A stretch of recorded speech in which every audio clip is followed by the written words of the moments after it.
way I live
Lately I feel I can't find my feet, pushing closer, my heart skips a beat, and now I'm falling deeper than I fly. I can't control it. Dark against the sky, it's not so black and white. It's like I told him, there's things that I can't fight. I just keep going, I just keep going.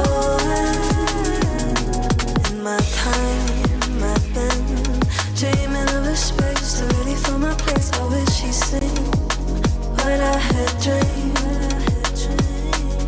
Before these darker days, I thought I found my way. Quickly it fades, losing the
Welcome to NARAKA's BLADEPOINT's Got Talent at the Esports World Cup Festival 2025. Let's see what this talent's got. He's not Messi or Ronaldo. That doesn't count, okay? Well, he's trying to juggle it at least. I'm tired of this. Yeah, he's definitely no Messi or Ronaldo. Get out, please. Security.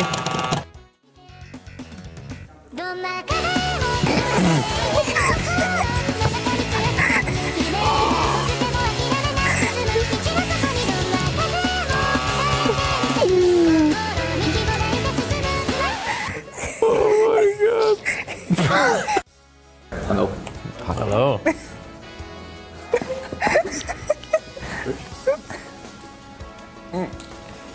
No. We've been here all day and they're all so bad. Hey, at least they can play the game pretty well. That's true. Luckily, we have some tournament finals coming up. I'm excited for it. I know you guys are excited for it. Hopefully you are too. Welcome to NARAKA BLADEPOINT's MSC at EWC Festival 2025.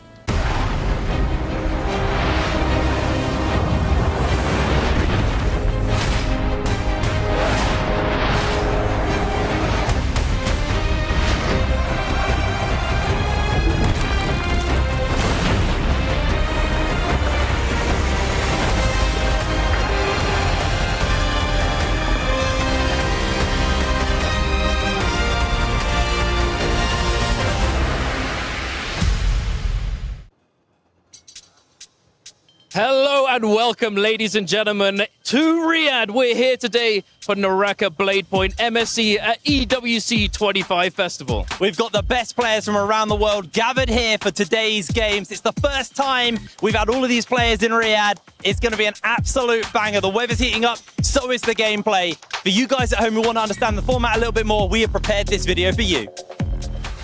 For the first time at the EWC Festival, NARAKA BLADEPOINT takes to the stage in Riyadh. 12 of the best players from around the world will do battle at the NARAKA BLADEPOINT Mid-Season Solo Invitational, fighting for glory and a share of the $150,000 prize pool. Here's how it's all going down. First up, the point system. It's 1 point per kill and ranking points based on when you're eliminated. In the event that multiple players survive when the match timer reaches 0, they'll all receive ranking points based on the number of players alive. So, if 3 players survive, they all get ranking points based on a third place finish, with tiebreakers being decided in order of kill points, survival rankings, and total damage. These tiebreaker rules will then give us our match winner. In addition to this, there is a coefficient points multiplier for the first ranked player kill score, but only if they're the last one standing. Players will battle across a maximum of 8 maps, earning game points which are a combination of your ranking points plus your kill points. 19 game points is the key. Once a player reaches this threshold, their next win will seal their tournament victory and secure them the top prize, crowning themselves the NARAKA BLADEPOINT Mid-Season Solo Champions at the EWC 25 Festival.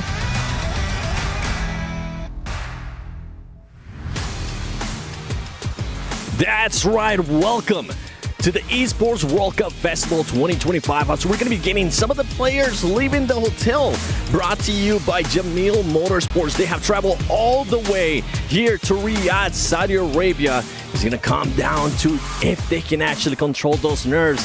Are they going to be maybe a little bit jet lag? How much they've been enjoying the food at the hotel and all the festivities here at this event, because this is the NARAKA BLADEPOINT Mid Championship at the 2025 Esports World Cup Festival. My name is the 7WG. I'm going to be your desk host. Now, I wouldn't be able to do this by myself, so let me introduce my amazing analysts. And fun fact, we're actually going to be rotating them throughout the day, so you're going to end up seeing new faces, but we got none other than God Moxie, Raven Please, and Creatives. God Moxie, how are you feeling? I'm really excited. We get to see so much explosive NARAKA action, and this is the first time as well that NARAKA BLADEPOINT is actually having an international outside of China, so it really is all to play for.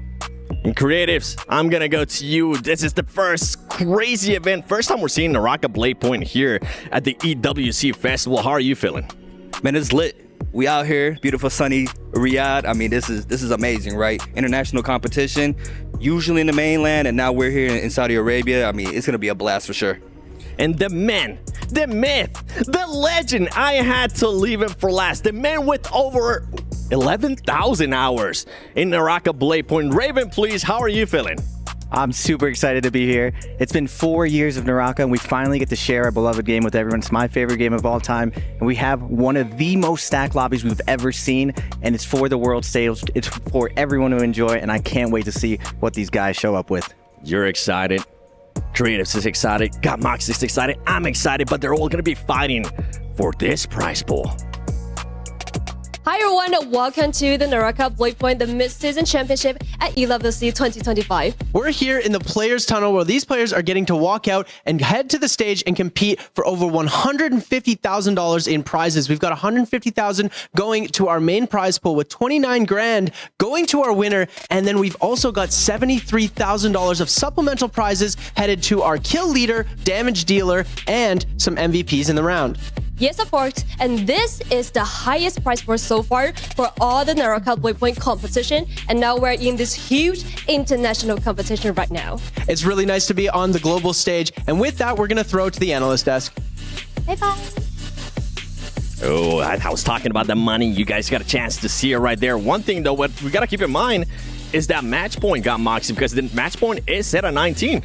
Yeah, that match point threshold is going to be 19. And so what that means is you have to hit 19 any game after that if you MVP. Crucially, only if you MVP. You can be the last person standing, but you might not have the most amount of points in the round that time, so we would still play another game. That's right. It comes down to being the last one standing with the most points, hopefully. And if you're not, then yeah, you're more than likely not going to be able to get that MVP. But we've been talking about everything that's going on with NARAKA BLADEPOINT. Let's take a look at what's going around here in Riyadh at the Esports World Cup Festival 2025. This is the Esports World Cup Club Championship, the ultimate cross-game competition that will crown the best esports club in the world. Let's break down how it works. Clubs will be able to compete at the Esports World Cup and as many titles as they can qualify for. The clubs will then earn points based on their placement in each title. To qualify for the club championship, a club will need a top 8 placement in at least 2 competitions. But to win the championship, a club must place first in at least 1 competition. At the end of the Esports World Cup, the 24 clubs with the highest number of points will earn a share of the $27 million, with the winner taking home a staggering $7 million, and of course, the title of the best esports club in the world. Who will rise above and write their place in history? Watch it all here at the Esports World Cup. Insane action happening at the Esports World Cup 2025. It's a close race at the top, with Team Falcons currently having a 500-point lead over Team Liquid. But for all those top 5 teams, I gotta mention Twisted Minds has gotten back-to-back wins in BR in the last 2 weeks, so we know what they're capable of. Can they continue climbing up on that leaderboard? But that's enough. The EWC Club Championship brought to you by STC, because I'm excited for NARAKA BLADEPOINT as we have the players' arrivals by Jamil Motorsports. They're going to be excited. Are they going to be crumbling under the pressure, Raven? Under these lights, it's the first time that the Chinese players are going to be on different soil. It's something that all the global players have become accustomed to. We've come to another country, tasted a new food. Will the Chinese players be able to show up? I think they will, personally, but this is probably the best chance the global scene has to take a championship away from them. Yeah, and I mean, we have pretty much all our 2025 finalists except one, which is Wu Fong. He is not here today, so I mean, lobbies are stacked today. Everybody is locked and loaded. We have national competition as well. People who are not afraid or who are not unknown to being in big stages like J-Cut, Frostus, Tryhard, Zay. I mean, it's gonna be a blast.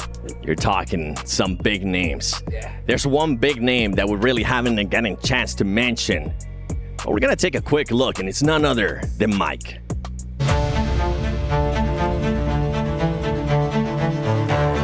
对我来说的话，就是我的那个自尊心，就是不允许我如果变菜了，我会比谁都急的。最近出了点问题嘛，然后感觉也没加的东西，就是想了一下，就是调整心态吧，然后以一个自己以前最放松，然后也是最稳定的心态去打比赛。输的就是感觉有点急了，然后感觉可能因为这个自尊心的问题，就是觉得现在跟以前不一样，觉得以前都是统治级别的，现在只要一点没统治，感觉自己变菜了，就是那种没什么耐心嘛，有点。你拿了冠军之后，他可能就是因为平常要打天人，因为我说过，就是我不允许我的水平就是降低到一个太夸张的一个地步嘛。我觉得就是拿到冠军就多拿嘛，能拿就拿，然后保持一个最初的一个就是最高的一个竞技状态，跟最初的一个就是那个拿冠争冠的想法去打下去就好了。比赛这个东西，它无论到任何一方，包括是什么时候，它都是有机会，就是去让你自己来终结这场比赛的，哪怕这概率再小，但是我觉得都是有机会的。这个就是可能改完3点之后，我对我自己想法的一个改变吧。Cannot try those twists. Needs a little bit of damage coming out from the RMB now. Looks for the jump parry. Has that B2. Will not be able to find the first spin connection, but does burn the stamina. Will be able to come through with the 1-2 into horizontal jump. 我觉得我是这样看的，我觉得只有你有天赋跟努力的东西，你的运气才会发挥作用，不然的话你运气再好，你也没什么意义。然后其次就是比较争议大的就是天赋跟努力嘛，我觉得还是天赋比较重要，因为你可能说你努力练的比别人多，那你就会怎么样？但人家有天赋，他也练，那你怎么办呢？这样这个就不成正比。Fans around the world have said that Mike's slowing down, but he always finds a way to just shut them up, as that man has been able to be the back-to-back champion of the Jacob Solos. Moxie? Yeah, the only player in both solos and trios who was able to be back-to-back. He's had 5 titles that he's been able to earn. In 2023, he won everything. Spring, summer, Koi Cup, Jacob, absolutely everything, you name it. Mike was able to do it. But like you said, he's been slowing down a little bit and doubt starting to set in. I mean, the pressure is there for everybody else. Can they catch up to him? That's going to be the big question mark. And we've seen it in the past, too, where he might have not been the leader in regards to the points. But as long as he gets to the match point, anything can happen, Raven. Yeah, and the other side of the coin of Mike is Spider. Recently in the last NBPL, Spider took a win against Mike, and he's been the other side of this coin, that both of them have dominated the league to the point where people are almost sick of it. That's where Shenyuan, the new generation, Verse has been coming in, and they've been showing that maybe the new gen can take this. Maybe they can dethrone the two main guys, but will it be at EWC? I don't know. Well, you're talking about all those players, the new gen, everybody else. Let's take a look at this new player that's not Mike. 在先行者赛季的时候，我接触了这款游戏，然后我的话玩的也还行那个时候，然后到后面我退游了一段时间，然后我再回来，那个时候就出现了特别多的博主，然后我从那个时候看他们的视频什么的，我就觉得他们能做到的东西我一样能做到，所以我就觉得自己有天赋，所以我就一直打。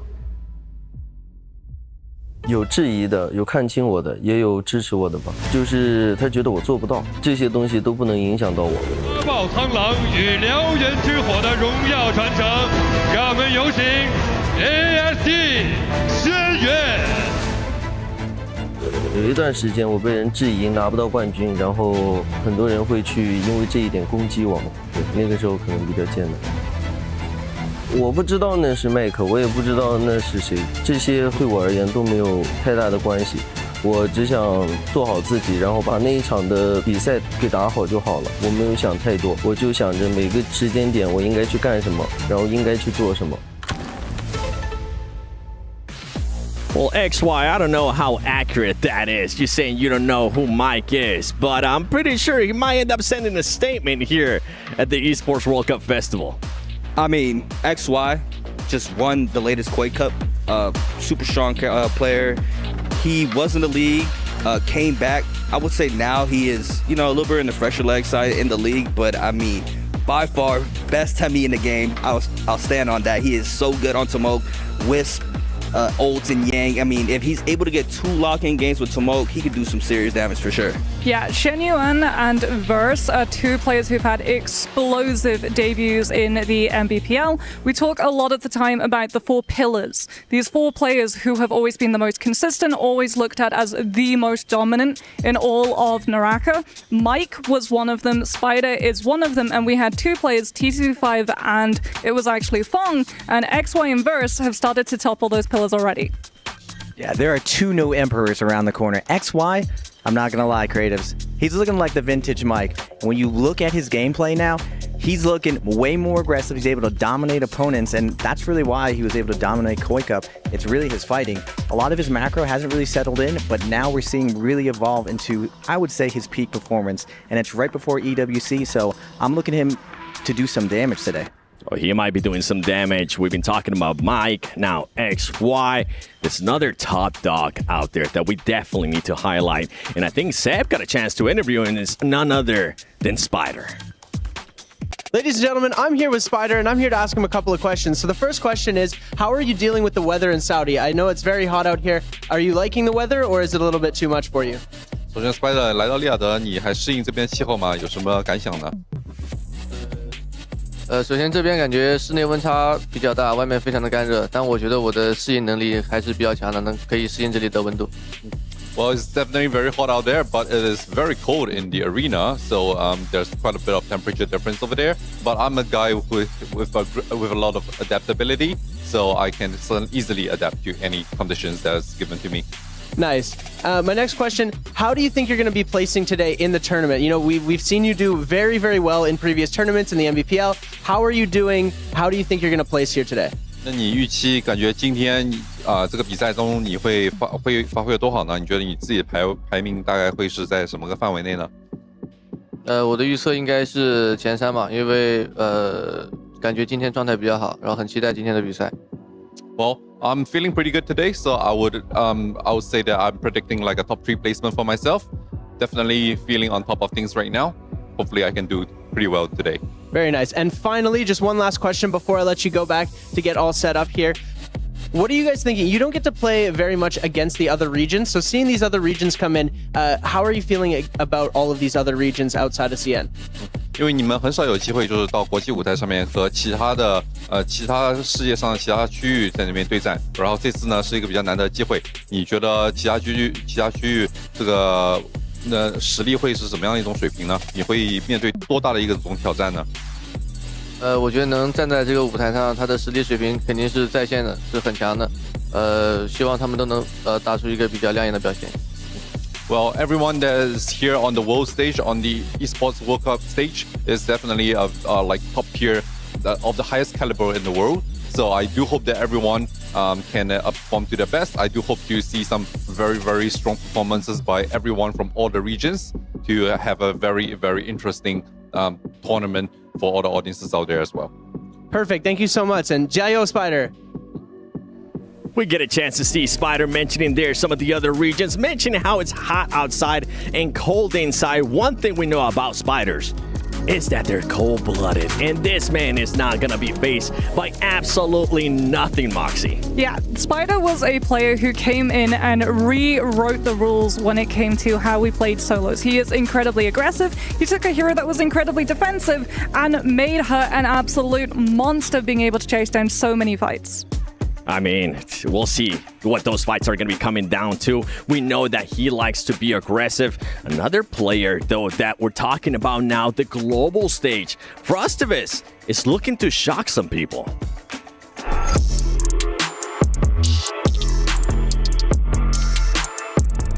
Progress that I made is, of course, mental and my mechanical skill. Both definitely have improved. And I think if I would face my previous self from 2023, I would definitely win.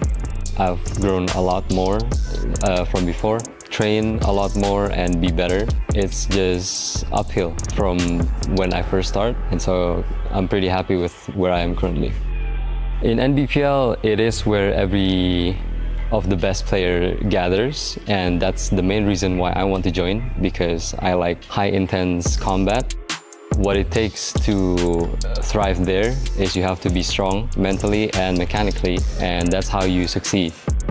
Whenever you lose, you just have to know that in this type of game, you can't win every single time. The competition just always keeps getting harder and harder, and so you just have to adapt and also become stronger alongside everyone. Right now in EWC, I'm still trying my best and still try to win.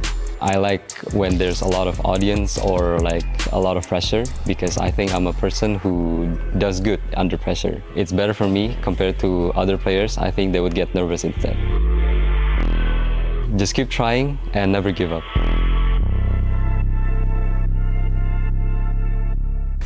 Diamonds are made under pressure, and Frostus is saying right there, Raven, he's great under pressure. Yeah.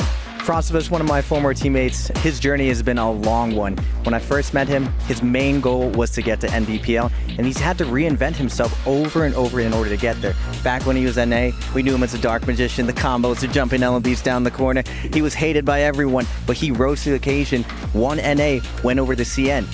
He opened up an NBPL, dominated everyone with his fighting style, but he lacked the macro. He played by feel. And now this year, he's dove back into his playbook, he's developed his macro game, and I expect him to be in the top 3 today.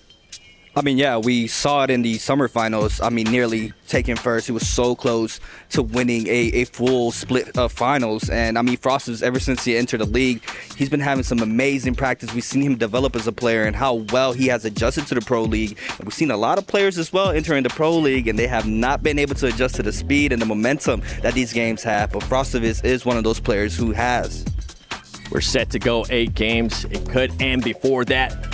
Oh, before this, we actually got a chance to pick some power rankings here and there. So I'm going to toss to whoever wants to talk this about the Aramco power rankings first. No? Okay, you know what, creatives?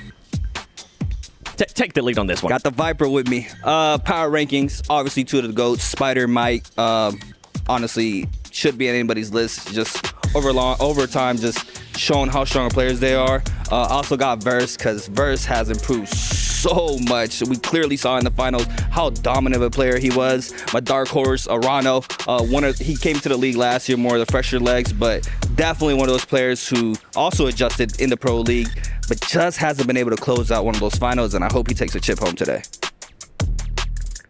My power rankings, you can't put your money against the GOAT, Mike. He's obviously there. Now for the global stage, got to represent for the global team. I think they're going to be surprising everyone today. So the best of SCA, Frostus. He's been practicing all year. He had his moment almost at NBPL. It was stripped away from him first, so he has some unfinished business. Same with Frost, unfinished business. Tryhard wants to be best in the world at 1 game. He was very, very close back in J-Cup 2023. So close to the victory. And finally, Zay, the pretty boy of EU, he has a chance. Yeah, I think we've heard so many names being mentioned, but one has been absent, and that is TDD5. We need to put some respect on another Emperor coming on through. The problem for TDD5 is that he's known for coming second. He always gets so incredibly close. He started to slow down a little bit. He was really, really big in a past meta, and unfortunately, that hero is not around all that much now. Always the bridesmaid, never the bride, sadly. But we'll see if maybe that's going to be changing here. Maybe he will become that first place. He'll be able to break that curse that we have. But let's take a look at what the schedule is going to be looking like today, the maps that we're going to be playing. And from everything that you guys are seeing here, the map rotations, is there one, Raven, that kind of sticks out to you that might set even the tone, besides obviously the first match? Predoria. It's the newest map. Fireflies aren't fully figured out. A lot of the timings haven't been figured out. It's been around for a year. And then finally, Morris. We ended on the classic, the OG. So for that clutch round, definitely all of the guys are going to be preparing their best stuff. So expect some magical stuff in the last round. Yeah, Padoria, like you said, one of the latest maps. It also has some very unique mechanics. All of our different maps in NARAKA have different biodomes. They also have different environmental hazards. And one unique thing about Padoria is that we have something called floating piles. So if you actually lose that first fight at a specific time in the match, all of these piles and fireflies, if it's on a night map, will spawn, and it allows a lot of these players to have recovery that they otherwise wouldn't on someone like Morris, Isle, or Holoroth. Yeah, I mean, for me, obviously, game 1 sets the tempo of the matches. After game 2, you have to be locked in. You have to be warmed up. for the full competition because you start heading back. Yeah, the point system does give us a little bit more leeway.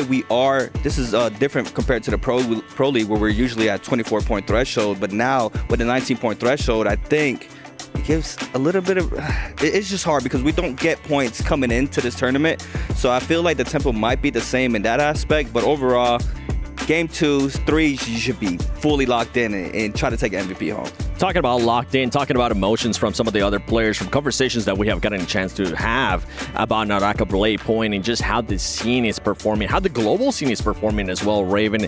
You have mentioned to me that some of the Chinese players are actually scared of one player out there from the global scene, and it's none other than Tryhard.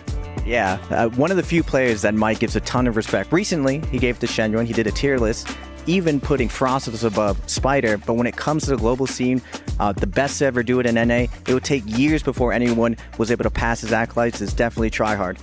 Behind the scenes, he's been able to fight Spider, fight a lot of best duelers on Earth, and he has a lot of unfinished business here. And this is his one chance. This will be the first year that Tryhard cannot go to Jacob. So he's going to be laying his heart out on the line today, and hopefully he can show up and represent NA well.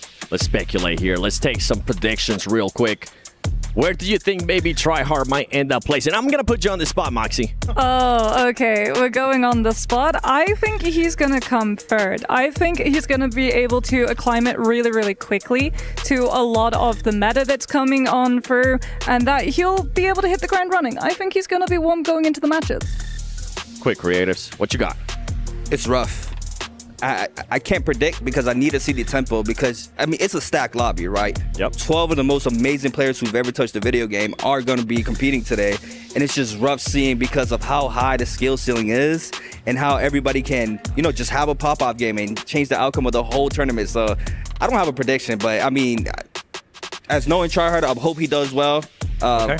Like Raven mentioned, he was on top of NA for such a long time until Frostus came to compete in NA, and it was just a battle between both of those two players. And I mean, it's a blast to watch them play. Well, Raven, I'm gonna get yours later because we're getting the stage ready. We're getting everything ready for the NARAKA BLADEPOINT MSC at EWC Festival 25. This is day 1. We are ready. Let's see if the players are ready.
Players step into the arena for the ultimate solo showdown, but only one can be crowned champion. Coming to you live from Riyadh in the heart of Saudi Arabia, welcome to the NARAKA BLADEPOINT Mid-Season Championships at the Esports World Cup Festival. We have the best players from all over the world ready to go toe-to-toe for the $150,000 annual Stoner Trophy. My name is Leah, and it's my great honor standing on the stage with our handsome Barney Bags. Ladies and gentlemen, it's our time to welcome our players come to the main stage. First of all, let's welcome SR Spider.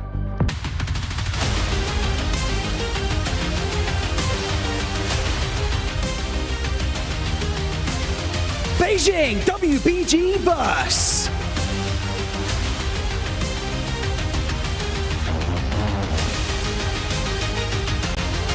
AIT Shenyuan.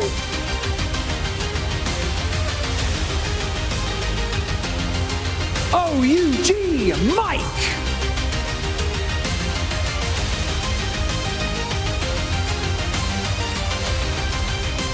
BWG Zay.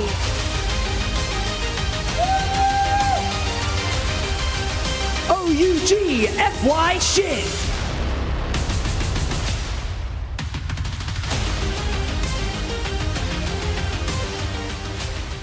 OWN Zell.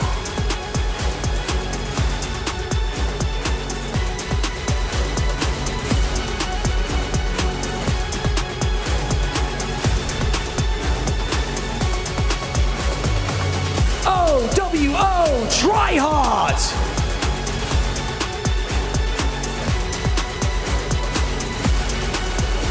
YZG T225.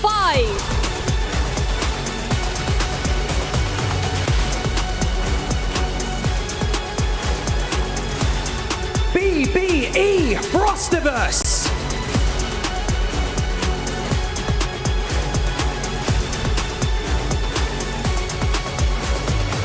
OA Edward.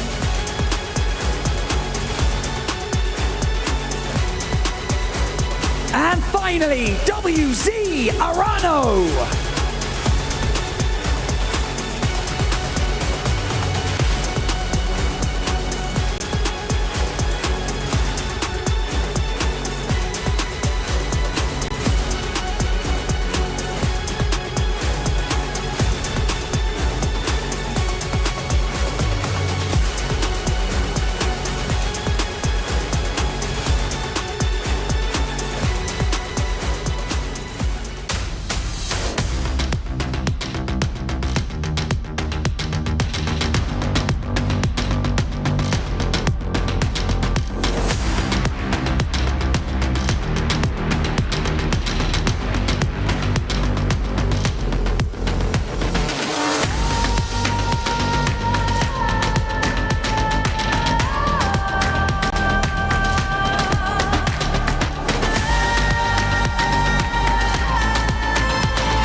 No safety nets, no second chances. Today you bring your A game or you go home.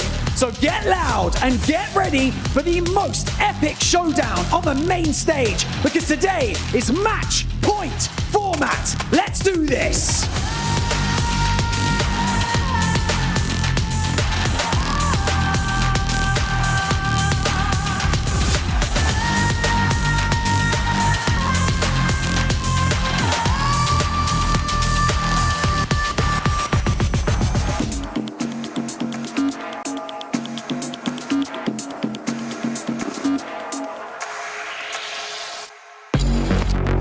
I was really excited just because of the amount of exposure that this event brings. 就感觉还是努力更重要，年龄没什么关系。首先是心态，然后再就是实力。I think a big part of competing in any sport is your ability to stay composed, but also be confident in your own abilities. 我觉得我是这样看，我觉得只有你有天赋跟努力的东西，你的运气才会发挥作用，不然的话你运气再好，你也没什么意义。The competition just always keeps getting harder and harder, and so you just have to adapt and also become stronger alongside everyone. Good luck to you all, and may the best man win. 加油吧，加油吧！ Ladies and gentlemen, the stage is set for the NARAKA BLADEPOINT MSC at EWC 25 Festival. We see Viper right next to that trophy. Is looking spectacular. We got a chance to see the players' entrances as well, and I'm glad we got to see some personality too out of Zay, Moxie. Yeah, these players, they know how to appeal to a crowd. And like you said, we got to see that Viper, but we're not going to be seeing her in the solo hero picks. She's very much a trios hero that you'll get to see tomorrow. It's much more likely that we're going to be getting the Lannies and the Liams in our first couple of hero picks coming through. Talking about all those heroes picks, Raven, can we maybe expect any surprises here in the first match? I got a shout out to the cosplayer. That Viper outfit, absolutely insane and stunning. But speaking of Viper, one of the surprises we're going to be seeing is that man right there, Shen Yuan. He does play Viper. He does make it work. He makes it look viable, and it's only because his chase down is so absolutely disgusting. But I've seen a couple other players try to run it.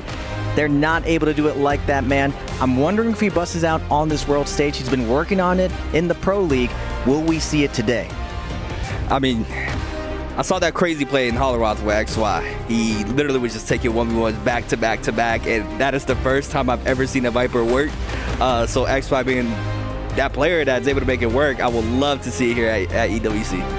I'm hoping now we're getting it. I mean, we got Moxie saying it's more than likely not going to happen today. It's going to happen tomorrow. Raven, bringing a little bit of hope that maybe you don't ever know. And you're excited as well, Creatives, you and I have been talking about the name of the game, which comes down to just being damage and kills.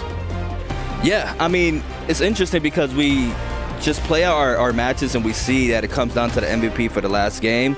But the stat sheet is just, our latest winner being Spider winning the 2025 Fall Split. He had 89,000 damage with 22 kills.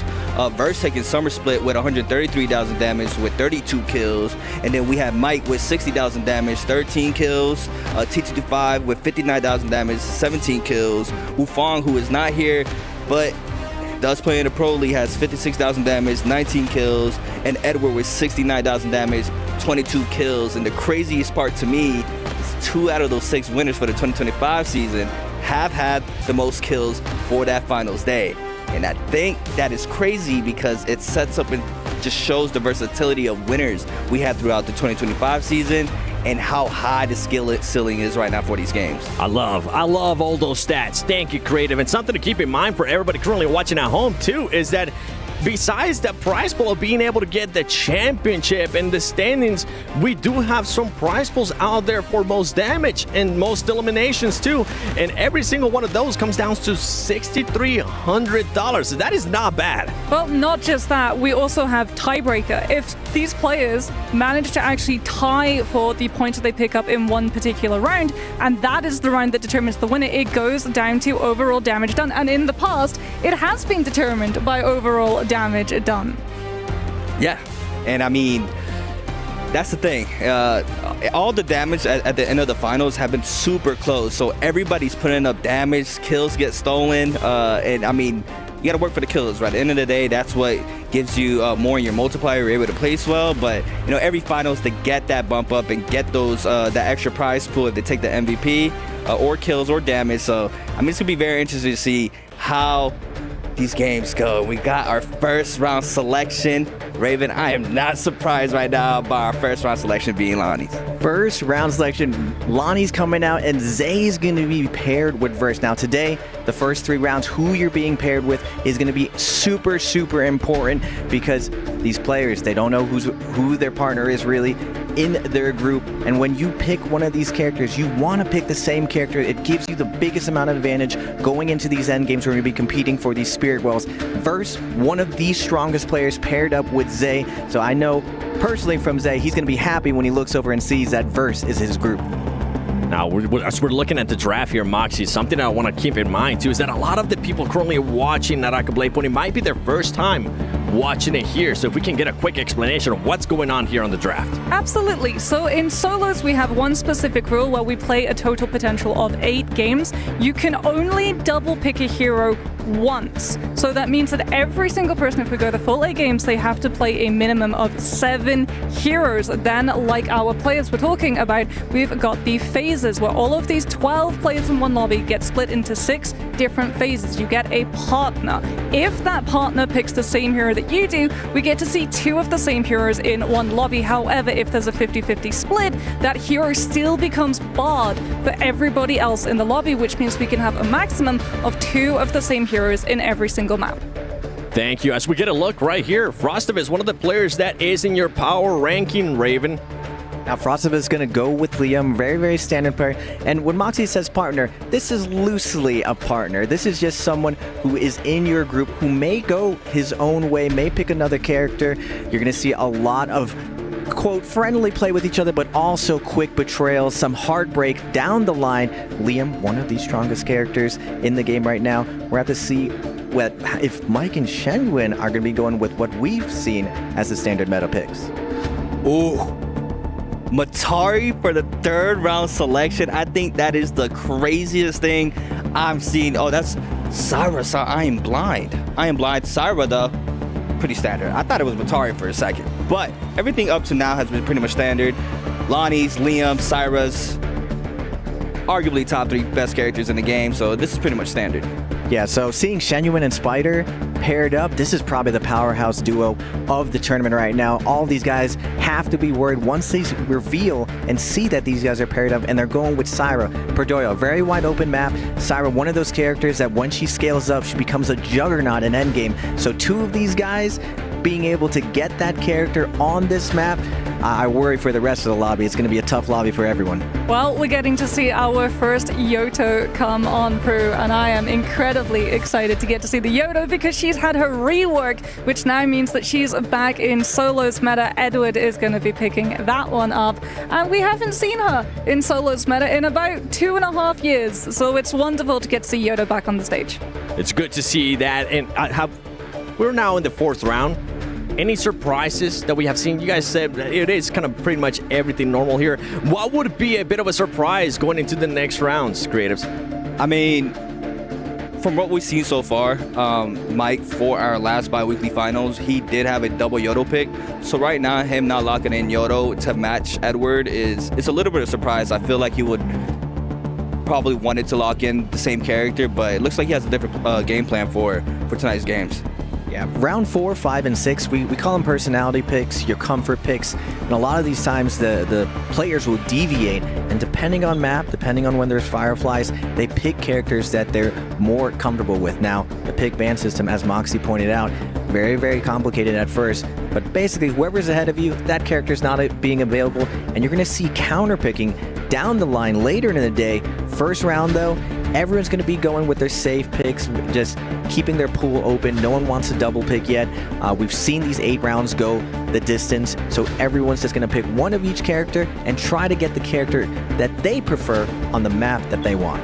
I don't know how safe Zeldinch is going to be playing it, though. That is a Valda, and we have to remember we have 2 Syras in the lobby. Valda used to be the queen of solos meta with her V2, giving her so much extra shielding to be able to win those crucial 1v1 Realm of Yang fights. And then Syra showed up on the scene and absolutely melted through all of that shielding. And talking about queens, the Ice Queens herself from NARAKA, Justina. Justina overall, powerhouse of a unit character. I feel like Justina has a very, very, very high skill ceiling, and I think she does amazing in these matches, and everybody works on their Justinas as well as their other characters, but I feel like that Justina pick is that one of those comfort picks where you know you can pop off. Oh, as we're going into the 6th round here, is none other than Tryhard and T225. Raven, being in the 6th round, does that put you at a disadvantage?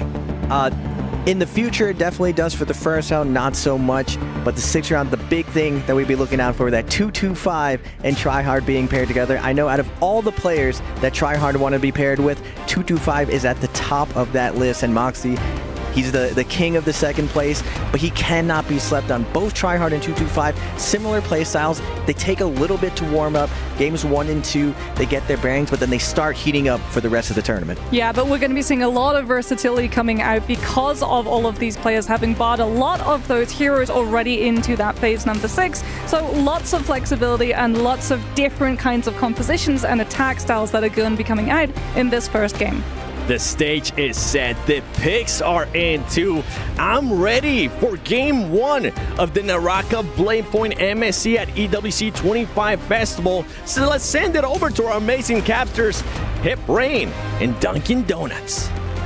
Thank you very much, Seven. Hello and welcome to the caster desk. We are getting ready to go into our first game of solos of EWC. Duncan, we've got some pretty standard picks across the board. A lot of the early picks were duos, so not so much diversity in this first round. Yeah, not too much. Not too much that we weren't expecting. We got a little bit of Valda, got some Syra. I will say there's one thing that I'm still very surprised about. For whatever reason, for those of you at home who know, and you probably do, if you don't, Yotohime, Moxie referenced Yotohime not being in the meta for a really long time, and now she's back. She's back in the meta. She's actually really, really good. And I'm very surprised that we're not seeing Yoto get double picked. That both players within a phase picking Yotohime at the same time, because she really is quite good. But moving on from that, we're going to be jumping into the game very, very soon. How excited are you? How are you feeling? I'm so excited, man. I'm buzzing to be here, get to meet all the players yesterday, see them get their scrims in, see Seb beat 225 in a 1v1 is kind of crazy. He'll ramble about that later, I promise. I'm sure he will. Seeing the drop spots, actually, everyone's dropping in pretty close proximity to each other. Gonna have a big fight for that Volpine Essence just north of the center of the map. So gonna be a lot of action over there. I expect this to be an absolute bloodbath of a first game. We saw the scrims yesterday. These guys were just like a bull in a china shop, man. They were just running into each other, smashing everything. It was chaos. Absolutely. Yeah, no, you're absolutely right. There were some ugly scrims, to say the least.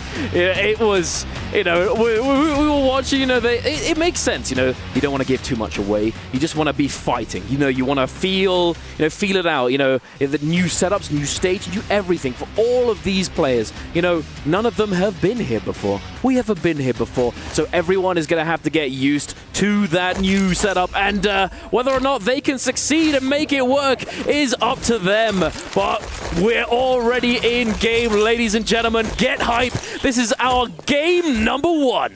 And we got the two poster boys, Mike and Spider, dropping right on top of each other. TT25 actually just above Spider right now as well. Could drop down on him. Now, for anyone who doesn't know NARAKA, in the early stages of the game, you'll see a little lotus in the bottom left of your screen.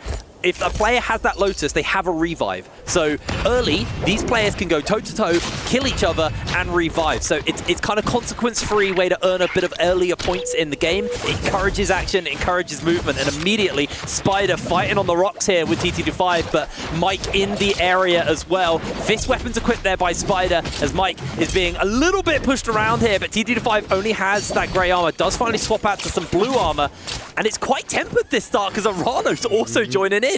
Yeah, no, absolutely right. We do see a couple players have gone down in the kill feed, and I believe that may be Frostus and Zhuan Yuan. They both died. They both lost their second life, and now they're in soul form, and they're going to be wandering around finding a rebirth altar to revive at and try and recover their game. We also see just now that Jin takes down Verse in the kill feed, but no action just yet. Obviously, these are some big, the heavy hitters. We've got Mike, we've got Spider, Arano, TT25, all of these players in the vicinity, but nothing seems to be coming of it. They're very tempered, very slowed down, and I think it's largely because they're afraid of that third-party situation. Yeah, that's the really scary one here. So seeing Edward currently hanging about this area here, if you get enough kills, you can get yourself the Volpine Essence, which is a Soul Jade. It's going to give you a little bit of an extra boost of health when it comes in clutch last moment. So seeing if he's going to be able to get his hands onto that. Right now, Edward does have 1 kill, as looks like once again cutting over to Mike and Spider. These two going toe-to-toe. Staff in hand here for Mike. just dodges away from the dazzle from that Syra, but in jumps Spider once again to try and re-engage up onto Mike, but Mike absolutely battering him with the staff. Meanwhile, Edward is getting jumped onto by Jan Yuan. Jan Yuan only has grey armor though, so this is very dicey for him. Just going to try and put the parry up. Does make the connection onto Jan Yuan. He's going to follow through there with the dual swords. Tries to catch him, locks him in the air with the grapple, pins against the wall here. Jan Yuan needs to find a parry and an escape, but I don't think the option's coming in. Klein goes down. Edward puts a little bit of damage in, looking for the opener, and that's going to be Jan Yuan going down. Edward secures the kill. He certainly is. The jump LMBs on, the jump horizontals on those dodges, catching him at the end, leaving very little space to work with. Very nicely done there for Edward. He's going to be able to get all the coins, get that Vault Point essence, and he's just going to be very, very pleased with himself. But we're back over to the action taking place. Mike, T225, and I believe that's Arano on the Justina. We see the parry come through, but into the freeze. T225 gets frozen. He's stuck against the corner. He can't move out of there. And now Arano going to be dashing back in, trying to find the freeze onto Mike. He does find it, but he dashes a little bit too far. That combo breaker, that F ability is going to save him for the moment now coming out of their ultimate, but will he be able to survive the ultimate from Mike? The Shile ultimate, the turtle form, the shields. It denies so many openings. Oh, he got that ultimate back up. Can he close this one out? I think he did get the freeze there onto Mike. No, Mike breaks away. Arano getting a second charge of that ult in this fight is absolutely crazy. Mike's ultimate has now timed out, so with that grey armor, he could find himself in danger. Arano still has a little bit more time on that ult. Finally finishes up Mike, secures the kill onto him, and Arano jumps up to 3 on the kill score. Beautiful start to this game.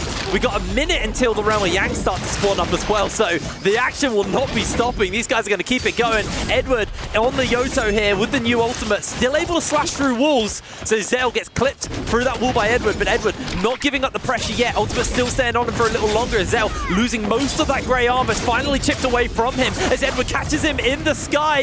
Doesn't quite find the finish up. Zay might be able to secure this one. They're both just chasing for the kill, but Zay isn't leaving Edward a window to go for Zell. Zell's going to get the reset off, and Edward just going to throw the F down to get himself a bit of safety with that spinning sword. Try and break away from Zay here, but Zay is unrelenting, and Zell's back off reset. Oh my goodness, ladies and gentlemen. Zay coming in, trying to find that third-party opportunity, but just wasn't able to catch it as Edward was contesting it as well. But now he's going to be jumping onto Edward and trying to take him down instead, as he's seen Edward has got no ultimate. But these F abilities are giving him a lot of protection. The overhold on the ball throw. He doesn't find the connection, but now it looks like Zay's going to be turned onto by Zell. Can he close this one up? Edward also a good target, and there it is. The Valda Spear comes through, and Zell picking up that kill onto Edward is going to be massive for him. Him being the original target of the entire thing, and now he turns it back around,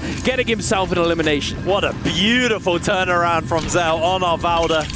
I'm very happy. I'm a big Valda fan. She's my favorite character. See someone rocking it. Actually find that turnaround was beautiful from them. And right now, they're still hunting Zay. They got 36% on that ult, so they can build that rage up fairly quick. But the audio cue goes off. The Roma Yangs are going to start to show up soon. Players are going to see it on their map, and it's going to be straight into the action off that. Oh, yes.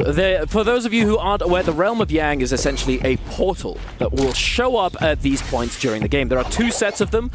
This is the first set of Realms of Yang, and then we have another set later on into the game. In solos, specifically, the rules are slightly different for trios. For solos, when that gate appears, once it's appeared, it then has to charge up. So as you can see right here, Zeldink is going to be making his way over to this very shiny circle, very nice and pretty. And there's a little symbol in the middle, and each Yang gate has a Yang pass. So you go up to it, you interact with the portal, and then you claim this Yang pass. King of the hill. Yeah, well, yeah, essentially. And then if you get knocked out of that circle, you're going to, up after a certain amount of time, you could have your Yang pass stolen. And as this is a very, very important part of the game, for scaling, or getting eliminations, it's really important that you want to be going in there. Yeah, and what you get from here, when you win a Realm of Yang, you go in a 1v1 with another player in an isolated scenario in this little arena, as so as Zell is. Once you jump into one of those and you win it, you can grab yourself some pretty good gear, but also you can get yourself a buff. But we might have to hold that because Versus open up onto Frosty, and Frosty is getting absolutely cut through on the Hong Sword here. Can't find the escape, throws down the ultimate, just needs to try and find the capture on. Verse uses his combo breaker to put some distance between, but Verse, that didn't even look close. Easy win. Oh my goodness, what on earth happened there? I will say, it looks as though Verse was rocking those epic hang sword, and he has 2 of them. And now, as you were saying, the gear that you get from the Realm of Yang, he's got some legendary fist blades in the back pocket as well. But we're moving on over to another Realm of Yang with Xuan Yuan and T225 going head to head, dropping down from the skies, fighting in the air. We see the turnaround, massive, beautifully done by Xuan Yuan, forcing out that combo breaker from T225. Yeah, T225 trying to find the whiff connection there on to Xuan Yuan. Not going to make the connection. Xuan Yuan still has the ultimate, so he can start to look for that microwave. The Sandstorm gets thrown down by T225. He's low on health. He's going to use the Sandstorm to slow Xuan Yuan's advance forwards. Tries to find him with the scale rush there. Is able to make the connection. Switches out into the ult now. Gets immediately caught by the edge of the Sandstorm, but it is phased out. One pot comes through for T225. He's able to heal up somewhat, but caught by the Dazzle and the microwave. Xuan Yuan's going to secure himself the kill. Now the weapon is a big thing you can get from this, but the bigger thing is the buffs. Now, there are 4 buffs, but in the first Realm of Yang, there's one buff everyone will take. It's called the Vermilion Bird's Might. Basically, it gives you a revive. You go in, you can go again, fight the consequence free. If you die, you can just respawn. So we'll see everyone take one of those inside. So far, 3 players have won their Realm of Yang. This is the final one, Spider versus Zell. Yeah, we see them both healing up on the edges next to those pillars. So it must have been fighting for quite a while, as we also have the timer at the top of the screen. Spider coming in and getting a huge read onto Zell. And speaking of reads, he sees the focus attack coming on now, against the parry, and cleans it up before the timer ticks down to 0. Beautifully done. And also, for those of you wondering what happens when the timer runs out, it is that both players go down and they go into soul form. And then they can respawn anywhere on the map, keeping all of their loot. However, if you die in the Realm of Yang, you are afflicted by Yang depletion, which is essentially a debuff that once a timer runs out, if you have that timer, if it runs out and you haven't claimed a soul bloom, which is essentially a item that you get from killing people, it's on their body. It's like just imagine it as their soul. You're stealing their soul from them.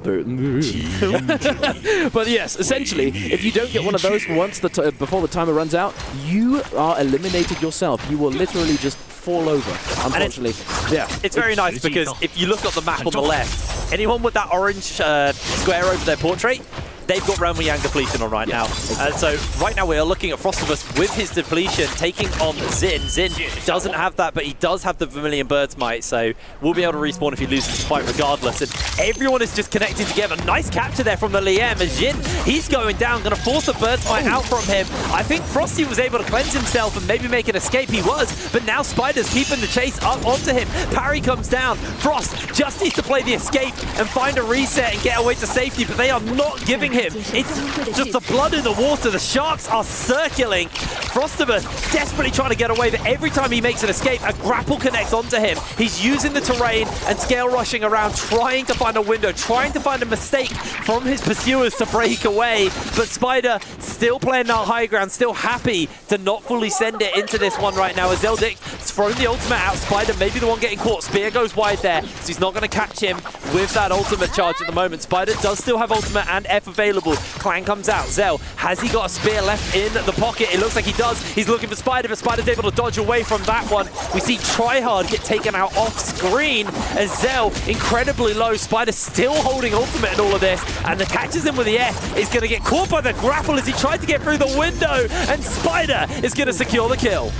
Beautifully done by Spider, playing on the outside. You can see, so this whole like dynamic that we're seeing on the screen at the moment, that all of these players are just getting chased down, focused by the entire lobby. You can see that if you show any semblance of vulnerability, you are going to get chased relentlessly by all of these players in the vicinity. And there, just now, we see that T225 did lose his armor. We don't know how that happened, but it certainly resulted in him going down for the count. He is back to the lobby, unfortunately, and alongside him, we see that T225, Frostus, Tryhard, and of course Zeldin. We saw him go down. All of them are now back to the lobby, and unfortunately for T225 and Frostus and Tryhard, none of them were able to get any eliminations at all. Zell obviously getting that one kill, but speaking of kills, Arano sitting at the top of the leaderboard with 4, Spider on 3, Jin on 3, Verse Edward on 2, Zhuanyuan on 1, and then Zay on 0.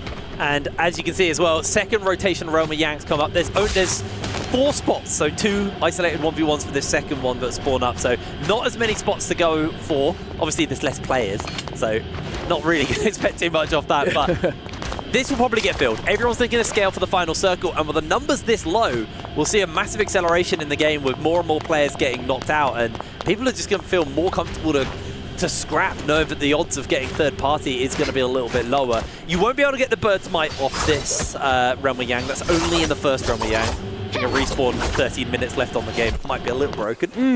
So instead, they'll probably be taking the Mystic Might. Some people take Draco Storm. There's 3 options. We do see different things. Oh, it's White Tigers now, isn't it? Yeah, well, Draco Storm's only for trios, yeah. Oh, you're right. Draco Storm's a trios one. It changes all the time, guys. We've seen hard to keep up. We've seen it. We've seen lots of different things. Draco Storm was, it doesn't exist at some point, you know. But here we are, jumping in at Spider and Verse. And it's Syra versus Lani. An interesting matchup. Spider grappling up to the sky. Verse doing exactly the same thing. We've seen a drop down attempt. Can we find the focus? No, we cannot. Spider, beautiful parry, catching him on the release there, getting big damage on the opener, but does get responded to. Both players using their abilities that will take them out of stagger. You know, you can use it while you're under attack, allowing you to escape this damage. Versus having that health deficit, the effective health deficit is certainly at a disadvantage for the moment, and it's always extending, finding that second combo breaker into the combo. Spider, he does have that ultimate ready to go at a moment's notice, and so does Verse. Can we find the opener? Now another combo breaker. Oh my, this is just back and forth. Nobody's severely committing, and no ultimates used just yet. And they've still got a minute left on that timer. Full reset from Spider. He's actually giving Verse the full reset. Finally starts to step up, but it's a little bit too slow. So that health deficit has to be reopened again here by Spider. Looks for the parry, didn't quite find it there. F comes out for the combo breaker. As you can see, they're playing this one very slow. Both have ultimate, catches him in the uppercut with the grapple there. Staff's going to do some serious work here to Verse. Verse is forced to throw the ultimate down. Has those balls to fire now. Try and put some damage into Spider, try and turn this fight around, but Verse just playing the panic game, just playing on the escape, as he does briefly catch onto Spider, who throws out the ultimate. 25 seconds left on this timer. They're going to get the knockback onto Spider briefly there, but Spider with the ult timer now advantage in his favor, chases onto Verse a little bit harder as he does look to catch him out. They're both so low. It's 13 seconds. They need to put an end to this, or they're both going to have depletion on. Scale rush into the parry. What a turnaround from Verse. Oh my goodness, ladies and gentlemen, Verse, he was on the back foot for so long. We saw him every exchange, it was not going his way, and then Spider, I think it got to him, you know, that little bit antsy. I need to close this one out. As we saw, there was not very much time left on the clock. He needed to make it happen, and he overextends, gets parried. Very unfortunate, but very nicely done by Verse. Now heading over to a replay in the opposing Realm of Yang that we had taking place. We see Edward getting an absolutely enormous opener on his opponent. So much damage, and then denying all options from that moment on with the ult activation. Nowhere to go, closing it out, claiming that victory in the Realm of Yang, getting himself that legendary armor. Very nice indeed, especially with that White Tiger's prowess. As we can see, both of those players next to the map, there's a small graphic, as you can see, OA, BJ, BW, WBG. You know, it's the little White Tiger's icon, so you're going to be able to tell whether or not these players have buff and how long they're going to last for. Yeah, it's a nice little buff here.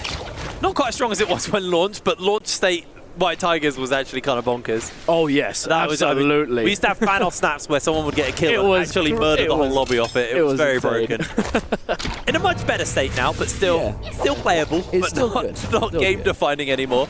No. And obviously we've got 2 players with the debuff on right now. For anyone who's not used to NARAKA, you must say, this must be the end of the action. Oh no, there's more things that show up in the later game, but we're actually going to encourage even more action from these players. So these guys from this point on, it's just going to be constantly trying to find each other for picks and kills and trying to get an advantage. Spider chasing Rano here into the realm, into the Shadow Corruption, forcing him low. Is going to continue to pressure on. This is zone 3, so this damage will start to add up. Spider threw the ultimate down and actually immediately cancelled it. Rano's able to get a pot off. Spider is going to heal up. I don't know if this was worth it for Spider, because he's going to come out real low from this. He's going to try and rejoin the fray. Edward on the rooftops breaking away. This is definitely very interesting. So as I was talking about before, we got that Yang depletion in effect. Spider and Jin, they need to find a Soul Bloom. So their eyes are peeled, looking for any vulnerabilities. And Arano showed vulnerability for a moment. Spider trying his very best to capitalize, but unfortunately not able to do so. But on the other side, we see Xuan Yuan going down out of nowhere, and Verse being able to pick up the kill for himself. And it looks as though Jin and Spider are not going to be able to claim that Soul Bloom, unfortunately. So no Yang depletion cleanse just yet, but we do see this fight breaking out on this nice little hill here, this very green hill. The broken wall is going to provide them a little bit more pressure. Get mobility. The scale rush is beautiful. Parry coming out from Arano. He's trying to find the parry a little bit too early. Spider going to try and take advantage of the combo breaker being utilized, as well as getting himself an armor swap. Ooh, that was very close. Beautiful combo break usage coming out from Spider. He's looking for that scale rush. He's threatening it. He runs straight up to him and sends it.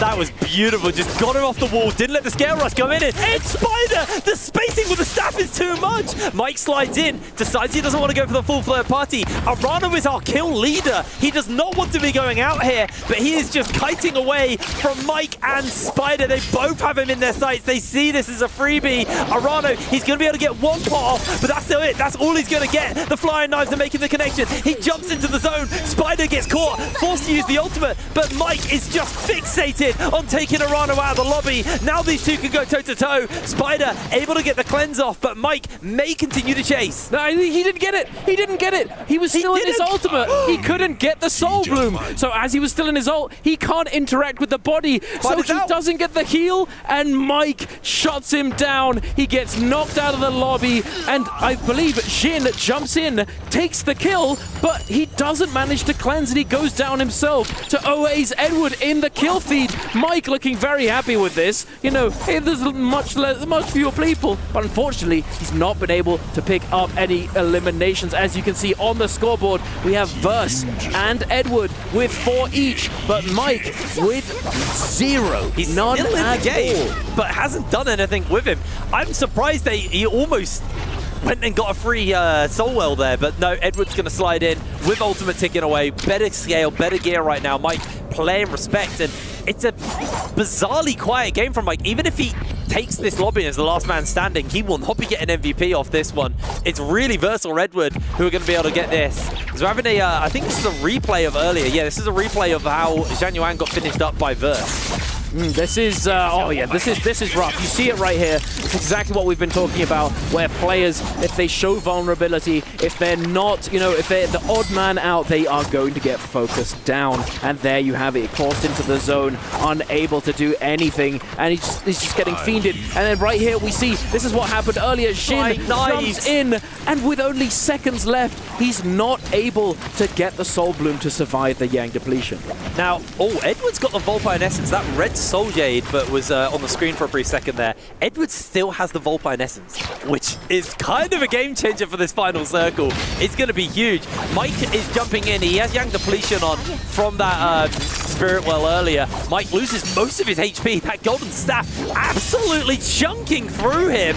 Mike's trying to space this one out and play escape here, but he gets caught by the staff. Edward finishes up, and we're down to the 1v1 to close this one out. Remember, Edward with the Volpine Essence will get a big heal when he goes to low HP, so he has a major advantage for this fight. He has a bunch of golden weapons in his pocket as well. Switching it to the flying knives right now gives him a bit of mid-range to work with, but he's being juggled around. That armor's being stripped off him. He's going to use the ultimate to try and get an advantage. Look for the parry. The Bane's Breath is there. If he can walk verse into it, he could be able to find it, but Edward is going to get hit by the Bane's Breath, bailed out by the Volpine Essence. Verse continues to fire in. Edward just about tap dodges away from that Bane's Breath charge as Verse continues to assault forwards, throws down the F, gets hit, but Edward is taken out by the Bane's Breath. No way did that happen. Oh my goodness, ladies. The Moonbane, this, like, force of the gods, he's just coming down and raining terror upon these players. Absolute insanity. So much going on there. Oh, tight lobby. It's a good start to the day, isn't it? But oh, what a bang! I just trying to catch a breath after that one. Absolute chaos, game number 1, and the scores, the kills, very, very close. So I think we're in for a really good day. I think these players are going to go the distance. No definitive person pulling ahead off game number 1. Well, and it is the MVP. Yeah, but Verse MVP because he had 5 kills. Yeah. Edward also had 5 kills though, but second place. So honestly, while Verse will be starting ahead of everyone off this, the point difference between him and Edward, and I think it was a Rano on 4 kills, they're all going to be relatively close to each other at the start of the day. So getting to the match point threshold, I think there's going to be a bunch of people following him through the door. In fact, I think we could see multiple people hit match point threshold in the same game at some point today. Potentially, you're absolutely right. And the thing is, though, it can go either way. Those players in that first game who were not able to secure any eliminations, or only 1 or 2, still have plenty of opportunities moving forward to claim those points and make their way up the scoreboard. But only time will tell. Tense game, absolutely, playing inside that Moonbane with the threat coming down. So dangerous. But for now, ladies and gentlemen, we're going to be thrown over to a quick break. We'll be back later on in the day. Well, not very far off, are we? We're going to be going into game number 2 pretty soon.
It's week 7 and just 3 game titles remain, and it is still all to play for at the top of the leaderboard at our club championship. 5 clubs are currently in the running: Team Falcons, Team Liquid, Team Vitality, Virtus Pro and Twisted Minds. Team Falcons, Liquid and Virtus Pro all are competing in every single title this week, so they have the best opportunity to gain some points and gain some momentum going into that final stretch. Twisted Minds unfortunately missed out on Counter-Strike 2, and speaking of Counter-Strike 2, it seems like everything is running on that game title for Team Vitality to gain maximum amount of points. Crossfire is also beginning today, so we'll keep you updated on that. But it seems like going into week 7, the favorites going into this competition right now are Team Falcons, as they have a 500-point lead on every other organization. But as this is the club championship, anything can happen.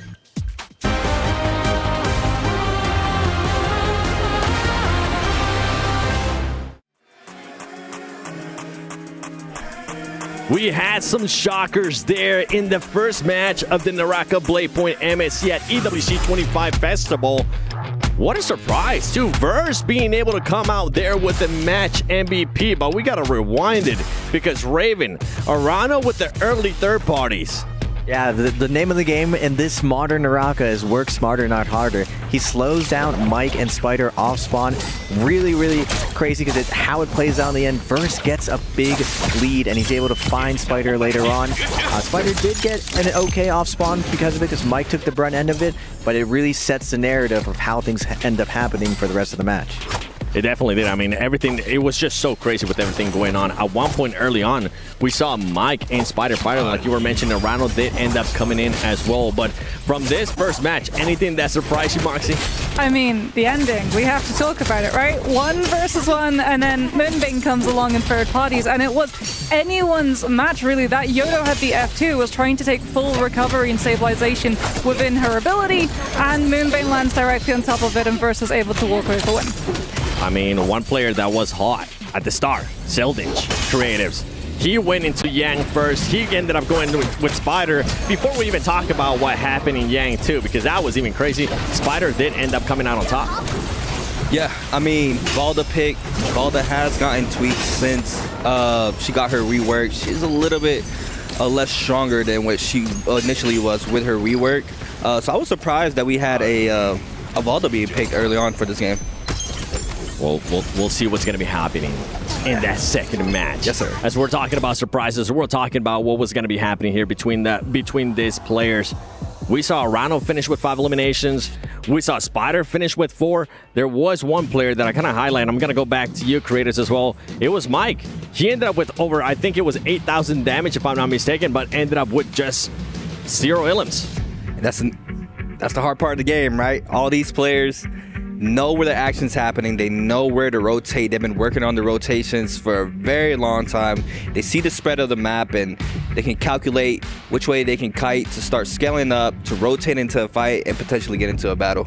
Well, as I mentioned earlier, Verse with that MVP there in that first match. He also gets a nice little share of 1,800 going into his pocket, because every single time we finish a game, whoever ends up getting that MVP is going to be securing some extra money. But you know what? I want to go back into that Yang fight that I was alluding to earlier.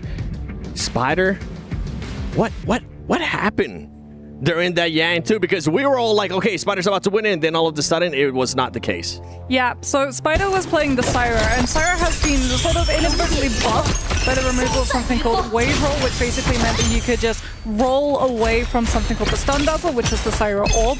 As part of her ultimate, we can see here that indeed he does actually manage to land it, but he cancels the ultimate to try and go for some staff follow-up damage, which then allows the recovery to come on through of that Lani, and then he sees that the time pressure is getting a little bit too close down to that wire and commits the full Scalerish, and Scalerish, when it's charged up, is a focus attack, which means that it's parryable. We've been getting our notes in here. I want to see what maybe some of the casters got to say, because we do have the Doctor Notes presented by Dr. Suleiman Al-Habib. Hello, you lot, and welcome. You were meant to eat your apples and you didn't. So here you are with your doctors, Dr. Hipbrain and Dr. Duncan, here to prescribe you our predictions for today's games. Duncan, you're up. What do you think's going to happen? All sorts of things can happen. This is rather unprecedented. We've got multiple international players coming in, but we've got all the heavy hitters from China, you know. Predictions-wise, Mike is always a solid choice. Spider has been performing very well. Recently, you know, making a comeback, Zhuan Yuan has been making a name for himself for a while now. But of course, the international players, you know, I got to support them. But we'll have to see whether or not Zay and Tryhard can manage it on this kind of stage. Well, I knew you'd go for the international players and support them. Me, I'm sticking with my boys. I actually think Spider is going to make a recovery at this tournament. I think he's been struggling domestically for a little while, hasn't been able to kind of live up to the legacy that he made for himself. And I think this tournament might be the return of Spider. On top of that, I have a couple of other predictions, just gameplay ones and characters. I think we're going to see the F1 V2 Yoto, not Valda, I wish. Yoto showing up. We saw it in MBPL, so I got a feeling like that's going to show up. Yeah, well, there's going to be a lot coming out today on these. It's going to be an exciting day. 8 games. I'm very, very excited. I hope you are too. We'll have to see you on Morris Isle later on today.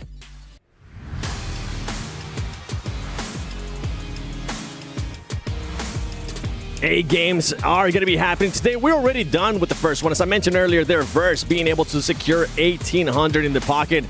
Don't keep talking about global players, and I'm going to go with you, Raven, because during our Aramco Power Rankings, you had a lot of global players, but man, it was not the star we were expecting for them, especially after that first match. Well, everyone, like I said, first game, a little bit of jitters, even on this stage. Everyone needs a little bit of time to warm up. Tryhard's usually a slow starter. Zay's usually a slow starter. And I gotta say, like, one of my hot takes going forward, I haven't shown my boy Zay a little bit of love. He is a chameleon. He will adapt. He will adjust to how the lobby is going. We saw him off spawn. He was very, very close to 2 kills, but Zelsic able to stop him, yoink the kills for himself, but he was right there in the right position, and sometimes things don't go your own way, but this is not a sprint, Seven. This is a marathon, so you got to stay in there and keep going, and I think Zay has the resolve to do it. It definitely is a marathon until we get to that match point, and then it starts becoming just a full-on sprint and preventing whoever that player is or players are in match point to not get an MVP, because then we'll just end up calling it. But Moxie, from what we're talking about in regards to third parties, is there certain players? I know we were talking about Arano, and we kind of showed it perfectly here in the first match. Is there any other players that might be looking to go for that third party? I mean, Arano is definitely one of them. So too is Shen Yuan, especially if he's on his Justina game. His Justina game is legendary, where all of a sudden we'll be looking at a 1 versus 1 between 2 players in a bubble, and then you just hear that Justina ultimate line, and both of those players get immediately frozen. I mean, the 2 biggest third partiers are not playing today, so the lobby is safe. Being Fog and now Star. Star, I mean, if you guys keep it pro, you know how much he really did in the last bi-weekly. But, you know, yeah, very surprising this game. A lot of aggression. We usually get to the Spirit World cap where Yang depletion is given out as well. But for today's game 1, aggression is on. Everybody full W keys in. Our game ends early to a Bane. Bane always being MVP, but very quick game if I say so myself. I mean, at one point we're talking, when we're looking at one of the Yanks, we're like, okay, this might actually end up going to a tiebreaker. Both of the players are not going to be able to finish it off. And then it was the complete opposite.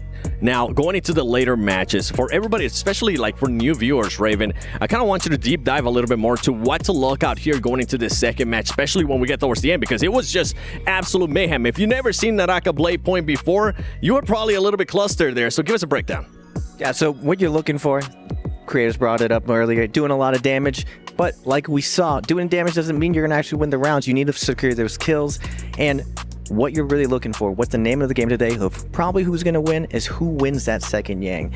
The first Yang really sets you up to get to that second Yang, just because loot really matters in this game. Having good armor, having a good weapon, and having the confidence to win your 1v1s. Yang allows you to find that 1v1. Now on the outside, you saw in that end game, a lot of chaos, Moonbane coming in, lobby getting swirly. You don't know who's going to betray. You're getting flanked over and over. But inside Yang, that really defines that moment. That really sets you up to win these games. So really look to that second Yang for who is going to win these games moving forward. Not just win, lose as well, because we have to talk about it, right? Yang is feast or famine. It either sets you up to be able to win and you have that massive big buff, you get a huge power spike in scaling because of the armor that it gives you, as well as that legendary weapon.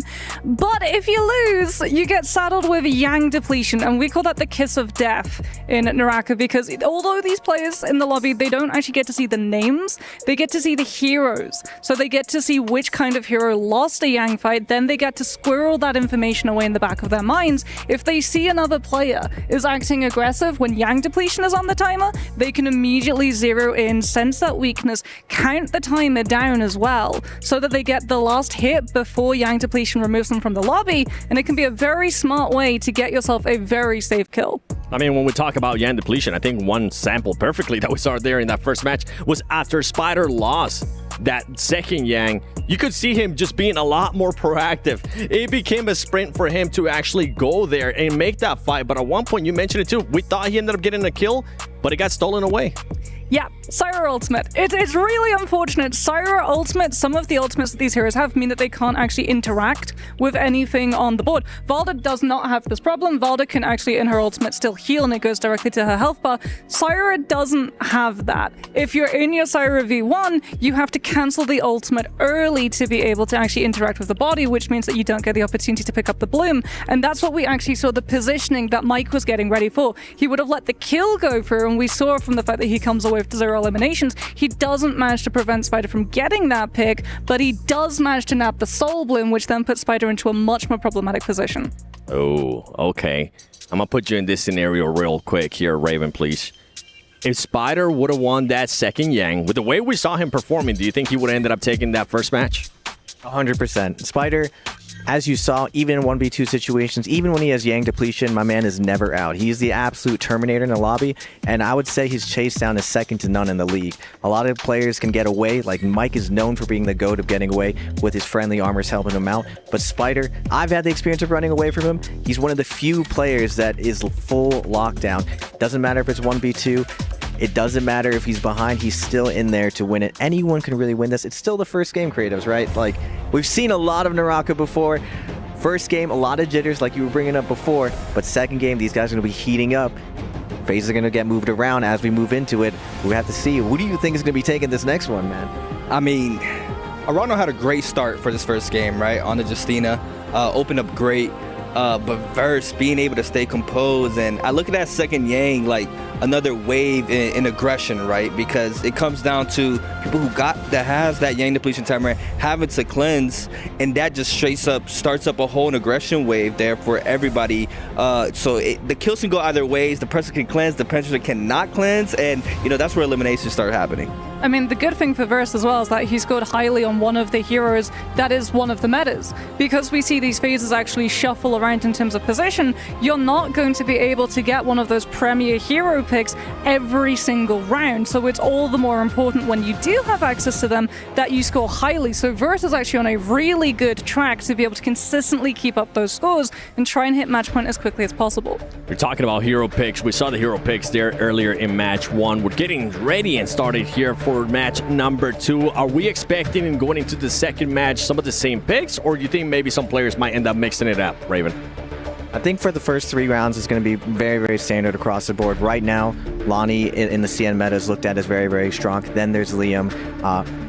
Third is going to be a little bit different, though. I would say Shayo has been looked at as very strong. It's just on Perdoria, Syra is favoring. We are going to see the open up with the double Liam, Tryhard in 225 opening, or the Lonnie. And this is one of the parts where you saw me gush a little bit when Tryhard was paired up 225. He's one of the most predictable players when it comes to choosing characters. So for Tryhard and his preparation, this is definitely one of the key picks that he is excited to go. Now it is that first round. There's still a lot of NARAKA to be played. I still think the global players are going to heat up and show us some exciting things on this stage.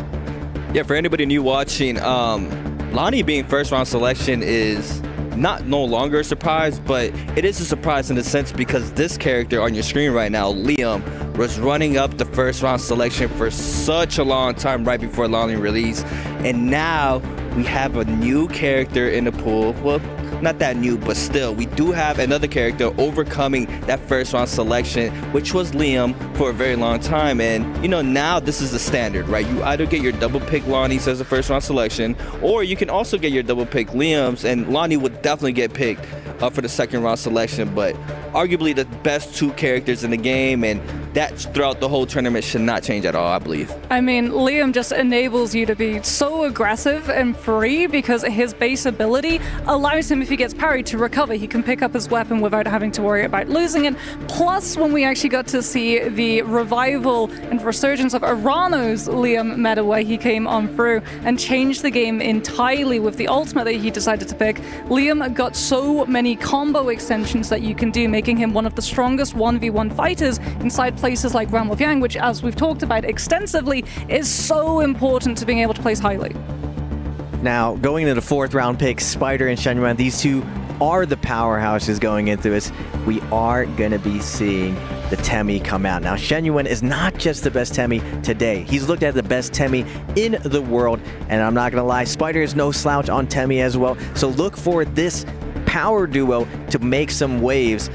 We saw Shenyuan fighting against another Cyro inside the Realm of Yang, or another Temi, and he just walked right through the Temi. This man knows the ins and outs into Temi, and he's able to exploit it. Now, I gotta say, one thing I'm worried about moving forward is if these two guys start heating up and they're gonna run away with it. But Arano and Verse, the 2025 NARAKA is this hit and run style. The third party works smarter, not harder.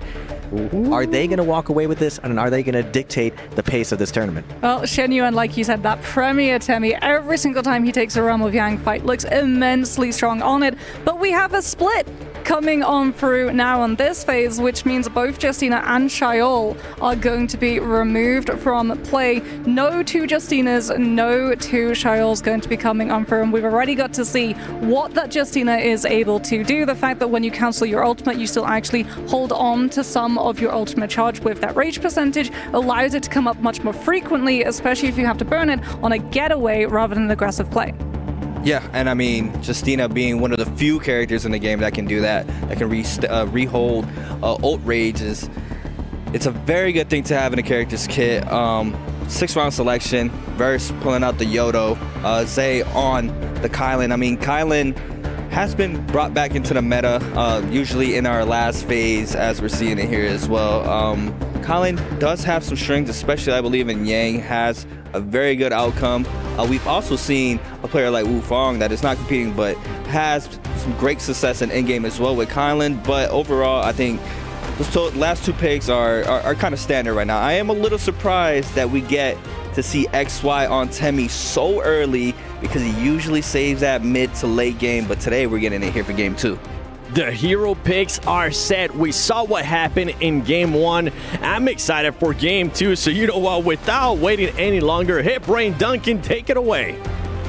Thank you very much, Seven. We're about to jump into our second game of the day. I'm very excited, especially after what we saw in game number 1.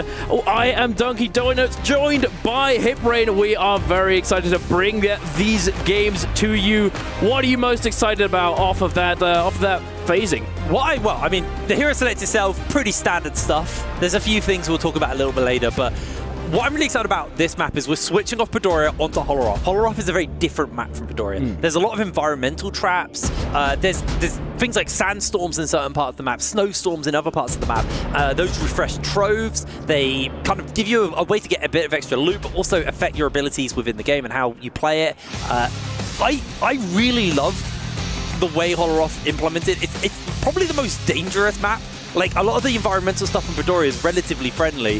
Morosio barely has anything because it was our first map and they were kind of playing around with all this stuff. But Holoroth, I think the devs got mean, man. There's so much stuff in it that can just kill you, but it's not another player. You got thorny rollers, you got spike pits, you've got, you know, the freezing effect in some of the northern areas. It's brutal, this map. Yeah, it's not just the mechanical things that could take you down. Even the flora, you know, you've got those spiky cactuses. You know, they explode with spikes and knock you down. It's not a very friendly place. And we literally saw Edward get knocked out by an environmental factor in the last game. He got taken out by a Bane's Breath, which is standard across all maps. Yeah, exactly. The Moonbane. For those of you who weren't sure what was going on, why is it purple? You know, there's a giant circular area that spawns on the map, and these pillars of purple lightning drop down in these, circular areas, and they can also stack on top of each other. So if you take a fight inside the area of effect, you're risking a lot. We've seen players go from 100 to 0, but here we are jumping into our second game of the day. Ladies and gentlemen, I hope you're ready for it, because we certainly are. Kicking it off, we're seeing Arano and Mike spawning in the exact same spot, but are we going to see them commit to a fight right off the rip? I think we are. Mike wants it, but doesn't really have the weapons. Meanwhile, Edwards and Tryhard fighting for the chest. Tryhard just absolutely clapped by the parry into the follow-up. Edward will be able to get a golden weapon off this because Tryhard is the only person on the map near him. So that's going to be a nice little start to the game for him.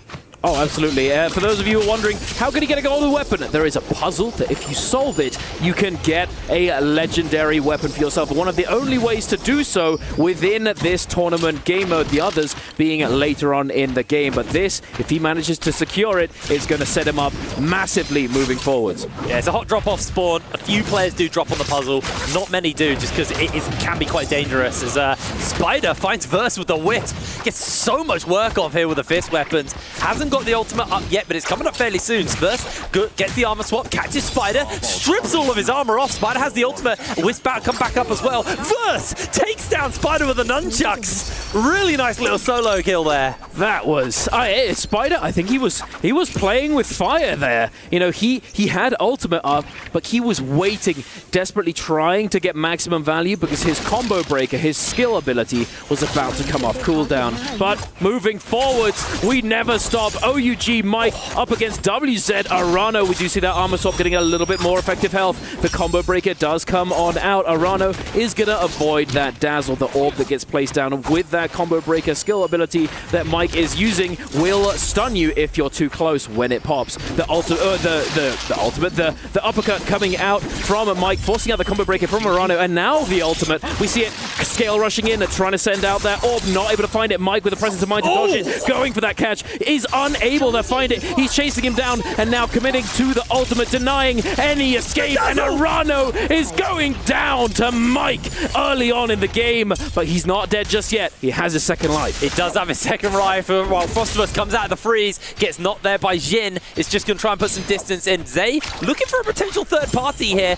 Has got the ultimate available here for Jin, so can look for the catch. The freeze comes out from Frostus onto Jin. Tries to turn the attention away from him. Still has a dash. He's going to use it defensively. Bell pop, so he makes sure no one can see where he's going. But I think another grapple's coming in. We might have a fifth party here, to be honest. It is getting dicey for Frosty Boy as he is on the run. Going to grapple onto the roof, make an escape. Jin might just turn onto Zay, but I think these two have a gentleman's agreement to finish Frostivus up here. They know he's lower. They don't want to try and lose sight of the kill. They're both going to chase for it. And Frostivus, he's got to have the movement right now, but there's not that much terrain. Gets himself in the outhouse, knocks Jin back, gets a pot off for a bit of armor, and does knock Jin back once again, but his health is just so low. Able to strip through the armor. In comes the backup. Another freeze out from Frosty as Mike has joined into the play, and Frostivus goes down, and now these three are going to scrap it out. Oh my goodness, it is so much action back to back, and that's why we love NARAKA, ladies and gentlemen.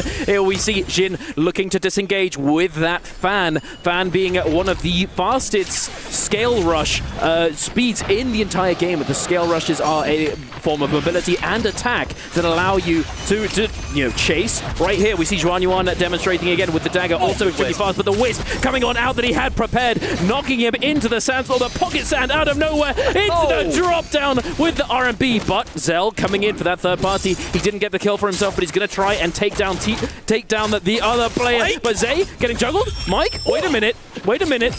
Can he find it? Mike breaks almost away. Infinite. Almost into the armor swap. Yeah. Lovely stuff there from Mike. He's just about holding on. Almost got caught by the Infinite. The F gave him the combo breaker. Zay gonna throw the ultimate down. We'll have some dashes, but the halberds absolutely cut through Zay. Throws out the ultimate, but Mike is gonna answer in kind. They're both going incredibly low. The dazzle makes the connection. Mike on the Syra is looking crisp in game number 2.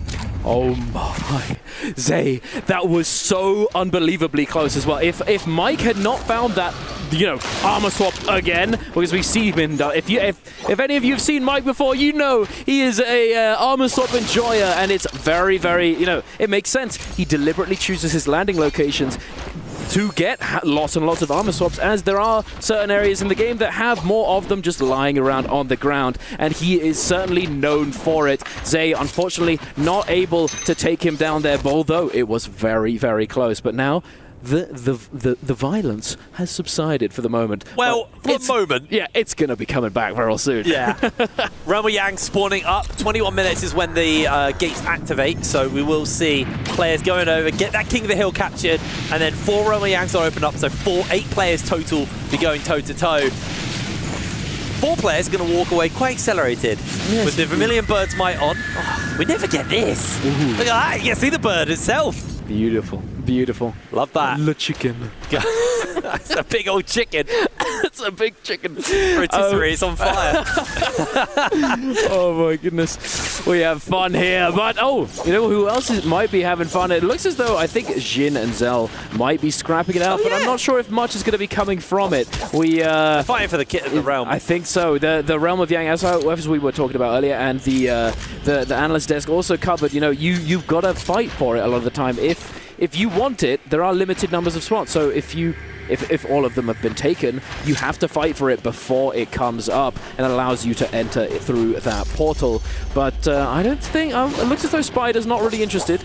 He does have blue armor, so it's not, being able to contest Mike here, especially considering he's on Syra, having that ultimate that gives him the big shield. It's hard to, push through and take it away from him. But one last thing, I think, actually, you take it. We're going to be jumping into the Realm of Yang, so we'll have to cover it afterwards. But Spirit Well is something that we should cover over after we get to the game moves so quick that sometimes it's hard for us to explain everything in a single game. We'll explain Spirit Wells briefly, but right now it looks like it's Mike taking on Verse here inside this Realm of Yang, going toe-to-toe. Immediately, Mike throws down the Dazzle, is going to try and connect onto Verse, who chases forward. Gets a nice knockback onto him there briefly. Both of them with ultimate. Verse, the new updated Yoto ultimate, goes through walls with the slashes. It does so much work. Throws down the F, gives himself a free pot. Mike also got a pot off, but gets interrupted there by the pistol shot from Verse. Verse gets on top of the pillar, looks for a scale rush angle, doesn't make that connection. Does try and connect onto Mike once again. Mike half armor off the back of this one, but is answering in kind. Both of them pretty close on the health bar, but Verse starting to eke ahead here with the pistol shot. It's just going to absolutely cut through the remaining part of Mike's armor, but Verse is also potentially going to lose a bunch of his. Throws down the F, looks at the pot, doesn't decide to let Mike get a pot off, knowing that he still has some armor to work with here and some level of an advantage. They're just playing bait with each other on the ultimate, as Verse is now very low, doesn't have the F, finds the knockback onto Mike. They're both exceptionally low on the health bar. There's the parry from Verse. He didn't even need to ult. He's looking for the scale rush. Mike's going to put the attention on, throws down his ultimate, looking for the Dazzle onto Verse. Verse throws out the F, but he gets caught by the Dazzle, and Mike does it again. Where's the ult, Verse? Can we use it? Press the button. I don't know, what are we doing? It was so close for so long, but he held it. But that just trigger for patience is one thing. Don't save your ult for next game, buddy. All right, but anyway, moving forward, we do see the other Realms of Yang. It looks as though Tryhard does go down, but we're going into the next one afterwards, and Frostus takes down Arano out of nowhere. We turn up mid-combo, and by the end of it, Arano's in the dirt, and Frostus claiming victory in the Realm of Yang. And now, as we see, we're going to be able to take a look at that loot. What's he working with? We've only got 4 Soul Jade spots, unfortunately, so he's not going to be able to take as many, but he does get upgrades. Now, the action doesn't stop, ladies and gentlemen. We're moving right back on over to the city of Tang, and it looks as though Zell is in a little bit of trouble with no armor, but we've got to get that double view. We've got the picture-in-picture. TDD5 getting juggled by the sandwich, the pocket sand out of nowhere. Oh the my word. Stuff. We love to mock, ladies and gentlemen. Infinite. That was absolutely brutal. We just kept resetting. Tammy, when he walks through his ultimate wind wall, he refreshes, well, sand wall, I guess, refreshes his wisp, which is what was CCing there. Really, really nice play coming out from there. TT25 throwing out the flying daggers, but Spider, with the purple flying daggers himself, is going to be able to have a little bit of extra damage and that purple armor on top of him. Spider continues to assert some pressure here onto TTD5, catches him against the wall. He's just aerial for the entirety of his armor getting taken away. Does find the parry up the stairs. The follow-up comes in. Nice combo breaker though from TTD5. Forced to use the ultimate to play escape, but Spider is not giving this one up. Dodges away on the slam of the pool. Looks for the wisp. Makes the connection. But TTD5 was able to get an armor swap off and get some health back. But Spider is unrelenting. TTD5 is now using his ultimate to blink and dash away. Put some space between him and Spider. But Zay was hanging around the corner. The wisp ready to fire here for Spider. He needs to make the connection. TTD5 able to dodge away on that wisp throw here from Spider as he's using the building as a point of defense, hiding away, gets in the invisibility bush. Oh! Spider, he's played these games before. He knows where to look. Oh my goodness. He just... Wait a minute, that bush looks a little scarce. Where did he go? Let's check. And he goes down. But here we are moving over to Plume Castle, ladies and gentlemen, the center of the map. And it looks as though it's the center of the action. Frostus, Mike, Edward, Juan Yuan are all packed into this area. And it looks as though there's even more on the minimap in that top right. But you know what's happening right now? Edward is getting comboed by Mike, but the parry coming out. Edward, he does have the million birds, Mike. He will survive with all of his loot as long as he doesn't lose it before he gets taken down. And it looks as though Mike wants to take advantage of this. Even though he too is on Syra, he wants to get those eliminations. But Edward, he's not going down without a fight. Although I think it might actually be to his advantage to allow himself to die, as he will be able to respawn with full HP, full loot later on in the game and somewhere else, you know, where there aren't about 6 people chasing him. And he does indeed do so. So he is going to survive. But these Yangtze players, are they surviving? Have they gotten a Soul Bloom? I don't know. I don't think they have. Look at there. We see it just behind the scoreboard. 50 seconds. They haven't got long left. It's rough as well because Verse, if this game went well enough, he could actually be on match point threshold at the end of this game.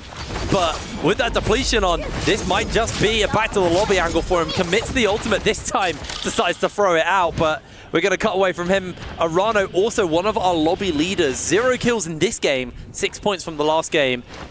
He also potentially is going out here. Everyone else is getting back into Realm of Yang, and this is great for Mike, because he had a very, very quiet game 1. Basically did nothing. Walked around, made it to like top 3, and then just got taken out with 0 kills. Now, he's back on the map, back on the lobby, 4 kills deep, currently leading the kill lead there with Zhang Yuan as well. So 2 players potentially in the running right now to take over this lobby. Yeah, no, absolutely. And it really does make that big, big difference. And there it is. Oh, wait, Arano got the cleanse. And Arano got the cleanse. Because he was slightly delayed. The Yang depletion players found each other. You know, it's a match made in it. Oh my goodness. Ooh. But here we are going into the second set of Realms of Yang, ladies and gentlemen. Juan Yuan up against Mike. He's jumping in with the fan.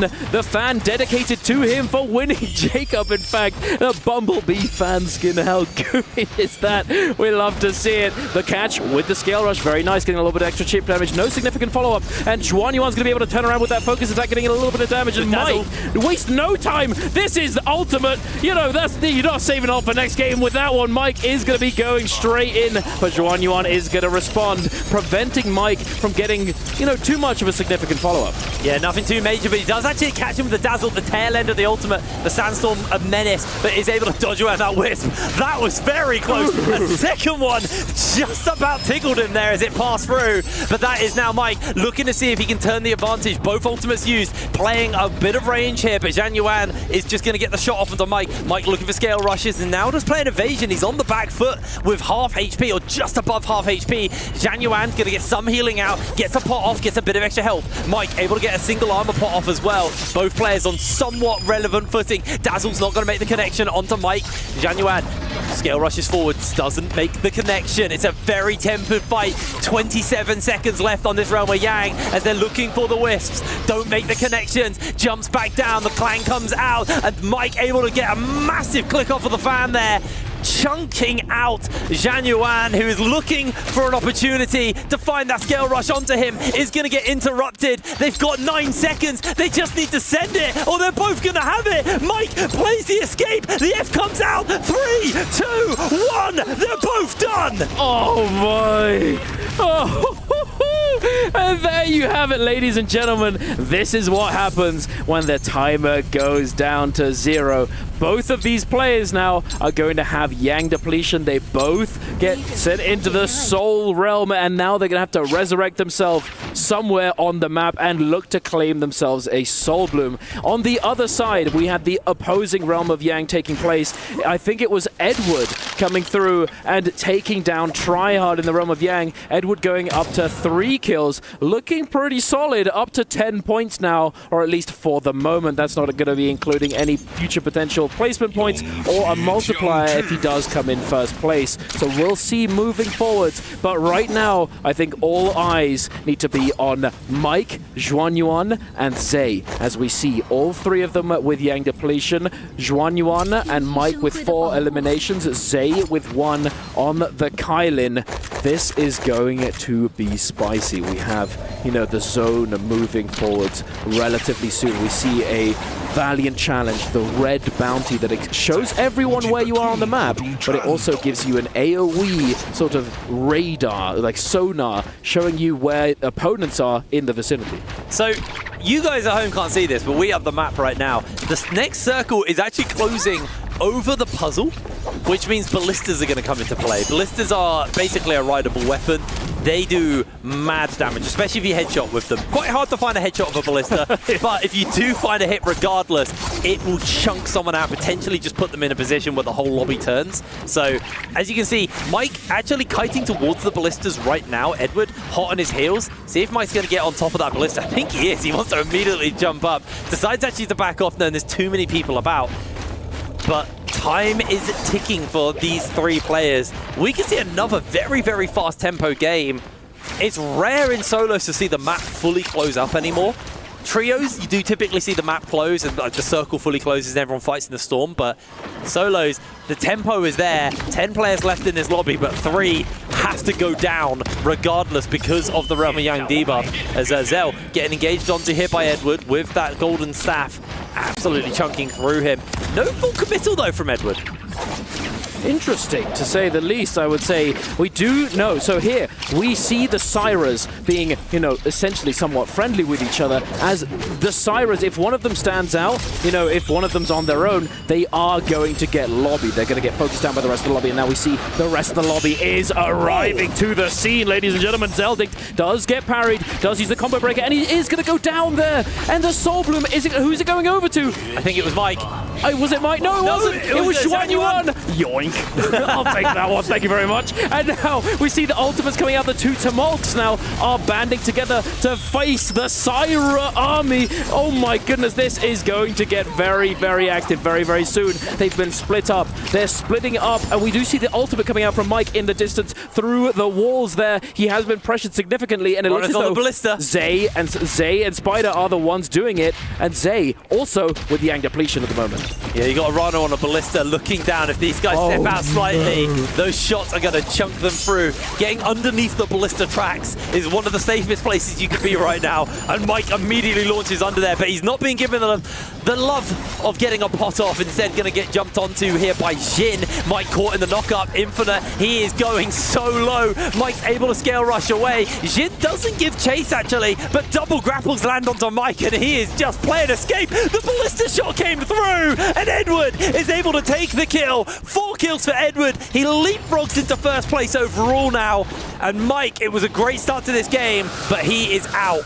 Yeah, there you see it. The betrayal. They were friendly before, but he saw him going down. He saw him just like vulnerable. He wasn't going to continue being friendly. I'll take that kill. Thank you very much. The betrayal, the backstab coming on through. But Zay, I wanted to add, Zay was able to cleanse his Yang depletion, getting that Soul Bloom off of that kill. But now he is getting pressured by Jin, being daring enough to go and loot the body. He is now going to just go down out of nowhere. Kylin, you know, you stand out, you pop your ultimate, everyone hears it, you are instantly the target of everyone in the area.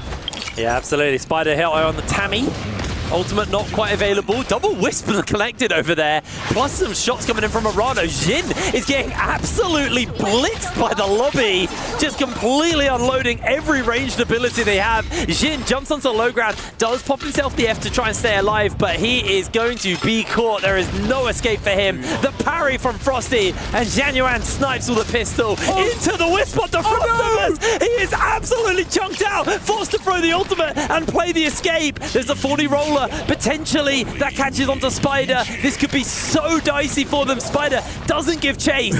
Frosty decides he's going to play the risky game and he gets out as Edward catches the Spirit Well. He sees him going into that tunnel, and that is what we were talking about early on in the game. There is lots of things on this map that are, you know, it will take you down. You know, environmental factors. There is a sort of roller, a spiky sort of roller of doom that goes round and round in a circle. And if you get hit by that, it's a lot of damage. You can get sort of turned into a stain on the floor. They're fighting in the corridor now. But it looks as though they're gonna go for it. You know, initially it was like, oh, they want to play safe. No, they jump in. They just needed a breather. Now they're gonna chase. Frostus in the center room underneath. Will he actually be able to make it out alive? Oh, or are these players? Arano! He got hit. Ooh. No, he didn't. I thought he got hit. He got clipped by once. He got clipped by it once, but the full damage didn't go through. Oh, thank God. That was very dicey. That was very dicey for him. Frostus, though, still pinned inside here, is just about going to jump over. Nice juggle of the range there to evade getting caught by the 40 roller. But Frosty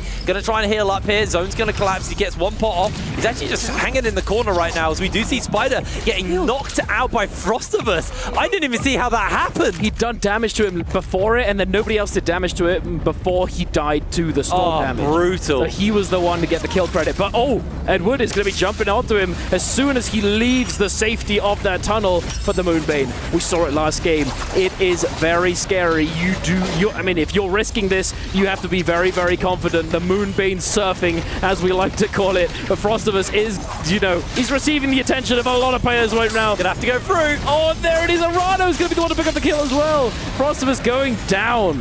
Tryhard is still in the lobby. Januan, Arano, and who else? Edward, thank you. How did I looking at him? How did I miss that?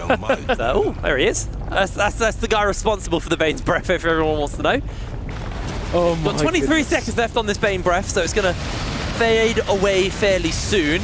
And Januan still has a debuff on him from the earlier Spirit Well, a mechanic we will explain later when we get a chance. It's just constant action right now. And Januan, I don't think he's going to get the opportunity to cleanse himself. He's knocked onto the low ground. Arano's keeping the pressure up onto him. Who's going to secure the kill? Nice armor swap comes out as he's still low. They're looking, they're chasing, they're desperate for the kill onto Arano. So Januan, sorry, but he's able to break away. Arano goes range, switches to the pistol, looks for the shot, can't quite find the lineup onto Januan, who is using the grapples, using the movement so flawlessly to play the escape. Arano unable to make the connection, but Januan not given the opportunity to pot. There's the pistol shot from Arano to take him down. Tryhard now sliding into the pocket. Edward, he's just potting, he's chilling. He is absolutely vibing. He's got the buff still for a few more seconds, and he's got 4 eliminations to his name. Tryhard in this situation. He's got no elims this game so far. Unfortunately, you know, he just didn't have the best start and wasn't able to sort of really like put the front foot forward in that mid game, so wasn't able to find any eliminations, but now could be his opportunity. It looks as though Edward does not like the look of Arano. Arano looking quite vulnerable at the moment, and he is not full HP, so it looks as though Edward very happy to potentially take this fight and focus down Arano. Tryhard with a beautiful parry, able to force Arano into using that combo breaker to disengage. He does hold on to his weapon, and his ultimate is going to be coming up in about 25%, but will he be able to manage that before he gets focused and committed onto by both of these players? 3 minutes now until the zone fully closes. Tryhard, this could be a good shot, a good chance for him to put a couple of kills on the board and jump up that standing. Right now in 10th place, so has a lot of work to do. Right now we're into what I call the Buccaneer phase, typically a trios thing where everyone just shoots at each other with cannons and muskets. But all it's going to take is that single spark. When you're in a three-way final circle, you don't want to be the one to start the fight, because if you get chunked, you're the one that's going to get chased by the other two players. It's vicious, but in NARAKA, if the lowest player will always be chased and be teamed up on to make sure that they go out and secure a safe 1v1 for the other two players. Yeah. I mean, it's target selection. Yes. It's optimal target selection. If the objective is to get as many points as possible, each kill giving you a point. Yeah. You know, it's ideal to focus down a target that is vulnerable, that's going to be an easier kill to get for yourself, right? So it makes sense in the grand scheme of things. However, there's lots of different ways of thinking about it. You know, if somebody is committing to try and take down a player, you see that and they have their back turned to you, you could potentially go for the backstab and go for the, you know, the off-meta or suboptimal or different line of thinking where you go for the guy who's actually winning. But I have to say, a lot of players would probably get a bit angry with you if you did that, because it doesn't make all that much sense. Yeah. Why are you attacking me? He's the low one, get him! Exactly. But we shall see as this starts to unfold, ladies and gentlemen, where all three of them now do have that legendary armor. Yeah. We are going to see Tryhard drop down, see if he can find a little bit of chip damage onto Edward. Tryhard now dropping back, trying to disengage. The focus attack doing quite a bit of damage. The cannon fire coming down from above. Both of these players eating so much AoE damage. Is Tryhard going to be able to get the heal off? I don't think he is. The flame breath is going to come on through, I believe. I think Arano, that's what he was doing. He was stacking up that flame breath, allowing him to now have fire damage on his cannon shots. Yeah, it was really nice there for him, but Tryhard has lost all charges on his ultimate. It's going to go incredibly low. Has the ultimate to try and get the distance between him and the others. Jumps up into Edward's pocket, looks for the ball slam down, jumps forward, one more kick available to him onto Edward. It's going to get a nice amount of CC out. Dazzle goes down. Tryhard not given the opportunity to get himself a pot though and heal back up. Edward still very, very comfortable on the health bar situation. So Tryhard, unfortunately, is the one selected to die by the other two players at this point. And there he goes. Arano's the one to secure the kill, jumping him up to 3 on the kill order right now. Edward, 4 kills in his pocket. Actually, it's 4 apiece. Whoever wins this is going to be the MVP for the match. It's a big fight for first place and for a shot to jump further forwards to the rest of the lobby. Arano catches the uppercut here on to Edward. It's an awkward final circle with the rock edge being a complete menace to the pair of them. Edward throws down the ultimate for a bit of additional health, looks at the dazzle onto Arano. Doesn't make the connection with that first dazzle though. Arano is playing in the circle as well as he can, caught by the grapple by the dazzle, but catches him in the pool. Edward blinks back. Ultimate's about to time out. They're both going so low. Who's going to pull ahead? Edward low. Arano's lower. But Edward is the last man standing. Oh my goodness. Both of them having Rupture Gale Flame Breath, ladies and gentlemen. They were able to dictate the pace of that end zone so well. And that's one of the reasons why we saw Tryhard just getting stuck in the middle of them. He couldn't do anything. Both of them had the cannon. He's just going to rain fire down on them from above, and they take full advantage. Edward coming out on top in those last few moments. It was a sliver of health, literally nothing in it, and he comes out victorious, ladies and gentlemen. Our MVP for game number 2. What an absolute banger. What an absolute day to be alive, ladies and gentlemen. Absolutely crazy. 19,000 damage coming in from him as well. Edward popping off. He had a great game 1, great game 2. This has put him either close or potentially over the line. I don't know what the kill multipliers and everything are going to look like, but it's 19 points till you're on match point. Once you hit that match point, all you need to do is find an MVP, and then the day is done. You are the big winner. And the big thing is there is a prize pool for winning every game today. If you MVP, let's say in game 4, game 5 to 8, you win all of those MVP prize pools as well. So like, that's a lot of cash for winning early. They want to tie it up, they want to walk away with the dosh. Nice and happy. Yeah, a bit of Wonga nice in their pocket. That's a very British one, that one. Very British indeed. But we can see it right here. The faces of these players, you know, they're very focused in.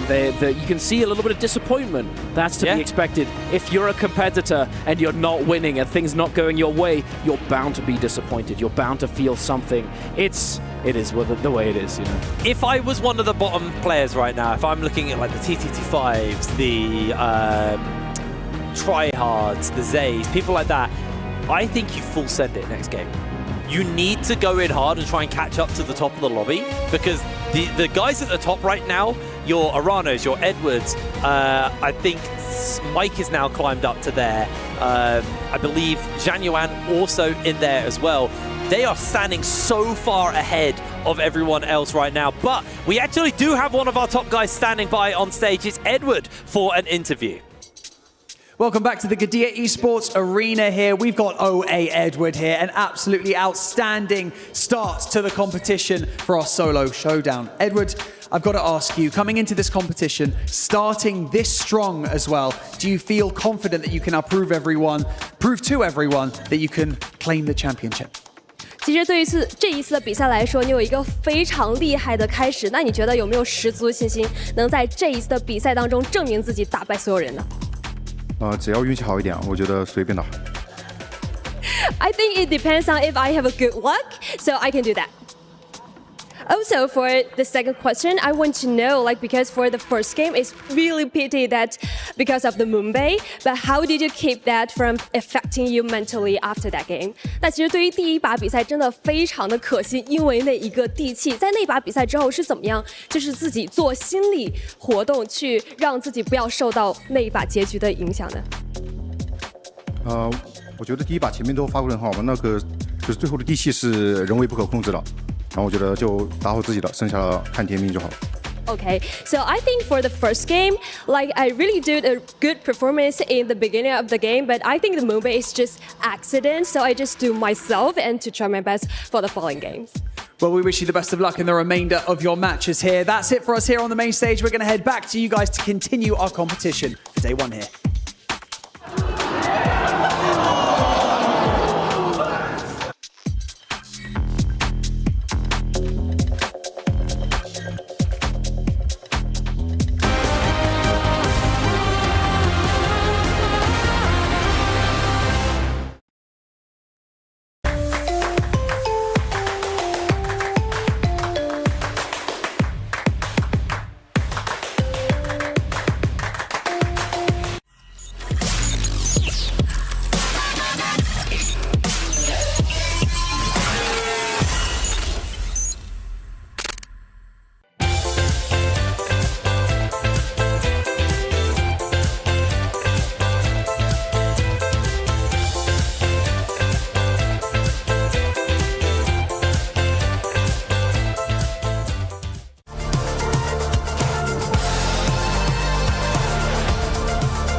This land is calling.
It might be all fun and games there during that segment, but it wasn't all fun and games, especially for Edward in that second match. He turned up the heat, creatives. Yeah, I mean, Edward, we saw how strong he even did in the fall split as well, the first fall split finals that we had, and he's continuing that momentum onto today's matches as well. We're going to be looking at some highlights here on game one. I know this was a big factor at the end, Moxie. You kept seeing players get ran over and over again, and it actually ended up hindering Spider's performance a bit. Yeah, the Temis really looked like they were going to be an absolute powerhouse, and then when the fight moved underneath Salvation Podium, Spider actually got caught both by the Phony Roller as well as that zone closing, gets caught in the back, and that weakens XY's position too. Yeah, that's under there. They're trying to run away with it, but Temi's not really good in the multi-way fight. Surprisingly, like you were saying, Moxie, Shenyuan and Spider go down. Definitely the powerhouse duo for today, but we got to talk about how Edward was able to take it down. My man's on his redemption arc right now. He didn't make J-Cup. This whole year, he's been trying to prove himself to show that he still belongs. He's still one of the top 5 players, and no surprises here. He comes out on top, taking it away from the new school, Arano. Yeah, and I mean, he's helped as well massively by the fact that both of the Temis were trying to target the Syras. Syra Ultimate being able to mitigate a lot of the safety that Tumult Ultimate should be able to bring, as that laser beam goes through the Tumult Wind Wall alongside the Fan R&B, something that we've seen the Syras use and punish Temis in a 1v1 before. So when the Syras were getting pressured by both of the Temis, it felt like one of them was going to go down for sure, but then the Temis got separated, and all of a sudden, Edward didn't have that pressure on his back constantly, and he could hold on to his ultimate as long as he wanted. We saw Tryhard there towards the end too. He was trying to do something. He was trying to get just a little bit of redemption there after that first match. But let's take a look at this overall ranking, because now Edward, with that performance, he's set at 16 points. So if he gets 3 more points, he's going to be able to hit that match point. Yeah, I mean, Edward, previously known as Wang Liang, a veteran it seems, right? He's been in the Pro League for such a long time. Did have his struggles, I believe this season. He did take one bi-weekly home for this year. And now you see him, once again, he was super close for the fall split. He's back today here for the EWC, MSC. Looking pretty good. Arano, my dark horse pick, up on the screen as well for the 2nd place spot right now. It's just overall, competition is getting heated right now. Mike's a little slow down right now. But, you know, we still have a lot more NARAKA, and anything can happen. I mean, we're looking at all these teams, right? One player that turned it up there in the last one was definitely Mike. Mike ended up getting those 5 eliminations, but I kind of want to rewind it a little bit, because with the main talk, I feel like every single time, it's about the Yangs. We had Xuanyuan versus T225. This was one heck of a fight. Yeah, Shenyuan getting to come on through on his signature hero. We talked about that Temi being incredibly strong, and you can see here as well the pillar play. We're going to be talking about Realm of Yang. We have to talk about the pillars. And Raven, that's something you can actually give a lot of insight into, right? Yeah, Verse, he's definitely set the pace. We saw it earlier today when he was versus Spider, and definitely moving forward now. Shenyuan on his Temi, world class, puts Verse in the blender. This stun lock is just absolutely oppressive. But something we saw in that Yang fight the whole time. Verse is definitely coming to play with some new technology with those pillars. So I expect to see more of that moving forward. I mean, we got to be looking at some of the other fights too, because the other fight, it was Verse versus Mike. And we thought for the longest time Verse was going to be able to hit his vault. He just decided not to, creatives. Yeah, I mean, this is our first timeout, right? Our first timeout of today, as well as our first in-game as well. So, I mean, back-to-back first times. And this right here puts a lot more pressure into the lobby, coming up with 2 players with Yang depletion time right there. You see XY beautifully kite out the pressure that, you know, he was getting implemented there. Does throw down the Wisp, manages to stay on top of the pillar, and he does manage to time out the Yang. We're going to continue on with the Yang fights. We're going into the last one. I swear, it was just so entertaining seeing all of these fights. And it came down to that second one. The one between Mike and Xuanyuan. Yeah, old school versus new school getting to come on through. New Yoto as well, with Mike on that Syra, once again utilizing those pillars, getting to come on through with a lot of those skill rushes that we get to see, which is another reason why things like the fan, the dagger, and the flying knives are so important, as well as things like that combo break. Syra being a very strong 1 versus 1 fighter, because she has a combo break which allows not just for spacing to be created, but also a little bit of a heal that you can then have without getting pressured by your opponent. opponent and when you're forced to give up space. Yeah, looking at this pillar play, Shenyun Verse and Mike. Verse showing a lot of new technology. Mike usually known for his aggressive play, but all this aggression doesn't matter versus Verse. We see a new level of play coming out of him where he's perfectly spacing Mike out. Now, I thought this was over as soon as his ult came out, but Verse does manage to buy a little bit more time, but just like always, you can't put your money against Mike. New school versus old school. Old school still comes out. Mike's the GOAT. Yeah, and then it puts Verse in such a rough position because he's hit with that Yang depletion, and we see him have to take a fight against Arana when that second Yang is starting to time on up. Unfortunately, he loses that fight, and it means that when we look at those overall standings, Verse gets overtaken despite such a stunning dominant performance in game number 1. And we had so many Yang fights that we got the order a little bit mixed up there. I lost track of which ones we were going for. But let's take a look at the match MVP because it came down, honestly. So the Sony match MVP with Edward. Oh my goodness, just look at all that damage right there. 19,000 damage, Creatives. Yeah, good amount of damage, good amount of kills, plus the MVP.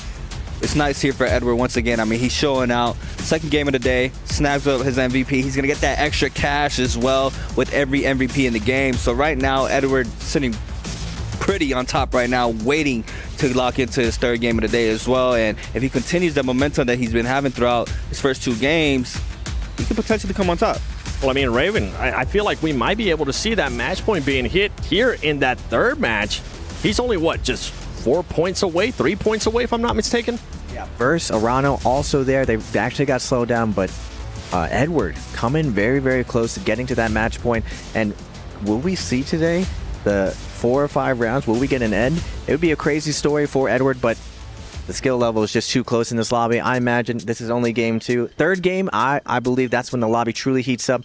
Everyone realizes what's up, and they're all playing this mini tournament. Anytime you MVP, you get that extra cash that you're saying, C8. Everyone's playing a mini tournament every single game. They're putting their heart out there, and I see a lot of good games that we have in the future. I mean, we've been talking about all this top dogs between Mike and Spider. So let's take a look at this SMB head-to-head between these GOATs of NARAKA, BLADEPOINT. As you can see, the kills right there, being able to average so far 2.5 each. Are you impressed by that, Moxie? You don't seem too impressed by it. I mean, I'm impressed by the damage that they're both able to do, and it's no surprise as well to any of us on the couch, right, that Spider is going to be walking away with more damage than Mike, purely because of how much more aggressive he plays. Mike is very tactical, very clinical. Raven, you've used the word surgical to describe him, which I think really hits Mike's playstyle home. Yeah, if Mike's a surgeon, Spider's definitely the Terminator. And we're seeing, like, even though he's been the Terminator of the past, even though Mike is the GOAT, we're seeing the new school really challenge the old ways of work smarter, not harder, get those last hits, play those slower characters, and find those wins. Wang Liang, before he renamed to Edward, that's what he was known for. Pretty much copycatted from Verse and Arano. I think off-spawn's going to really dictate the next tempo. We've seen these guys make really, really big plays against these better fighters. Mike, Shenyun, Spider, all really, really strong fighters. All of the GOATs of fighting. But this new style of play where you find these nice timings, these little chinks in the armor, will it pay off in the end? There's still a lot of NARAKA to be played, guys. Yeah, I mean, just on top of that, Son Yang, longsword is very strong for a very long time, especially in Yang. If you guys don't know, longsword had a combo that you're able to extend with due to the wall in the realm of Yang. And a couple of weeks ago, Action did find a variation of you're still being able to do that combo, and he hit Mike with that a couple weeks ago. And while we were looking at the replays, I did see Mike in the realm with a longsword. So on top of him trying to adjust, he's learning new things as well, right? He gets hit with something, he is going to learn it. And a player like Mike, he can learn that instantly. He knows all the keybinds, all the macro. He knows everything he needs to do. He just needs to see it once, and Mike, you see it there in the round. Well, we're getting ready for that third match. We're getting ready for the draft as well. Earlier, Moxie, you were telling me about how we had 2 Tammys in that last match, how they ended up splitting. What are you expecting to see here, especially on the draft going into the match 3? Well, it's still match 3, which means these phases are still going to be rotating in a, well, fitting carousel manner to harken back to Creative's point. For those of you in the know, that was actually what we called that combination. A very fun name for a not fun time for players to be able to have. But I think something that we have to talk about in terms of those drafts and hero picks is that Edward is in such a good position in the standings. While he picked something incredibly off meta in game number 1, he picked the Yoto. So he's still got things like the Lanny and the Liam open to him. Yeah, and when you say off meta, Moxie, this is a new tournament. A lot of these things are unproven, and leading into it, a lot of players were playing Yodo, ironing out the details. We saw Mike really dominate with the Yodo, and now Edward getting a lot of value out of it. Will we see more of it moving forward? I know Wu Chen is in all these guys' pockets. This is only game 3. There's still a really, really deep character pool for these guys to play, and like I said, first two games around, we're only on game 3. These guys are going to be heating up, and as the leaderboard kind of evolves, these guys are going to be looking at Arano, at Verse, and we're going to start seeing some counterplay in order to slow these down. Because of the MVP system, we see a lot more counterplay in this modern NARAKA. Love that you mentioned Wu Chen. And I'm keep going referencing bi-weekly one for the fall split because our last fall split, Edward had the best Wu Chen of the night. So him being so on top of he's on top of the leaderboard right now. He still has that Wu Chen game. If he decides to play or if he's in the last round selection, he still can do good, as we saw there for the bi-weekly in the fall split. So, I mean, it's exciting right now. Edward is sitting very nice right now. Talking about counters, we're talking about what Edward's going to be doing. I'm looking at what Tryhard's going to be doing, Raven, because we saw him being able to step it up in a bit in regards to not getting eliminated early on. He is currently sitting, I believe, with just 1.5 points. A big gap to close up, especially with how close Edward is to that match point. Yeah, things were very, very close, like you were saying, Seven, and he's going all in. This is the first double pick. Normally, all of the players in the current league, they wait to double pick just in case you can't pick the character that you want in those games 6, 7, and 8. But the Lonnie, he had some success right there. He was able to find the Soul Bloom and Cleanse and get to that end game. The only thing, I know Tryhard really prides himself with those 1v1 scenarios. He wasn't able to win Yang. And what's surprising about Tryhard, he's so confident in his skill that he doesn't really care if he loses. He finds ways to cleanse. So it's a good sign that he still has some life in him, that he's finding these cleanse even on this world stage. Moxie, I'm thinking about some of this other player. I'm just thinking about a little bit more in the big spectrum of all these players. The global players, say Frostus, we really haven't seen much out of them here today. You've been a coach. What do you think their mental state's currently at? I mean, you just have to be able to dust yourself off and pick yourself into the next game, right? Sometimes you can get griefed by the RNG. It's a battle royale. After all, you might not get your weapon. You might go into a rough matchup in terms of that Realm of Yang, and then you're not able to find the recovery. But that's one game. Potentially we play 8. So you have to make sure that that last game doesn't affect your mental, and that's actually something that a lot of these players have struggled with. Spider, when he was starting off in the league, we've all seen it time and time again here on this couch. He had one of the worst mentals, and we actually got to see when he was back with WBG, one of the best coaches in the league was able to help him out in regards to that. Yeah, I mean, we even saw it in the player interview. He mentioned mental, right? First his mental, and then his gameplay. And, I mean, that is another tower that these players have to overcome in esports, is trying to get that mental right. If something doesn't go right, you have to try to brush it off as fast as possible. I know it's easier said than done, but that's what makes a pro player, and that's how greatest are made. We're talking about mental. I think there's one place and one person we have to go to. The man that actually gets to hang out, eat pizza with all these players, talk about what's going on here at the EWC Festival 25. Raven, what do you think their mental of these players are currently at, especially the global ones? I mean, you have to find the love for the game. At this level, what really sets a difference, everyone puts to work, everyone puts to time, everyone can kill each other, but it's the ones that really, really love the game and have a ton of fun. Like for me personally, NARAKA is my favorite game of all time, and I know for Spider, the big change that you really saw in his demeanor is he started having fun again. I know when Mike came back to the league, Spider had a trouble finding his footing, finding his identity. A lot of his playstyle was similar to Mike, but now the modern 2025 Spider looks nothing like Mike right now. You see a lot more commitment at him, and he's willing to put it all in line. Even in the situation where we saw him versus Verse throw a bad scale rush out and get parried, you still see him come out of Realm and keep swinging. That mental of having fun, finding that enjoyment in the game, and leading into your strengths really is exemplified by a player like Spider. Yeah, Spider has always been overshadowed, it feels like, by Mike. Every single time, every single title that he won, people said he wouldn't have been able to do it if Mike was there. And we even actually get to see how much these players feel the pressure of having to prove themselves when we have rookies coming into the league. We talk about players like Wu Fong, Shen Yuan coming in, instantly changing the game. They actually confessed in their own interviews because they were new. They felt like they had to play more aggressive, take every single fight, go up against the old guard to prove that they deserved to be where they are.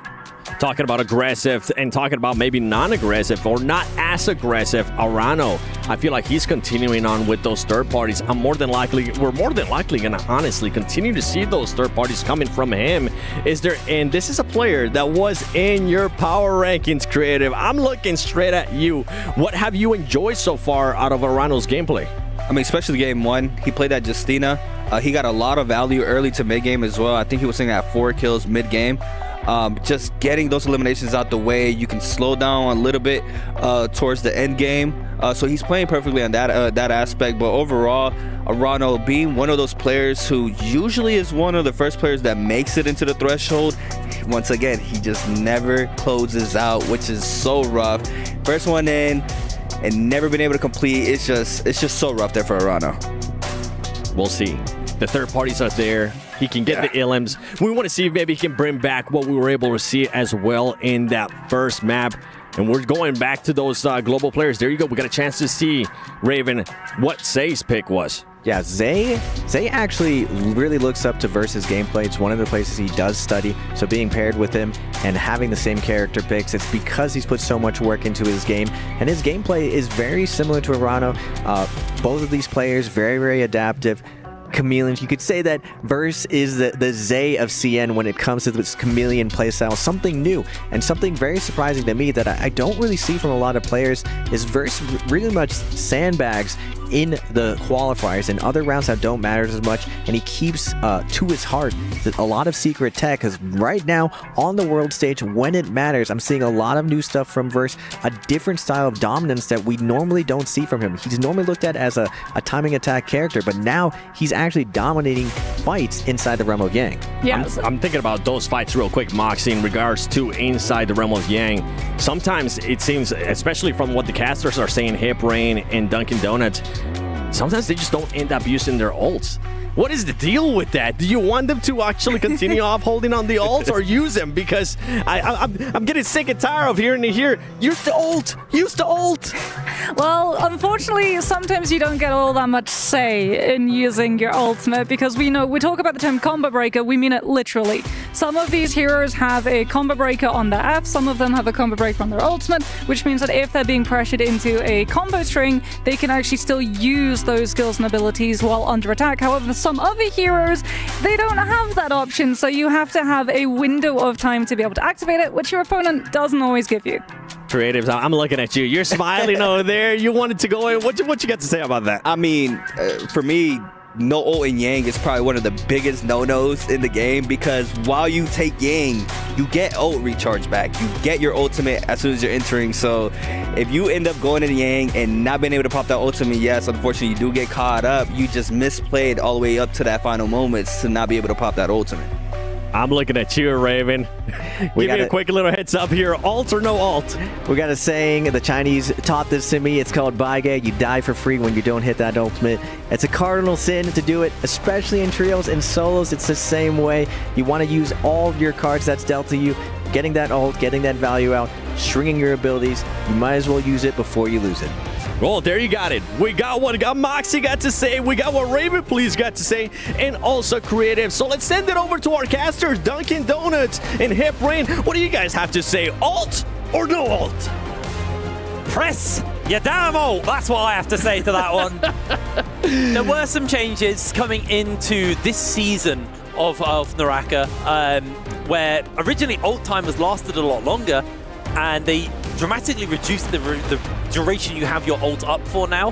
And I still feel like a bunch of players are getting used to that, because typically they used to ult a lot earlier into fights, but some people hold it, like Moxie said, sometimes for the combo breaker, and sometimes just for that perfect window, because before you could pop ult, then search for the window. Now you have to kind of just time it right. It's a real skill expression thing, and yeah, some people do make that mistake, but yes, regardless, we are loading onto Morris Isle, the first map of NARAKA. A place that feels like home to all of us. It really does, yes. I have to say. I've played thousands and thousands of these games. 10 to 11,000 hours of NARAKA, and a lot of it was played on Morris Isle. It's a beautiful place to go for a stroll, but it's a little dangerous as well. Ladies and gentlemen, we're going to be loading on to Morris Isle for our third game of the day. I'm so excited. I hope you all are too.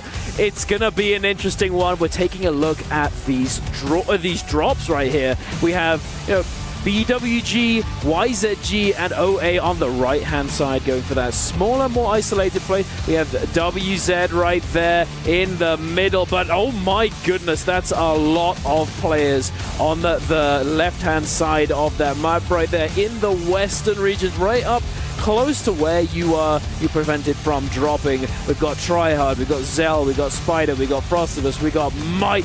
It's gonna be an absolute tear of an early game.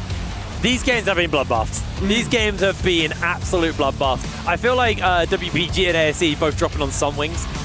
Can have a very chill start. They'll take each other out, respawn, and go somewhere else. It's going to be very chill for them, but where the other drops are, towards the middle of the map and kind of big clusters of players, I think we're in for some real heat here. We're cutting over to Edward right now, hot off the drop. Winner of our previous matchup. He is close to that match point threshold. Now, if he surpasses 19 points in this game, it doesn't matter. Once he hits 19 points, it's the next game after that is when he hits that MVP eligibility. That's the word I was looking for. I was going to say candidatability, which isn't a word. That was the only word swinging around in my head for that moment. So once he hits 19 points, the next game after that, he has the chance. But Tryhard, off the bat, actually able to secure himself a kill. Now, TTD5 and Zay going toe-to-toe. Nice dodge on the fly. Knives there from TTD5. Catches him with the uppercut. The staff does a fair amount of work onto Zay off the back of this one, as there's our Sunwings kill we were talking about. Versus able to secure that one.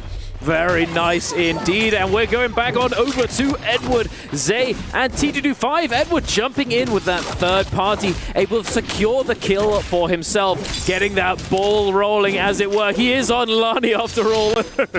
I'm sorry about that. But anyway, moving forward, we've got T225 on the front foot. Oh, as I say it, ladies and gentlemen, the caster curse. My bad, buddy. He is going to get parried and take so much damage. The jump horizontals, kicking him away. Get away from me. Edward trying to hold on to him, but we see the armor swap coming on through. This one of those areas that just has lots of little armors lying around on the floor, and T225 able to take full advantage of that, and Edward putting the trigger on the ultimate, perhaps a bit too early. Yeah, a lot of buildings, a lot of invisibility bushes, those purple bushes to jump into and try and lose line of sight. Edward pops the ultimate, still has a couple of charges onto it. It's going to get himself absolutely juggled here by TTD5, trying to use the ball to get some extra work out. TTD5 just full sending it here, chasing after as Edward. He was on the front foot, now on the back foot. TTD5 continues to chase after him here. The ACOS ultimate burning away as we see off screen Frostus taking down Mike.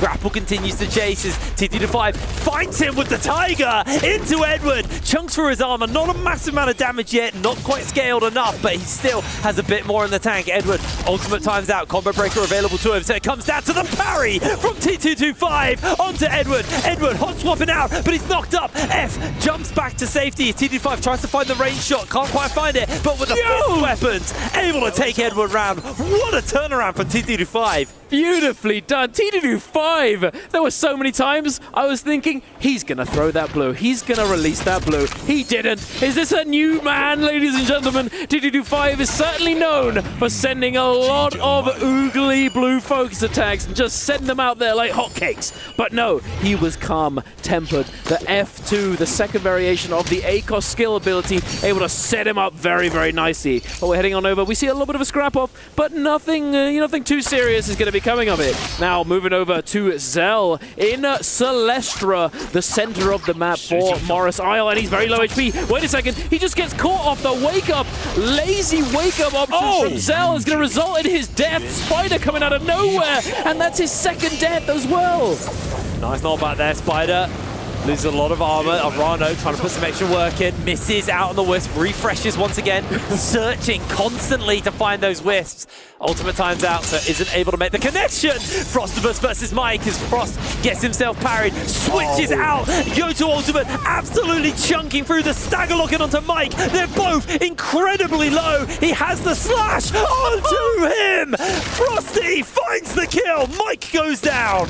Oh, that's what I'm talking about, ladies and gentlemen. That's why I mentioned at the beginning of the day that Yodohime, I'm surprised she's not getting double picked or picked a little bit more often, because for those of you you who've played her new ultimate, it basically gives you a new weapon, a greatsword to play around with. It's very different from her original, and you can just spam horizontal, crouching horizontal, and it's very, very hard to escape. But right here, we've got Jin and Verse. Verse with a sliver of health, well, a bit more than a sliver, but it's still not a very chunky chunk of HP to play around with. Jin, on the other hand, is a very, very happy. A lot of effective HP to work with. The jumping horizontal is going to do a little bit more chip damage to grapple. It does get combo broken. He does get grappled once again, and into it. Oh my goodness. Into the ground he goes, into the soul realm to resurrect elsewhere.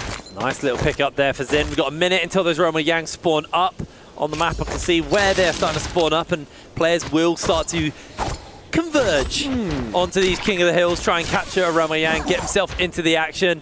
This is like one of the few times where you have like a break in action, and it's like a minute. A minute to catch your breath, restock on your goods as well, because you have weapon repair, you have armor repair, you have health pots as well. You need to get yourself all of that put together while trying to find some upgrades to your armor and your weapons.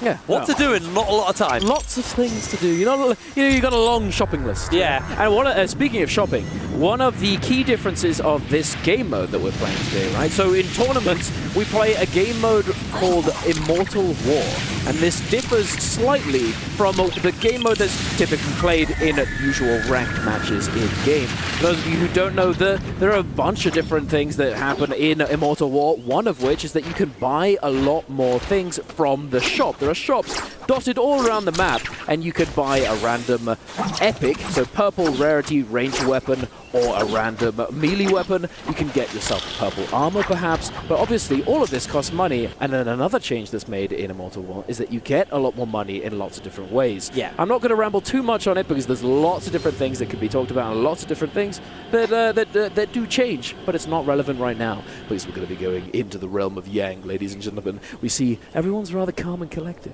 Not much is going on. And this is the big point where we start to see people jump ahead on points. Right now, Mike's leading the kills with 2. But everyone else have 1, a couple people on 0. Like, it's a very, very low tempo start right now. Edward, 17 points. He's closing in on that 19. But the big thing is I feel like the rest of the lobby are starting to peel up after them. So we're going to see more and more people get those kills on the board. And that 19-point threshold could get surpassed by a couple of people fairly soon. Yeah, no, absolutely. We're seeing the patience right here. So I think that they can go into the realm of Yang if they want to. However, a lot of these players, they wait, because it does fill up. Like Frostus, he's not waiting. He just wants to get in. He's going straight in there in first because obviously, if everyone's piling in, they're not all fighting each other. They're going to get paired off. So some of these players wait to try and get specific pairings or get specific fights based off of the analyzed tendencies of their opponents. Yeah, also, typically the earlier you jump in, the more confident you are to win a Roma Yang. So if you wait and jump in later, you're realistically going to maybe run into someone who's maybe not as prepared. As we are jumping into our first proper matchup, Zhang Yuan versus CT25. But actually, we're going to cut over to Edward versus Zay. Edward, obviously, our kill leader. This could be a big one here for him on the Lani. Flying daggers in pocket. Got himself the dagger as well. Looking for that opening on to Zay. Zay pops back for a brief second there. Edward uses the F to buy himself a little bit of space for the moment as he's still playing the evasion game. Zay also on the Lani. Both of them hunting each other. Gets a cheeky knockback.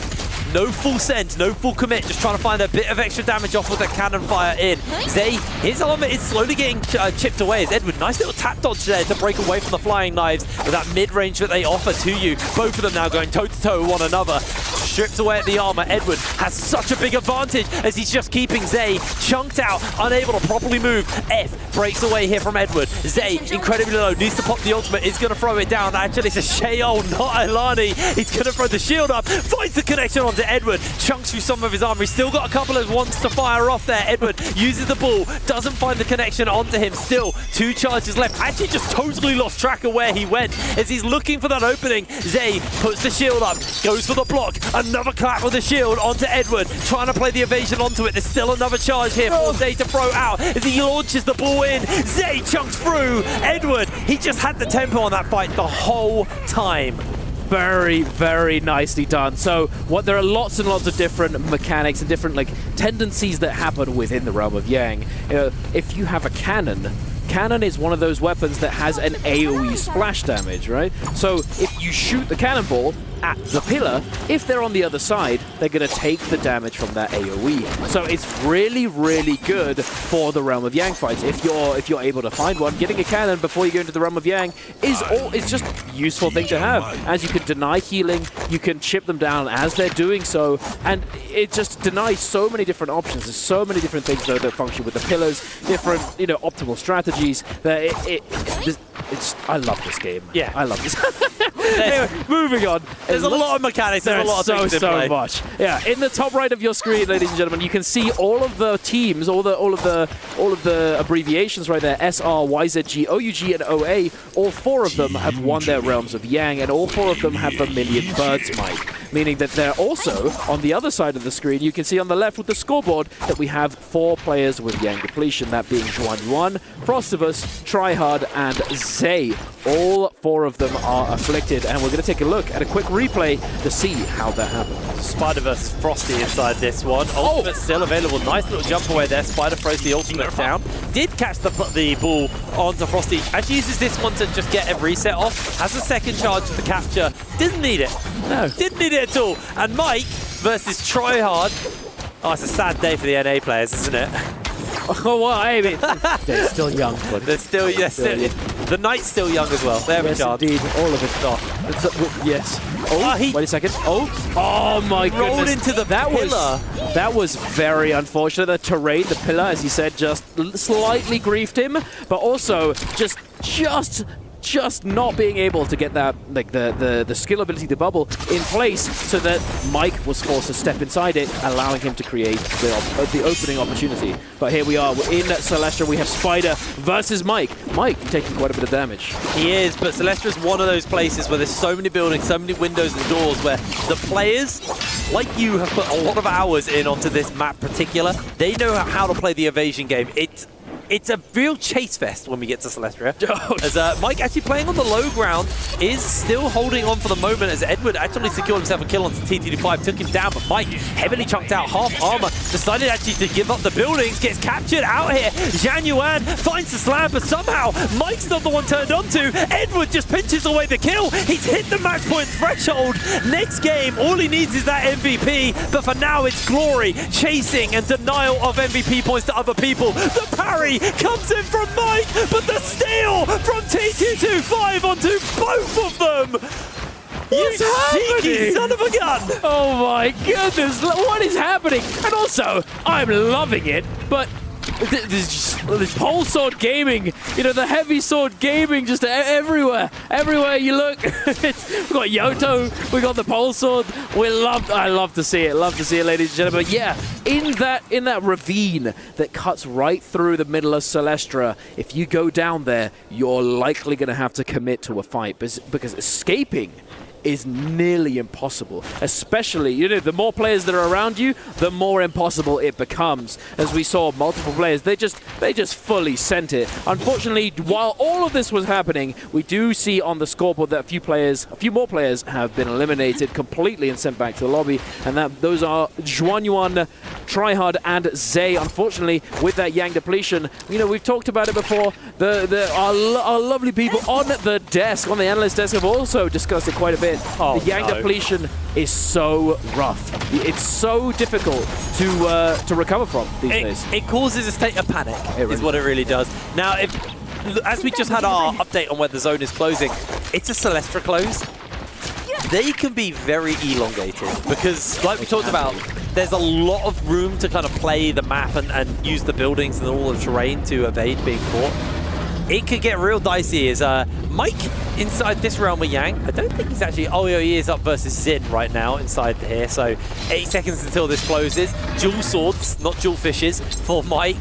Is going to try and see if he can get an opening and try and catch up with some of those front runners, because he himself isn't too far off that match point eligibility. Just takes a good game to really close that distance between him and the front runners. Jumps up. Dazzle going to just about get dodged out from Mike. Played that beautifully, actually. F's back into the action just to break away.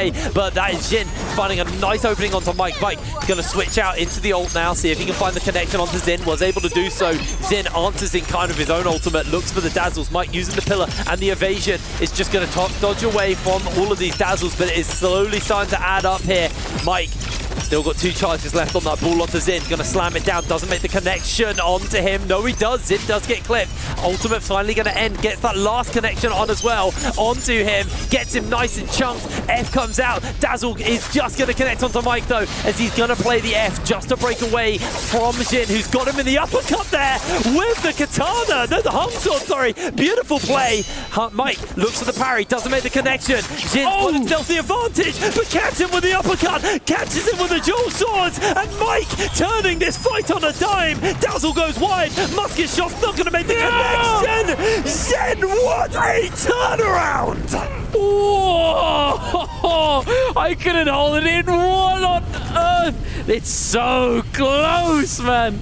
Beautiful play coming out from both of these players. I saw it. That final moment, he turned. He'd gotten that little bit of a heal from the Dazzle Orb, as it does heal a small amount, and he turns. He coming in, fading in with that R&B focus, you know, the vertical hold focus, and obviously he'd also had a Soul Jade that allows him to have an uppercut that's an instantaneous blue. And I think Mike's read in that situation was simply he's going to fade in, crouch cancel the focus hold halfway through, and send out the surprise focus attack. But no, the patience coming in, and they... This is absolutely beautiful, NARAKA. But another thing I want to add is that BBE Frostus took down SR Spider in the opposing realm of Yang, and we've got a fight with said player Spider taking place right now. Spider sending out that vertical focus attack. Mike getting that beautiful dodge to get inside the hitbox, catching the parry, forcing out that ultimate from Spider, and now it's also drawn the attention of quite a few other players, that being Frostus coming into the fray. Plenty of people with the debuff on. Well, 2 people with the debuff on right now, fighting for their lives. Spider's able to find the cap off, though, onto Mike as we cut over to the realm of Yang. But in real time, Mike is kind of getting rolled over here. I want to see what Frosty did, though, to Spider, using the new Yoto ultimate. It's so hard to fight in the realm of Yang when she can slash through towers, but what a vertical coming out from Spider with a longsword. Gets a nice chunk out of multiple people, sends everyone scattering. Again, there's so much terrain to work with, so many windows, but Mike is going incredibly low. He's being chased up onto here by Edward. Looks like he's been able to break away and get a pot off. Blue armor coming back, but he has had to armor swap. Mike significantly weaker off that. We call them blueberries when you're still running around. Yeah, the little blueberries. Very easy to pick. Yeah, it's very tasty. Yeah, nice little kill. Delicious. But yeah, no, it looks as though, ladies and gentlemen, we have. There's definitely a cluster on the main bridge that links the 2 sides of Celestia right here. But we have 2, isolated areas on the sides. It looks as though Frostus, Verse, and Mike are in this area. And on the other side, we have T225, who's tempted to cross said bridge and maybe go down into the ravine below. But Mike still on the run. Edward looks as though he's pretty close by, but not interested in taking down the other Lani, and as it would make him the only Lani left in the lobby. And we've seen what happens when you're an isolated target. You just get absolutely focused to all hell. But we'll see how this unfolds. As you were talking about Celestia, it's just that brat city. Back in the day, back in the first season, Matari in Celestia. Oh, good luck. Good luck catching a Matari. And so many new characters have come out since then, so long ago, and so many weapons. It makes it so unbelievably difficult to catch people in this area, as there are so many different windows, avenues of escape, and it makes it, it makes it really good for certain characters, but also really dangerous for others. Well, Mike and Spider going toe-to-toe. Right now, they're going to get a chunk out of Mike's HP. He's half health already. Everybody chasing onto him. Just playing the evasion game right now. Again, using the terrain, using the buildings to try and break away. There's Mike desperately holding on. Looks like he's been able to break away, though. There's so much terrain to break out as Spider not going to full send it. Mike and Spider, both with those Realm of Yang debuffs on, need to stay in this. Oh, absolutely. It's they need that Soul Bloom sooner rather than later. and it's getting later pretty quickly at this point. They need to make something happen soon, and I think that might be why we're seeing that aggression coming out from Spider as he finds Verse in the rooftop, in the attic, so to speak. But Spider looks as though he's going to be the one focused down. He's going to take a lot of damage. That AoE splash damage coming through the walls, through the windows from the cannon, making it, you know, a dangerous spot to stay inside of. But again, it looks as though we have about 15 seconds on the clock. He's got no time left, ladies and gentlemen. Mike jumping in, trying to create an opportunity, but I think Spider might just be going quietly into the night, ladies and gentlemen. There it is. He does go down. Unfortunately, the kill does get given over to somebody else. What? Speaking of fortunately, Mike is going to be able to pick up the soul bloom from his body. He's still in it. Mike is not done. Edward leading the kills though, an absolutely dominating day from him so far. 4 kills under his belt. Mike got 3 though. He's playing catch up, has jumped into top 4. Everyone's fighting for this Spirit Well, and this is one of the times where the game's actually been slow enough tempo, but we might be able to talk about these Spirit Wells. Oh yeah, no, it's the Spirit Wells are coming on through, ladies and gentlemen. We have, there's multiple different Spirit Wells. There's one buff in one, and then there's another in the other. But the other one, the big one, is this Yang Spirit Well that occurs. You know, it's once it gets popped, once a player is able to capture it, they are then, not only they're going to be able to get this special buff, but it also applies Yang depletion to every other player in the lobby. I say lobby because it is an enormous area of effect. However, because the circle's so small now, it's basically everyone in the lobby. And it looks as though Edward was the person to get that buff. But what's happening here? He's just getting absolutely lobbied. Yeah, the whole lobby jumping in onto Edward. Lost a fair amount of health already, and I mean, luckily for everyone else, and not luckily for Edward, they're at a Celestia, so it's actually harder to find those chase downs. But Edward has been able to get a single pot off, get a little bit of health back, but Jin's in the air with the flying daggers. Everywhere he lands, he has someone chasing him down, and it's dicey for Edward, unfortunately, because there's 7 people left in. This has been one of the slower tempo games. A lot of people left in the fray. Edward just about hanging on. That's got to be single digit on the health bar for him, as he has got incredibly low. Has been able to get himself in a cave, but he is being hunted. Can he find the pot? Verse is going to find him and force him down. Verse secures the kill, and he jumps up into 2nd place off that.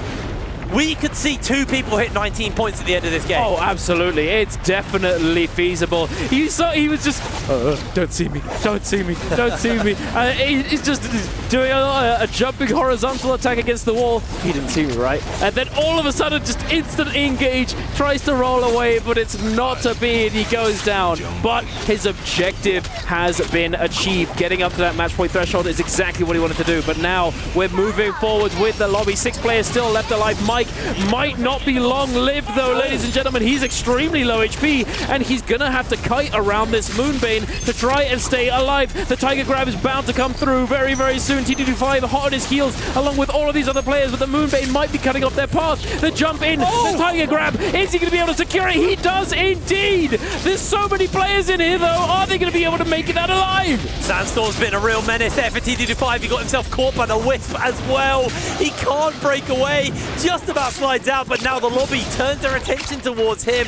This could have been TT25's game to jump up the standings, but Verse wants to deny that. Verse wants to play shut up and sit down. He secures the kill. That's Verse now closing up that gap towards him and Edward. There's a world where Verse gets the MVP in this game. He probably ties with Edward and jumps into that match point threshold going into game number 4. It is an incredibly, incredibly tight ending. 4 players left, 4 minutes on the clock. Arano takes down Frostus. That's a denial of a point from Verse though, as Arano continues to pressure, but Verse wants to chase into the zone. He needs to get as many points put together as possible here. A couple of cannon shots coming down onto Arano. Just making sure he doesn't get that pot off, but he was able to get a single pot, get some of that armor back. And he's just gonna step off now.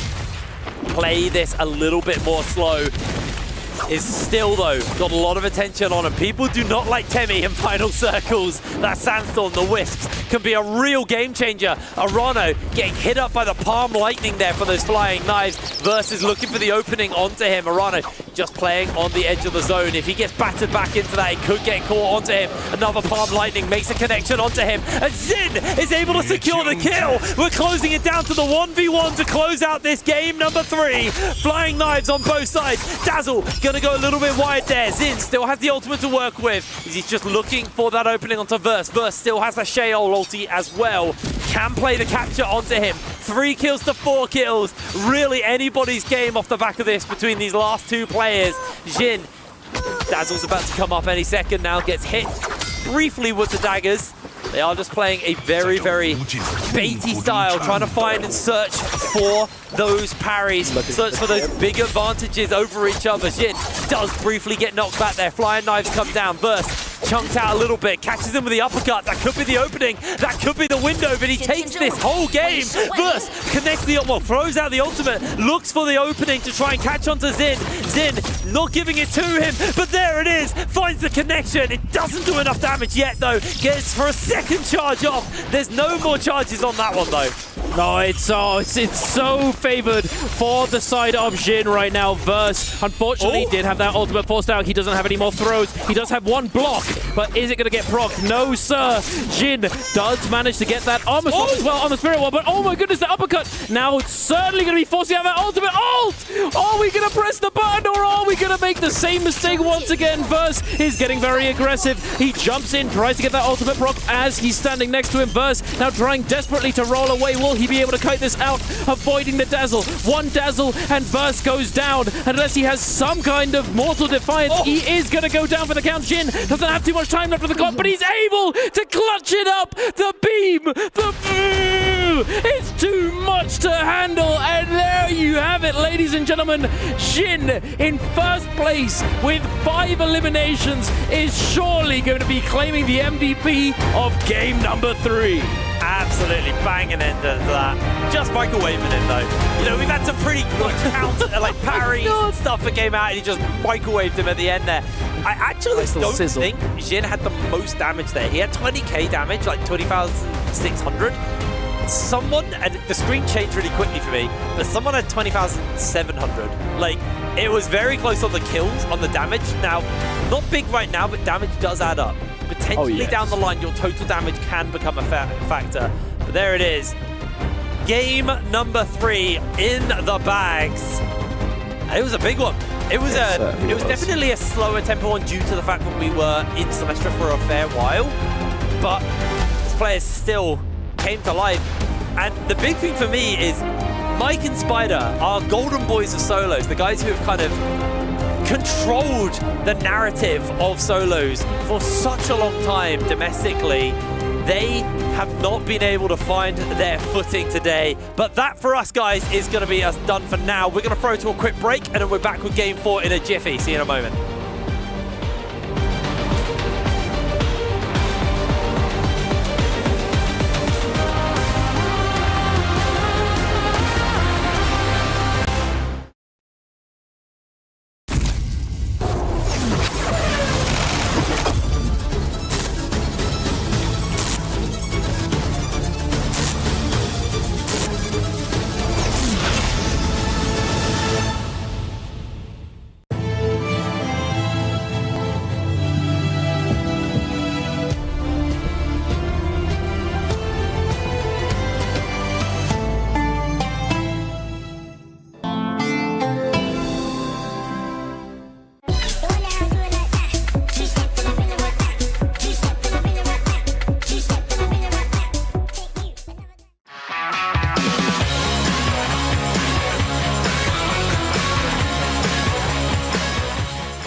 Level up your gaming experience with over 8 billion playlists, only on Spotify, the official audio streaming partner for the 2025 Esports World Cup.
Reach your impossible. Lenovo Legion.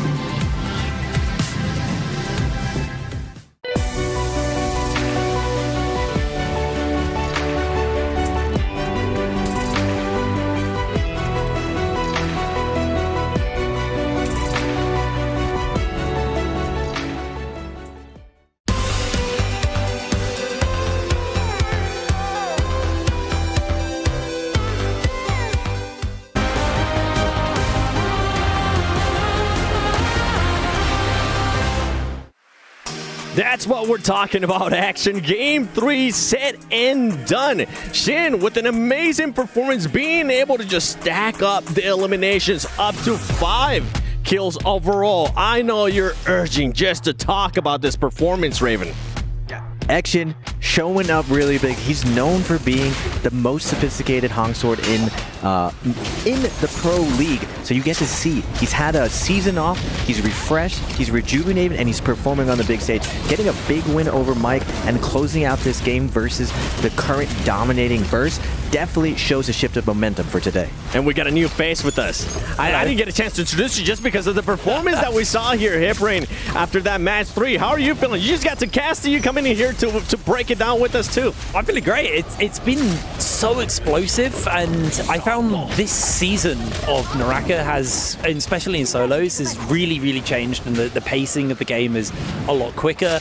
I've always been a bit of a trios fanboy, but I've been very quickly sold this season onto solos, and this is why. It's a total bloodbath, and what's catching me about this is I feel like Mike and Spider are actually slightly struggling to keep up with the rest of the lobby and the tempo at which everyone's playing at. Yeah, we're used to them being the most aggressive, right? We talked about the fact that Spider is a Terminator. He'll take any fight regardless of the nature of if it's a 1 versus 2 or a 1 versus 1. But like Jake said, they've been slowing down somewhat, and I think we really got to see very aggressive tempo right from the rip that we all weren't expecting. The fact that game 1 didn't even go to map close. I mean, one thing that we definitely got to talk about besides all these performances that we've seen is that Edward has, with the performances that we have seen out of this man, those last 3 matches, he has been able to pass match point. So if he gets that MVP, Raven, going into next match, we could finish the solos tournament here for NARAKA BLADEPOINT at EWC 25 Festival. I mean, for Edward, this is a great story. For me, I don't want it to end yet. And for everyone at home, it's likely not to end. We've always seen these things go to distance. The chances that everyone's going to let Edward run away with this is absolutely, I feel like is 0 to none. These guys are going to target him, not let him get there, especially after we see one of the old emperors, 225. He's heating up now, Moxie. Yeah, I think it's really problematic, right, coming on through for Edward, that he's the only player that was able to make it onto the match point. I think it would have been better for him in the long run, especially into this next game, if Verse hadn't been denied by Action, because then everyone in the lobby, they'd have to spread their attention between 2 MVP eligible players, as opposed to just having nothing to distract themselves from open season on Edward the second the next game starts. I mean, we got to take a look once again here at the Sony MVP, match MVP, because the numbers that these players are just being able to put up, over 20,000 damage, 5 eliminations. These numbers are just insane, Hiprain. Dude is popping off right now, like straight up playing so well. It's good, great for him, but like you said, Edward probably going to get heavily focused out in this next game. I think by the end of this game, I think Edward's going out immediately, by the way. I think everyone's going to run him down. I think we're going to see the likes of Verse. I think who's the other one? It's Arana and Verse, who are also at the top of the table. Yep. So I expect to see those guys probably just play the catch-up in this game, and then the next game, that's when it gets dicey for everyone who's not on match point. Well, it's going to be coming down to what they can do in Yang too. I know this is one we definitely want to talk about between Edward and Sega. Moxie. Yeah, this is what we were talking about. The casters alluded to it as well. The cannon pressure coming on through, being able to utilize that AoE to mitigate the pillars being used as a place of stability, and it forces a lot of the time Zayn to having to make these really awkward positions, crossing into LMVs coming on out with the throws from the flying knives, pushing that fight into the more open space, which is much more beneficial for that Lani. Also use their ultimates. Like They did indeed use their ultimates, right? Wow, when you press your ultimate, you win the fight. Who would have known? I think they might have been hearing us. You know, they might have heard the rant that I was saying. Oh, I want to see some ults being used. But let's talk about more Yang fights, because I feel like that's always what we want to end up breaking down when we end up seeing most of how this game is set. And it comes down to none other than Shin. I mean, I feel like this definitely set him up here for that MVP performance, Hebrain. Yeah, I mean, it was it was a really dicey one, this one, if I remember correctly. I've done so many Realm of Yangs over the last, like, 3 games that I keep forgetting where we're at. I'll give you a break. How about this? I'll give you a break. I'll let you gather your thoughts. Raven, I know you were definitely watching this one. Tell us about it. Yeah, action with the Hong Sword. This is what he's known for this gameplay. And versus Mike, Mike's still one of the GOATs. You can never really count him out. And you see him in the clutch, finding a nice cross, getting this follow and putting down his 1 HP situation. And this is what's new in this day and age. In this clutch moment, we've seen Vintage Mike always close this out. But for the first time, we see the new school. Action, rejuvenated, taking down Mike in this spot. This is a pivotal moment, I think, in the tournament.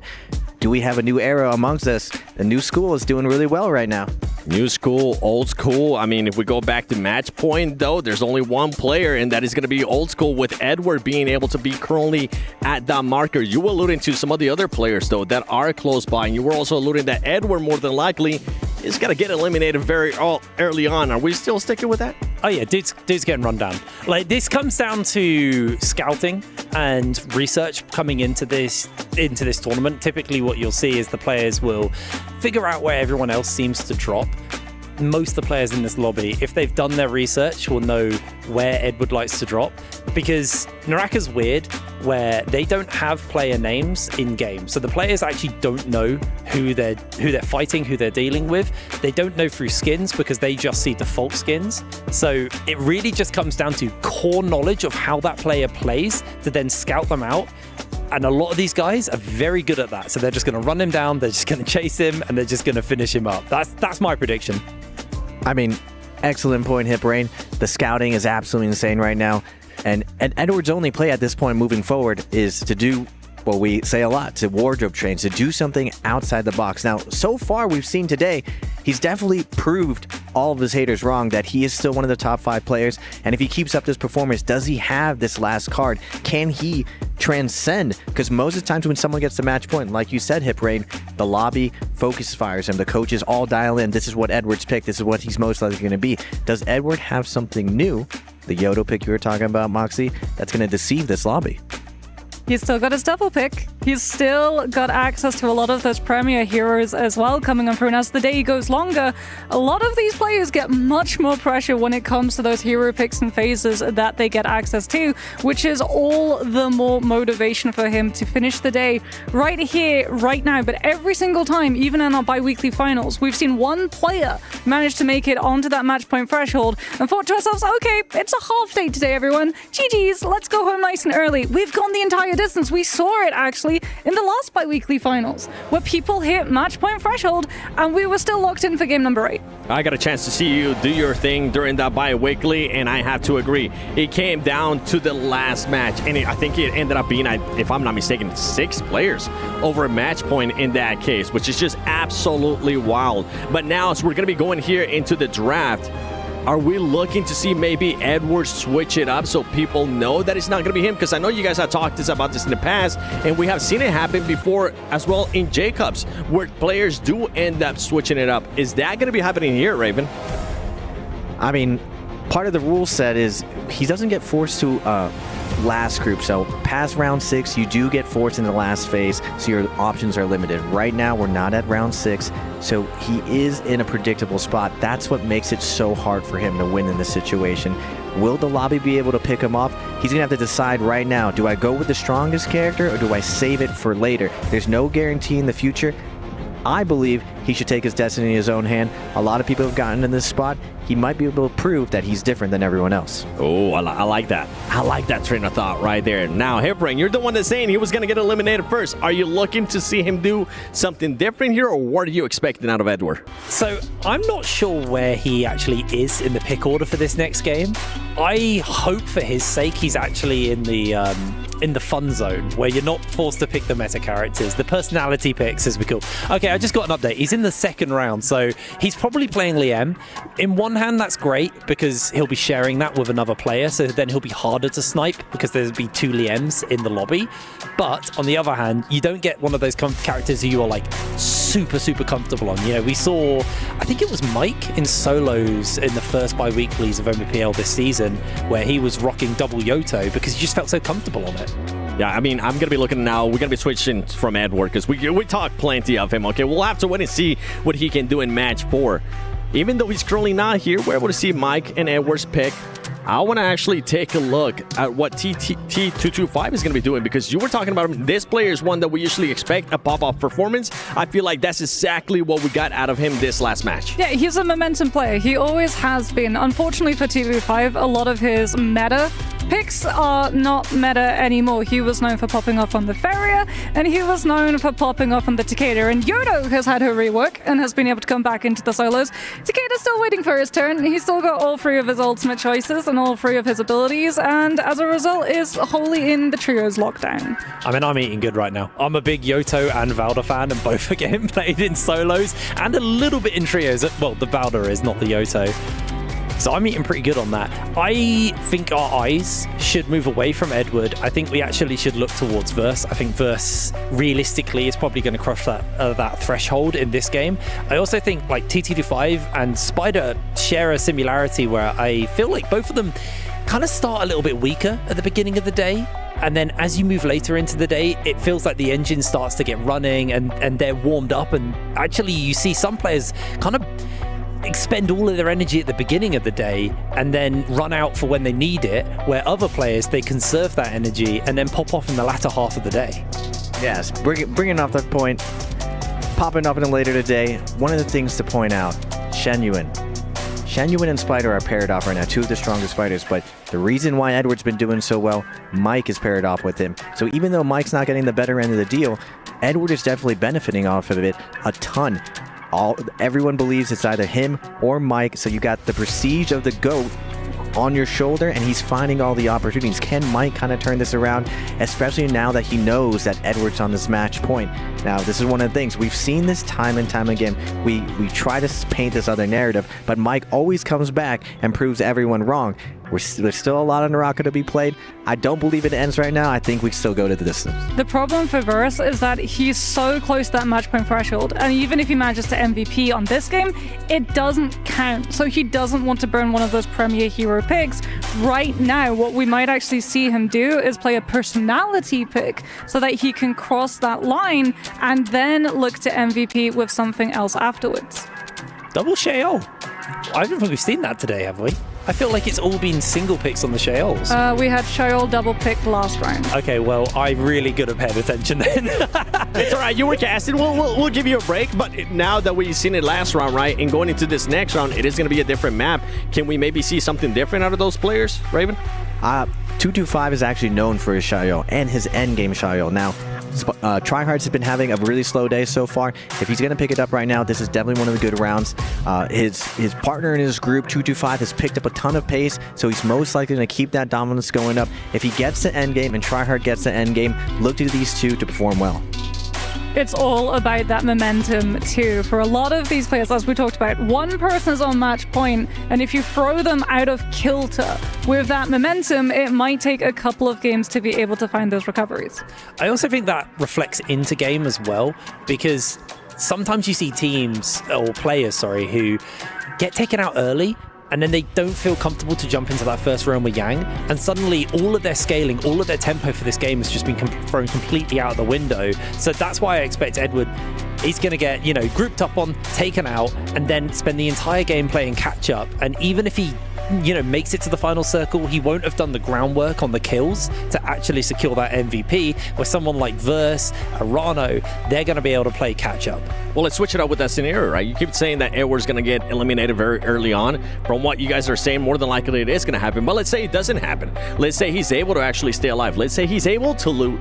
And in his position, do you want to maybe take a fight in Yang? Yes or no, Raven? You have to. It's a league now with these rule changes that the second Yang is the most important. It just gives you too much loot, it gives you the buff, and allows you to transition to that spirit well. If he's hoping to win this, the big mistake I've seen all the other players is they slow down in this instance. They kind of let the game try to come to them instead of seizing their destiny in front of them. And if Edward takes that aggression like Seven said, I believe that's his only chance of winning, and maybe, just maybe, we might end early today if he does it. Anything can happen here at the Esports World Cup Festival 2025. We've seen craziness happen, and we've been seeing T225 step it up in the last round, waking up. One other person that's going to be waking up here is going to be a new caster. Seb is going to be coming along with none other than Creatives. Thank you so much, Seven. It is good to be in the caster box tonight, ladies and gentlemen. I am going to be one of your casters. This is Seb. I'm joined alongside C8. You guys saw him on the analyst desk earlier. We're going to be jumping right into game number 4. We're going to get a little bit of a forecast, see where these players are going to be spawning. We are back on the beautiful map of Predoria for our 4th game. C8, how are you feeling? The analyst desk looked like a lot of fun. I got to watch from on stage. So how are you feeling coming into this game? I'm excited. Man. We're back in my element. We in the caster booth. You already know how it's about to go down. Going back to Predoria, you already know sunny time this time around. Things are going to change up. But right now, Edward already in match point. And this is where you're going to start getting tricky, Seb. We're seeing how the attention might fully change onto Edward now with 4 games out of the way. They could potentially see what group Edward has been with his hero selection, but we are going to be locking in our game number 4 here for the MSC at EWC 25 Festival. My name is Creatives. It's going to be an amazing time right here. We are going to be looking at our drops here, Seb. What you think about these drops, man? So taking a look, we're going to be seeing down at the bottom side, we've got a cluster. So we've got Tryhard, we've got Verse, we've got Arano, and we have Frostus all spawning on that lower side of the map. Now in Imperium, we're going to be seeing Spider, Zeldink, and we've got Zay coming out there. On closer to our left side, we've got OUG and OUGFY. So we're going to be seeing Mike and Action going at it right off the rip. T225, the only person spawning all by himself in that YZG area. OA and ASE. Shenyuan and Edward always on Predoria. Going to be going for that red Jade spot up in the top end of the map. So we're going to be kicking things off in just a second. Yeah, these spawns are looking pretty similar to what we've been seeing so far. I'm excited to see the Tryhard versus Verse at the bottom there. Yeah. And some of the casters mentioned, or 2 casters, amazing casters we had earlier, did mention the Volpine Essence being that red Soul Jade. That Jade alone, you drop to 0 HP, you get that white health completely right back up. It is an amazing Jade to get, and you have to collect all the coins and pray to the statue to be able to get that Volpine Essence, but we're locked and loaded. 4th game of the day, Edward in match point. We got Mike, though, coming out hot here against Action. LB Pryle as well. He is going to be collecting that elimination very early onto Action. Mike able to pick up that kill right at the bat is going to give him a good lead over everybody else. That's going to be our first blood of the game coming out, using a blue staff to do it. So he's got a little bit of an advantage with those weapons coming through into that fight. We're going to be flipping over already. Tryhard taking on Verse. This is the fight that I'm super excited to see. The 1.0 is going to release into the overhold. Tryhard going to try and run it back, but the parry going to come through into the weapon steal. Tryhard 1 HP in a dream right now, going to get himself eliminated pretty quickly. Verse taking that kill, sending Tryhard back to the Soul Altar, as we're going to see now. He's going to try and drop down into a third party. Frostus fighting against Arano here. Tries to go into the meter dump here, but the double parry! Oh my goodness! Arano coming out to play today. Frostus going to be getting sent back to the Soul Altar here, as we're going to be seeing Verse versus Arano coming around. Nunchucks is going to be able to connect with the double charge. Verse going to try and make a charge of his own happen, but the ult is going to cancel that on the side of Arano as Verse tries to make a break for it. He's going to get himself that armor swap. Arano just going for a bit of a heal first. He gets the stun off, switches into a combo. Oh my goodness, the freeze going to come out on the other side. Verse going to be able to hit that F ability trigger. Going to be able to nunchuck block. Oh my goodness, Arano with the purple nunchucks takes it out. That's a nice spin back there from Arano. Gets the purple nunchucks. So much damage off of that, especially in the early game. In Immortal War, the weapon rarities are very hard to come by. Purple, having purple early in game is just so nice, right? Yes, you can get gold rarity off Yangs, but with the loot being a lot more tighter in Immortal War, which this is the game mode we are playing in, it's a big value having purple weapon, and we do see SR Spider purple spear in hand. I was looking at the kill feed. Edward picking up one on the board already as well. He's been doing that all day long. He's been getting these eliminations and staying up, but currently right now, Spider coming up here with a big parry onto Zay. He is going to be forcing out this F. Spider is going to invest the Lonnie ultimate. Does hit with the first ball throw. Doesn't manage to get the Dragon Slayer, and now Zay's going to be forced to recall in the Yoro ult. He does manage to use the Golden Sands TP to create the distance that he needs, and now the chase down happens. Spider with the elimination, the third party coming on in. T225 now catching Prowl. Zelda's trying to come in with a third party as well, but now the Lonnie ultimate investment is about to run out. We see T225 waiting for the perfect opportunity to get the last hit in. Spider jumps full off that armor. He is forced to back up, and it looks like it's going to be a quick reset here for SR Spider. Yeah, Spider able to use that jump LMB tech chase to be able to get that elimination off onto Zay. Really nice movement from him, and that purple spear just doing so much damage. It's really going to hurt and punish if you're going to be getting hit by that. Now, taking a little bit of a look back at a rematch that we're going to be seeing here. This is Mike versus Action the second time around. Action with no remaining life to keep his shield padded. He's not going to be able to respawn after this. If Mike does end up taking him out here, that's going to be his game. Oh, big parry going to come through into the 1.0, doesn't get the 2, and then we are going to see that F ability launch through, but oh my goodness, the grapple bump out of the air into the 1-2 is going to be able to get the catch off of the charged RMB. He's just going to go for the heal reset as Action does launch that Tumult's ultimate into the air. He's going to try and send out these wisps to see if he's able to catch Mike in something or other, but it looks like Action's just going to take the fight elsewhere. He's going to try and back out of this. Mike going to be able to get hit by the F. Mike actually does get caught out, and this gives Action the perfect opportunity to escape. Yeah, and it's a repositioned area here for Action.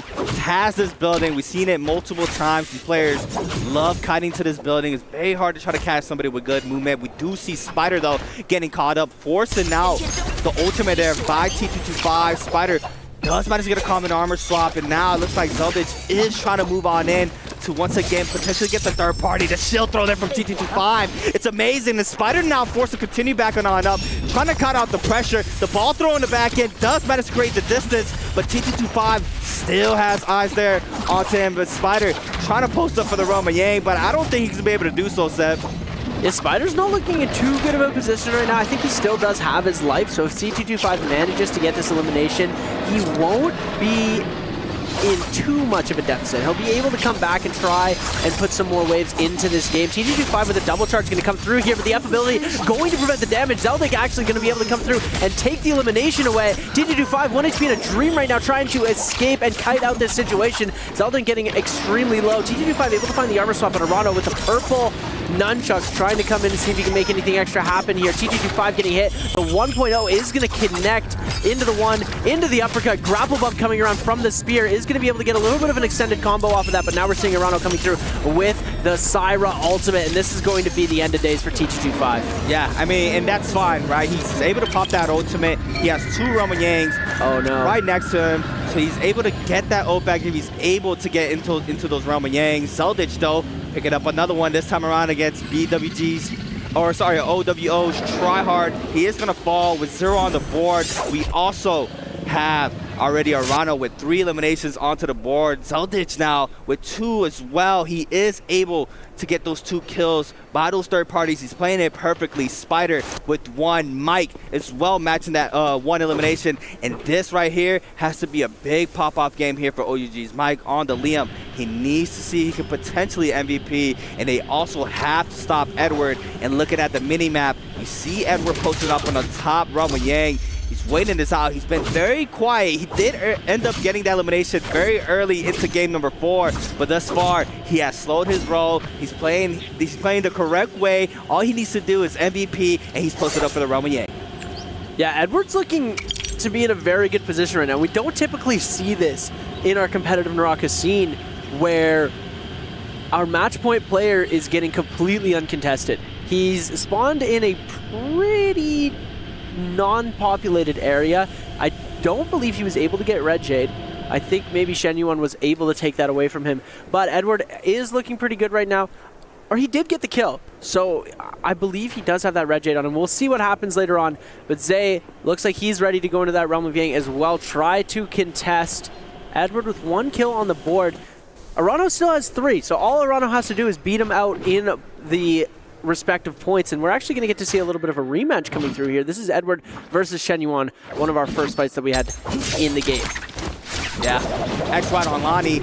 Edward on the Liam, top 2 picks in the game right now. Tries to put a grapple stun. He is not going to be able to capitalize on this. Triple Hong Sword in hand here for Edward. XY bouncing back here with his dual halberds in hand. Tries to put a musket shot, doesn't connect, overholds. Massive damage there from Edward, forcing out the F there from the Lonnie now. Scare Rush looking to connect, does manage to do so. XY now forcing out the F there from the Liam. It's going to be the mix-up here. Does send the 1.5, gets the damage, forcing out the Liam ultimate as well. The Lonnie ultimate is going to come out to respond. He catches out the ball throw and the elimination. No, he cancels. He definitely had enough time there for the elimination, but it doesn't even matter. XY with textbook gameplay here in this first Realm of Yang.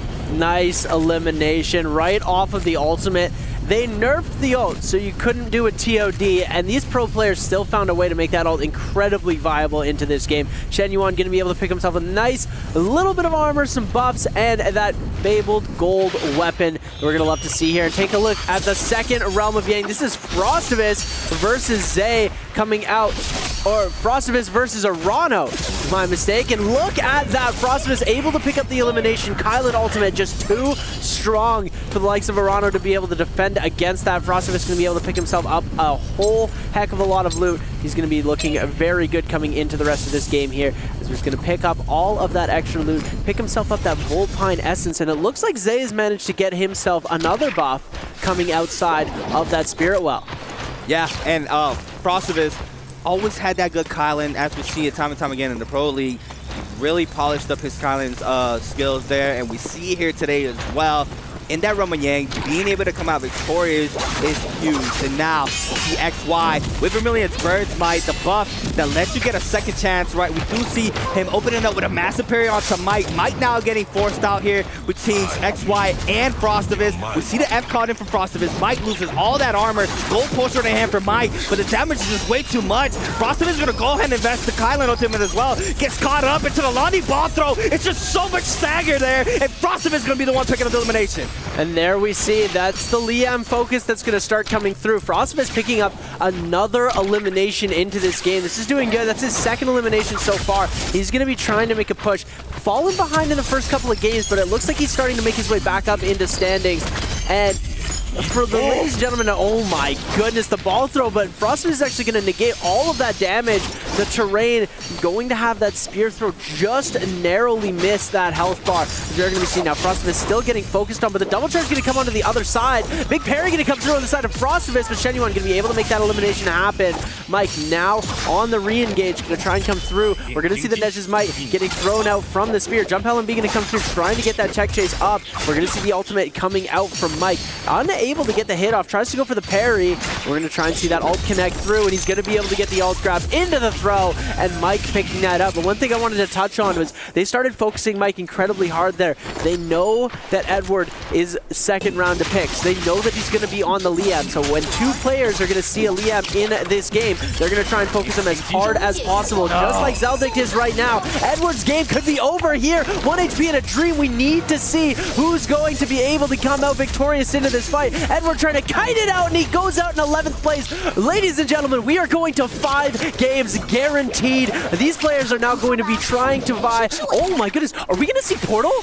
We just saw Red Longsword. Oh yes. This is Red Longsword in pro play, ladies and gentlemen. We rarely get to see this. Zelda going to be picking up so many eliminations. He's got 3 kills, all in Imperium, which are allowing him to enter the portal and take the Red Longsword.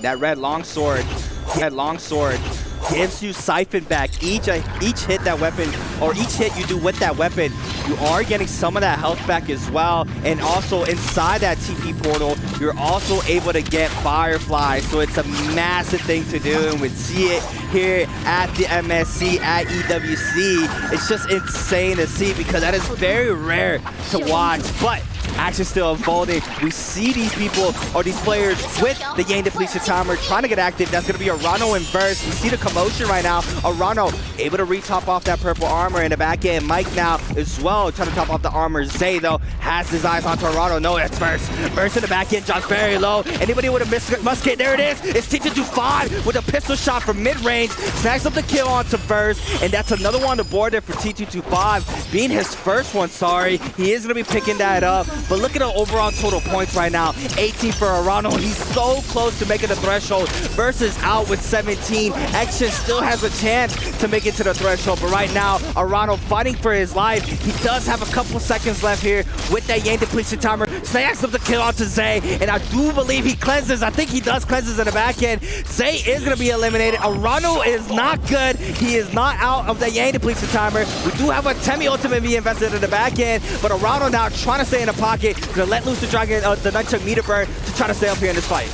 Yeah, Arano, he did not manage to cleanse in that fight, and that's going to be his downfall here. He's very low in HP unless he gets a kill in the next couple seconds. And I spoke too soon. It's a little bit over there. Spider going to be able to pick up the elimination, but Arano has qualified for match point in the next game. The Verse was the next one to be able to qualify. Mike is going to have to pull off a pretty amazing feat to be able to qualify into this. He needs 4 more eliminations, so actually he could do it. If he gets the first place finish, he's going to get that kill multiplier and those big placement points. That could be exactly what he needs. We're now going to be taking it to the realm of Yang, our second Yang of the game. This is going to be Shenyuan versus T225. We're going to see the scale rush coming out from the pillar.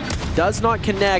Pistol shots keep coming out to pull things through. Gets the grapple cancel. Oh my goodness. Into the ultimate. Tried to go for that nunchuck grapple cancel just in case the parry bait came out, but it looks like he's not going to be able to connect with that. So we're going to be seeing now onto the other side. There is the big play coming through. Shenyuan able to get hit by the grab from the Shio ultimate, but he does use that F ability to back out and prevent any more extra damage. This is going to be a full reset coming through from both of these players. The only downside is T225 is going to burn ult completely, and we're still going to see the ult on the side of Shenyuan, and there it is right away, jumping into this. F ability invested from T225, so now he's got no skill, no ultimate available. He's just got to rely on kiting. He's going to use that full nunchuck meter burn. Oh my goodness, the catch coming through into the pistol shot, back around. He's going to try and back out of this. He needs to kite for as long as possible. He's just going to try and go for a timeout here. He's not. It's going to be very difficult for him to win this. Now these players are both no ultimate available on both sides. They're going to try and go for the parry here. Tries to get the catch. Both of these players are just trying to regain the neutral. The 1-2 going to come up from T225. He's able to break shield. Now he's going over through the health bar, trying desperately to get the kill. He's got 10 seconds left. Spear going to be coming out. Shenyuan getting hit with the 1-2. Tries to go for the uppercut. Who's going to get it? The focus attack comes out, but the F ability and T225 at the buzzer, able to get the elimination onto Shenyuan. Wow, that's massive there from T225. So close there for the timeout, but XY eats up the damage off the R&B focus, and now look at T225. Snags up gold fist blades, gold armor. He is scaled now for the remainder of this game. Mike as well. Oh my god, headshot there from Spider. Backing up the pressure to Mike, and I believe that's burst arrow as well. There goes the counter grapple times 2 bows. Mike now trying to go for the neutral. Big parry there from Mike. Spider now gonna go ahead for the raw uppercut into the TOD as well. And now what's gonna mix up here from Mike? Waiting for the ball throw. Is gonna be able to get the lunge into the follow-up. No! The aim assist connects off to Frostus, and now Spider's gonna be able to back on up and get a full reset. Mike throws the ball. He manages to connect off the second. Now he does throw back onto Frostus there. Mike eats up the damage off the shotgun burst from the flying knife. Such a strong weapon now in this meta. We see time and time again how many times these players favor the flying knives in so many situations, and how quickly right now Mike's tables have turned. He is now being the one getting aggressed on. Currently with 4 kills on the board. He is so close to qualifying for that threshold. Yeah, and that's the thing that you are going to be seeing with Frostus and Shenyuan right now. They're going to be playing extra aggressive, and their best bet is to try and take out this Liam. Liam does not have any ult anymore, and the fact that they know that Edward has probably picked on the Liam is something that they're going to be definitely looking out for. Mike is going to be the prime target of the lobby. He does have a good kiting materials right now. He's got a gold dagger in hand, so he's going to be able to turn around and attack with that if he needs to. He's got that gold armor to be able to kite out as long as possible. Pole sword in hand. He does have that flame jade too as well, going on it to that pole sword blistering edge. Going to be able to give you so much extra damage coming from that pole sword charged attack. And look at this, Shen Yuan just taking the time, chilling out a little bit, using the bush for a little bit of extra cover. We're going to be seeing Mike going for the 1-2. He's going to be able to connect off of that, but he's not trying to go for any sort of all-in fight right now. He's just trying to kite things out. He's not on depletion. He doesn't need any sort of eliminations right now. He's on 4 kills, looking very, very good. So we're going to be seeing him just trying to kite this out while the rest of the lobby converges. Yeah, all he needs to do is kite right now. I mean, Frostus is being one of those aggressors right now because he has that Yang depletion timer currently, so he needs to try to get someone lobbied. But right now, Mike, with 77% on that ult rage, he easily uses terrain to try to back on up, and we see it here. Mike being one of those players that is so hard to catch. Now we see it once again. T2-5 joining in the fight. We have, I believe, a 3-player lock-in onto Mike right now, but it looks like the pressure might stop. You see Spider trying to lay down the pressure off the bow shots. He is not going to be able to connect off that second one though, and now the pressure is still going towards Mike's way. The last Liam, and how Seb mentioned, Edward being a Liam, they think that Mike is Edward right now, and they do not want to make sure that his player MVP's anywhere near. So we see the aggression going towards the Liam's way, and it's pretty much textbook from here.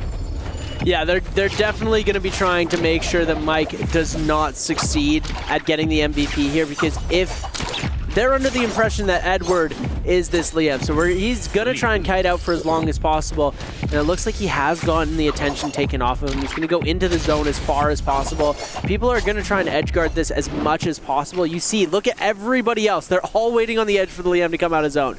Nobody wants to fight anybody else except for that. But Shen Yuan might try and go for the, oh my goodness, Mike is incredibly low HP right now, getting back into the zone. He's going to get brought on the force of every single one of these players. T2-5, the first one to engage onto this. He's going to get a ball catch onto Shen Yuan, sends him into the zone. Mike get a scale rush up.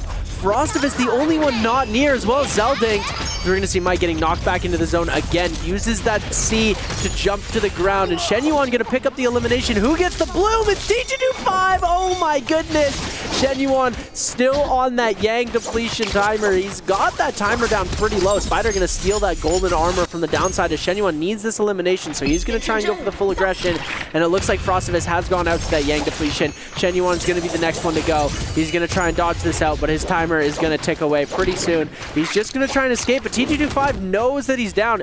Oh, he's got 55 seconds. He's got a good amount of time here to try and recoup this win. He needs to cleanse that Yang depletion extremely quickly though, as T2-5 is going to continue to give chase. Yeah, and we do see the pressure now going towards XY way.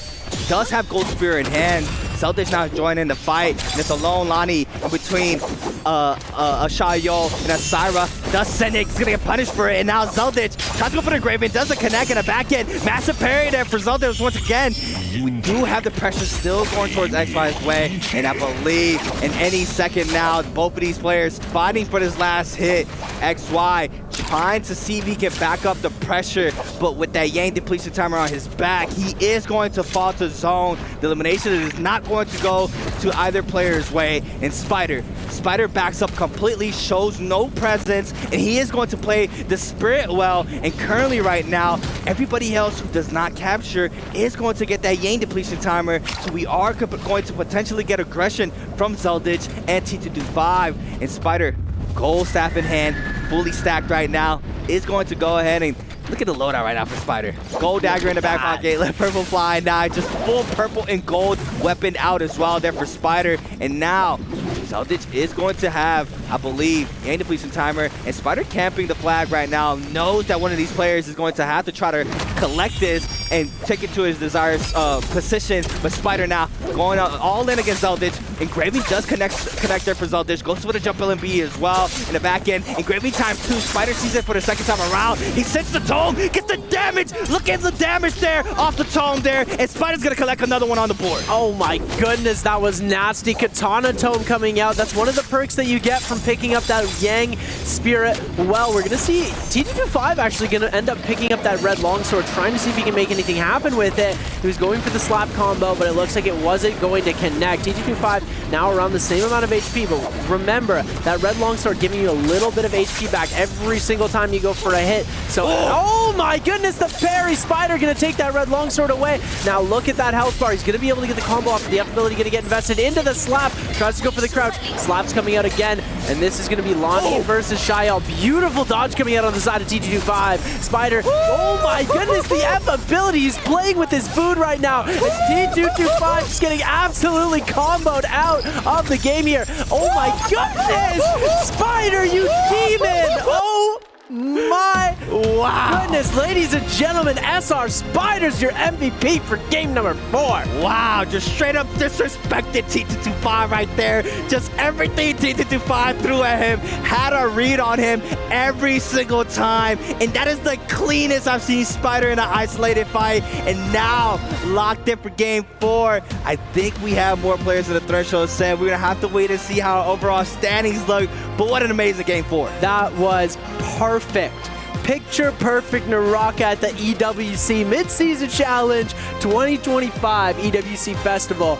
Spider going to be taking his MVP in game number 4, Predoria. That was just pure cinema coming out from there. The capture, he's also, just as a quick reminder, he captures that Yang Spirit Well, which means that he's got himself a gold armor swap just in case, because he already has gold armor. He leaves the powder there to be able to replenish his gold armor whenever. So even if he starts getting low, all he needs to do is Lenny ult and kite out. Didn't even need that. Uses the Katana Tome to take out Zeldink in such a spectacular fashion, and then turns right around, parries the red longsword out of TT25's hand, and manages to come through with a beautiful finish into the elimination. That Lonnie ultimate, these pro players really know how to use it. Yeah, I mean, I don't even think he got touched once there against TT25. No. It was just so disgusting there from Spider, and he's locked in now. And this is where you have to be afraid if you're somebody in this lobby. Once Spider is on one, it's very hard to knock him off that tempo, and we still haven't seen him play his Akos, and you know what we're going into for our next games. We are having those Firefly maps coming in for our next set of games, so this is where we're going to start seeing more of those aggression characters come out for the majority of these players. But as always, I mean, what an insane game 4. We are going to be having an interview with the man himself, SR Spider. We've got WZ Arano here on the main stage. Another man has hit match point, and things are starting to heat up. Arano, I want to talk to you very quickly. You've now hit match point. You started today really strong as well.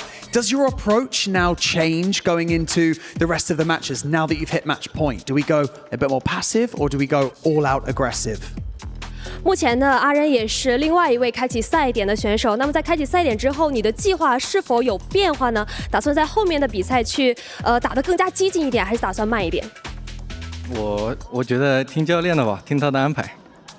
I'll listen to my coach. Wow, so sweet. Well, the second question will be, so some of the audience may think about you like most of your kills got by ranged weapon, but today we can see on this huge international stage, you play really aggressively. Even in the game 1, you got a lot of kills with blue weapons. Why is that? 那其实我们可能会有一些观众之前有质疑过阿仁，觉得可能很多的击败分是用远程武器来拿下的，但是在今天的比赛里边，我们可以看到你打得非常激进。尤其在第一把比赛当中，甚至用蓝武器拿下了非常多的击败分。为什么今天会这样呢？改一改打法嘛，因为之前一直保持这个打法都没有获得过冠军，选择改一改打法。I just want to change my strategy today because in the previous game I used my old strategy, but I didn't get any champion of it. So today I want to make a change. That makes sense. It's good to be able to pivot here on the main stage under the pressure as well. Congratulations, Arano. Thank you for joining us on this interview. I'm going to get a spud from you, and we'll see you later on in the day. But for now, we're going to head back over to the studio to break down what we just saw.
Ladies and gentlemen, match 4 is done, and now it's not just one player in match point. We do have 2 for sure with Arano there, but can it be enough for Spider to make it to that match point? Don't worry, we'll figure that out once we actually get to the overall.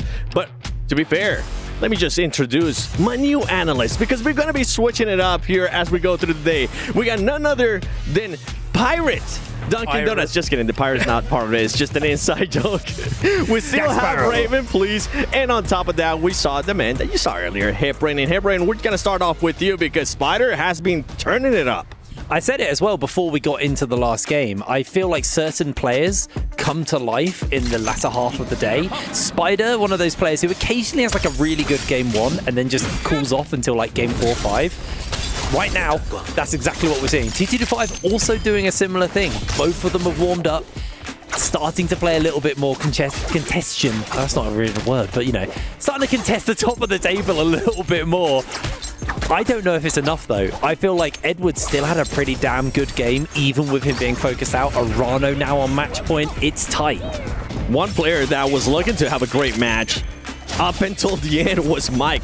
Mike was getting hunted down by everybody. They were thinking that he was Edward, Duncan. Oh yeah, absolutely. It's rough when you're in the same group as the guy who's doing well. It's good, right? Because he's doing well, right? If you end up meeting each other to some extent because you're on the same character, it can be very helpful having a good teammate.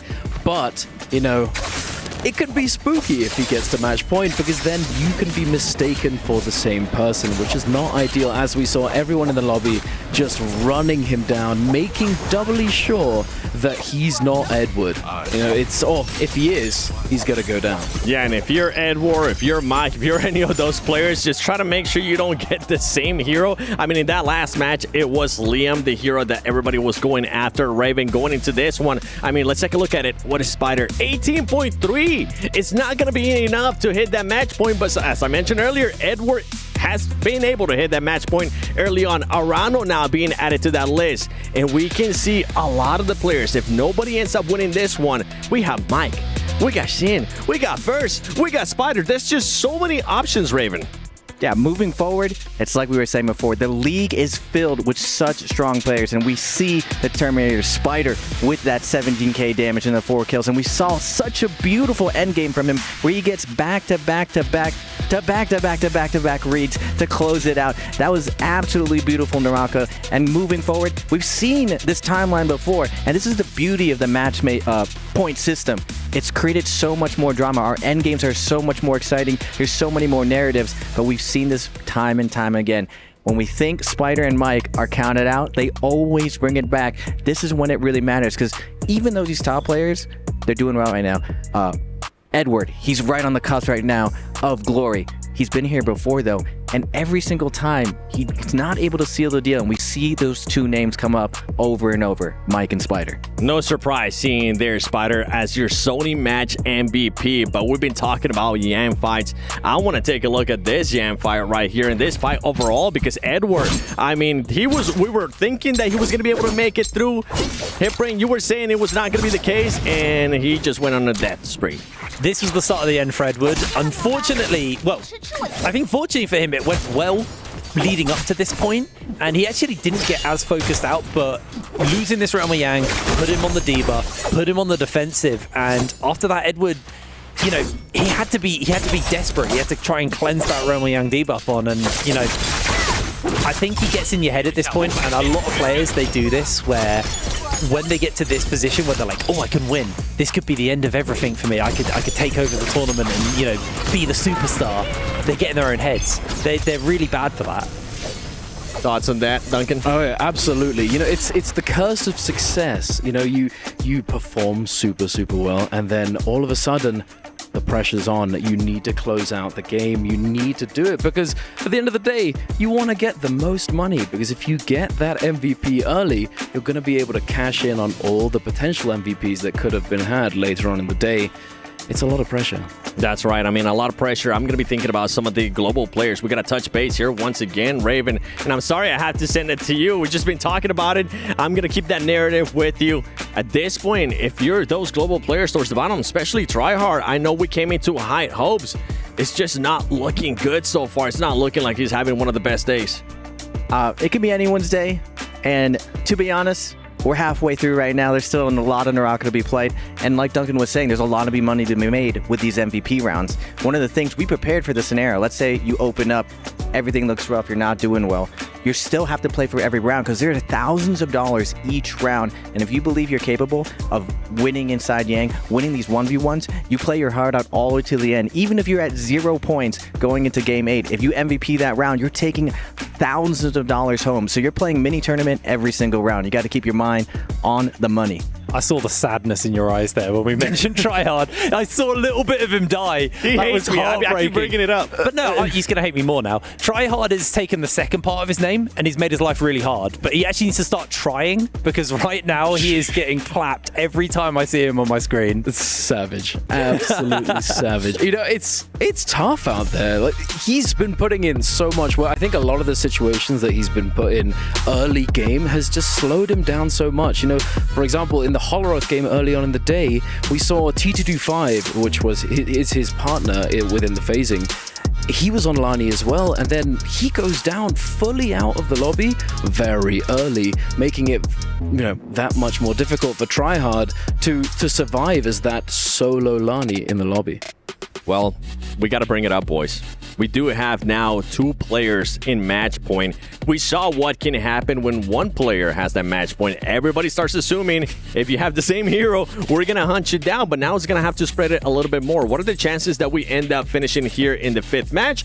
Or do we think we're going to end up going to a match 6? Duncan? It's a tough one. I mean, how can you say for sure at the end of the day? You know, Ed, we've got multiple players in match point eligibility. Both of them, as you asked me before, you know, the pressures of success, they could choke.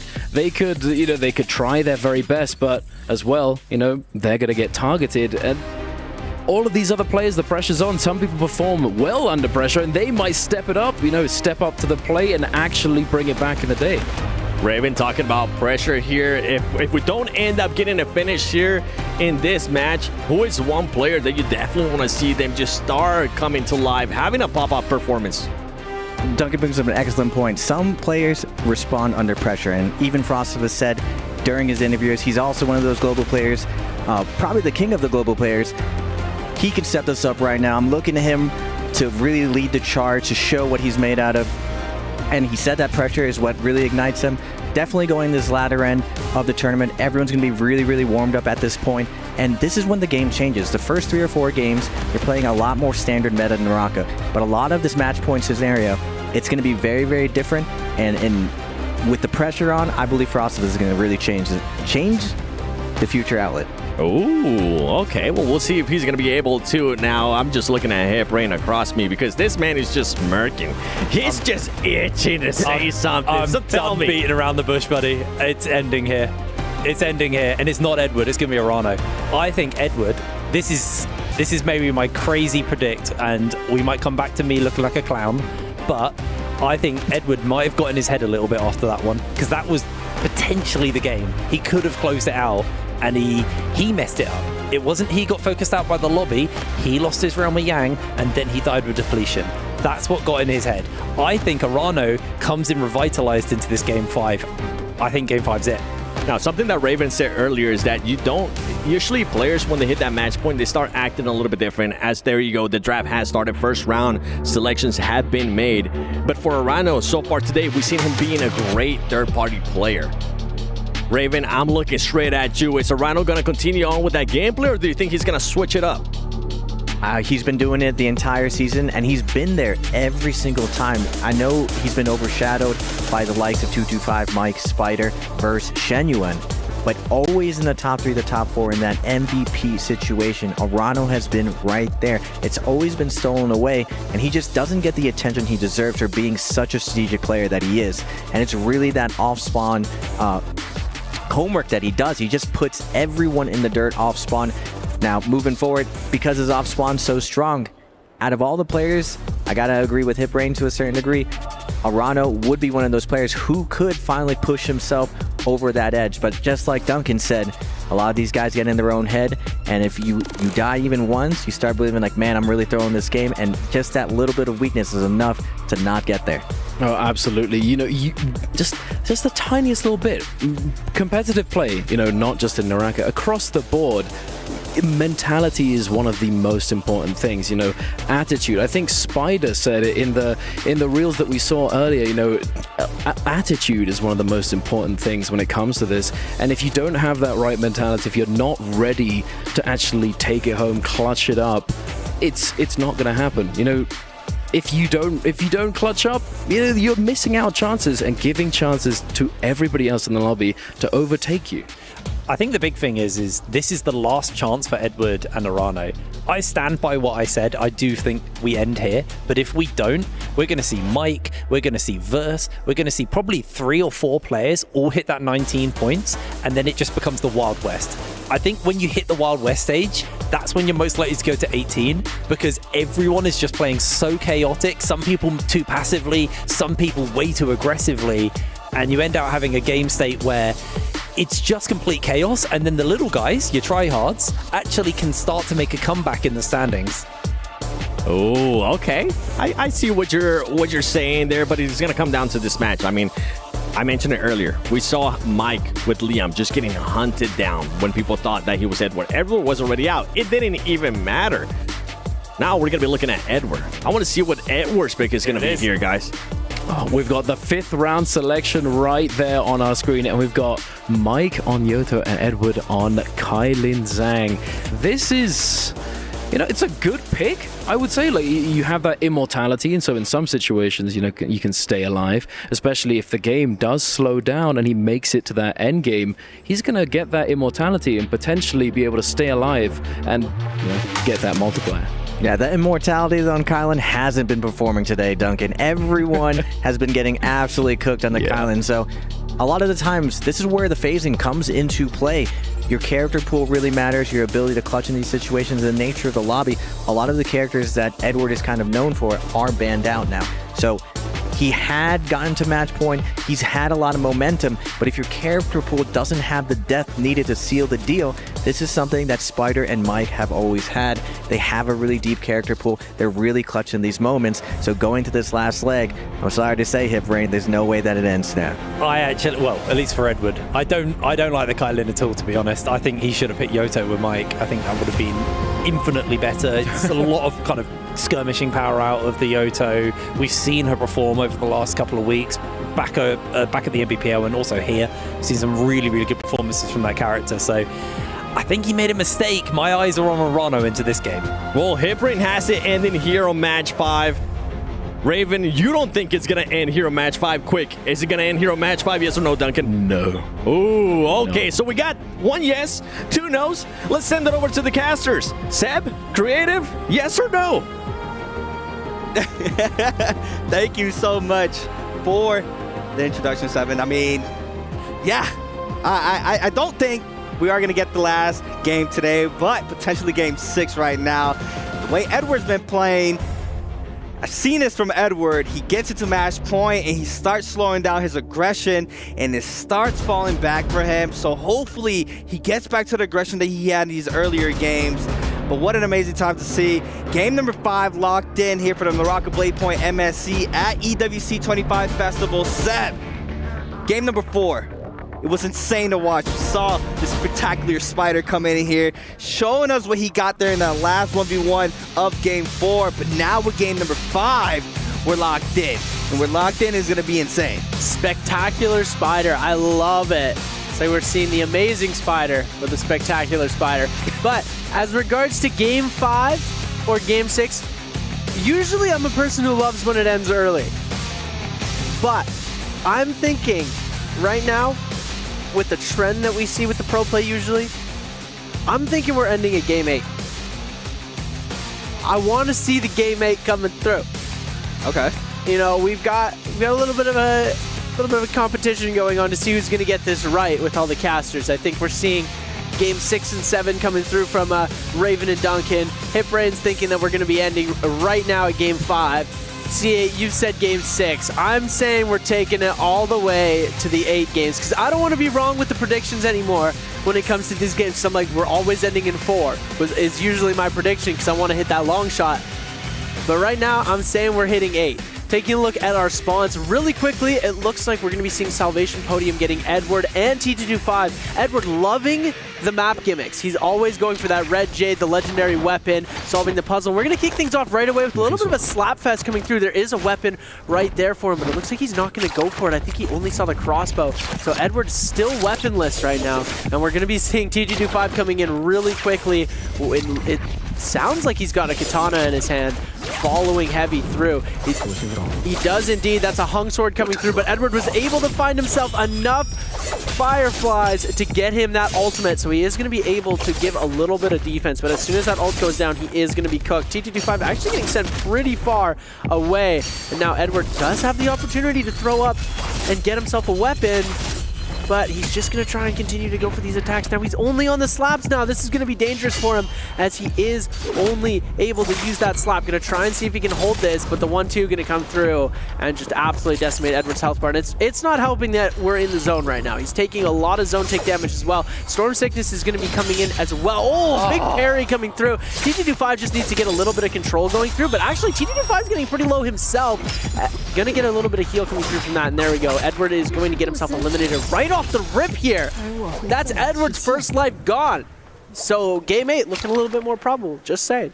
I mean, it was just rough there from Edward. No weapon in hand, gets parried, did get the ultimate, but scaling off common is just not that great. We see it now. SR Spider getting chased down by pretty much the whole lobby right now. We see the mini-map, the congestion of players. Oh my god! Mike there with the area R&B. Does manage to connect the last and final hit onto Spider. He's gonna be snagging up the kill. Backs on up on the Yodo He-Man now. Seeing him trying to continue his scaling. XY in the back end, waiting for that perfect opportunity to start moving in. We also have Verse in the mix. Massive scare rush there from Verse onto Mike. Forcing now the Yodo F, and he's gonna use the Liam F to knock Mike outside of the F. Nice turn back there from Mike to avoid getting parried up from XY. But everybody in this lobby is looking at Mike right now. So much damage back to back, and Verse there with elimination onto Mike. And he is gonna be taking a trip back to the Soldier. Mike going to be getting sent back as well as Spider. Oh my goodness, XY's already got Cav Bloom. And ladies and gentlemen, if you are new to NARAKA BLADEPOINT, they have some attack modifying things that you are able to pick up called Soul Jades around the map, which do modify attacks. Verse going to be able to get the pickup on that ultimate, but not getting too much value out of it. XY is just going to take this opportunity to use that F ability to heal up that last little bit of shield, tossing those walls up to make sure nobody's able to send those ranged projectiles his way while he's getting that heal off. Rano going to be able to go for a bit of a reset as well. He's fighting Zeldinkt as well as another one of these players coming in, and that's going to be Tryhard in the back end with the 1.0 connect. Trying to go for the overhold here. He's not going to be able to connect off of that as he goes for the cancel. Zeldinkt still trying to give chase. Arano getting focused on pretty heavily here as Tryhard now going to be taking a little bit of damage from the aerial R&B. We are going to see them plank off of each other into the soul break.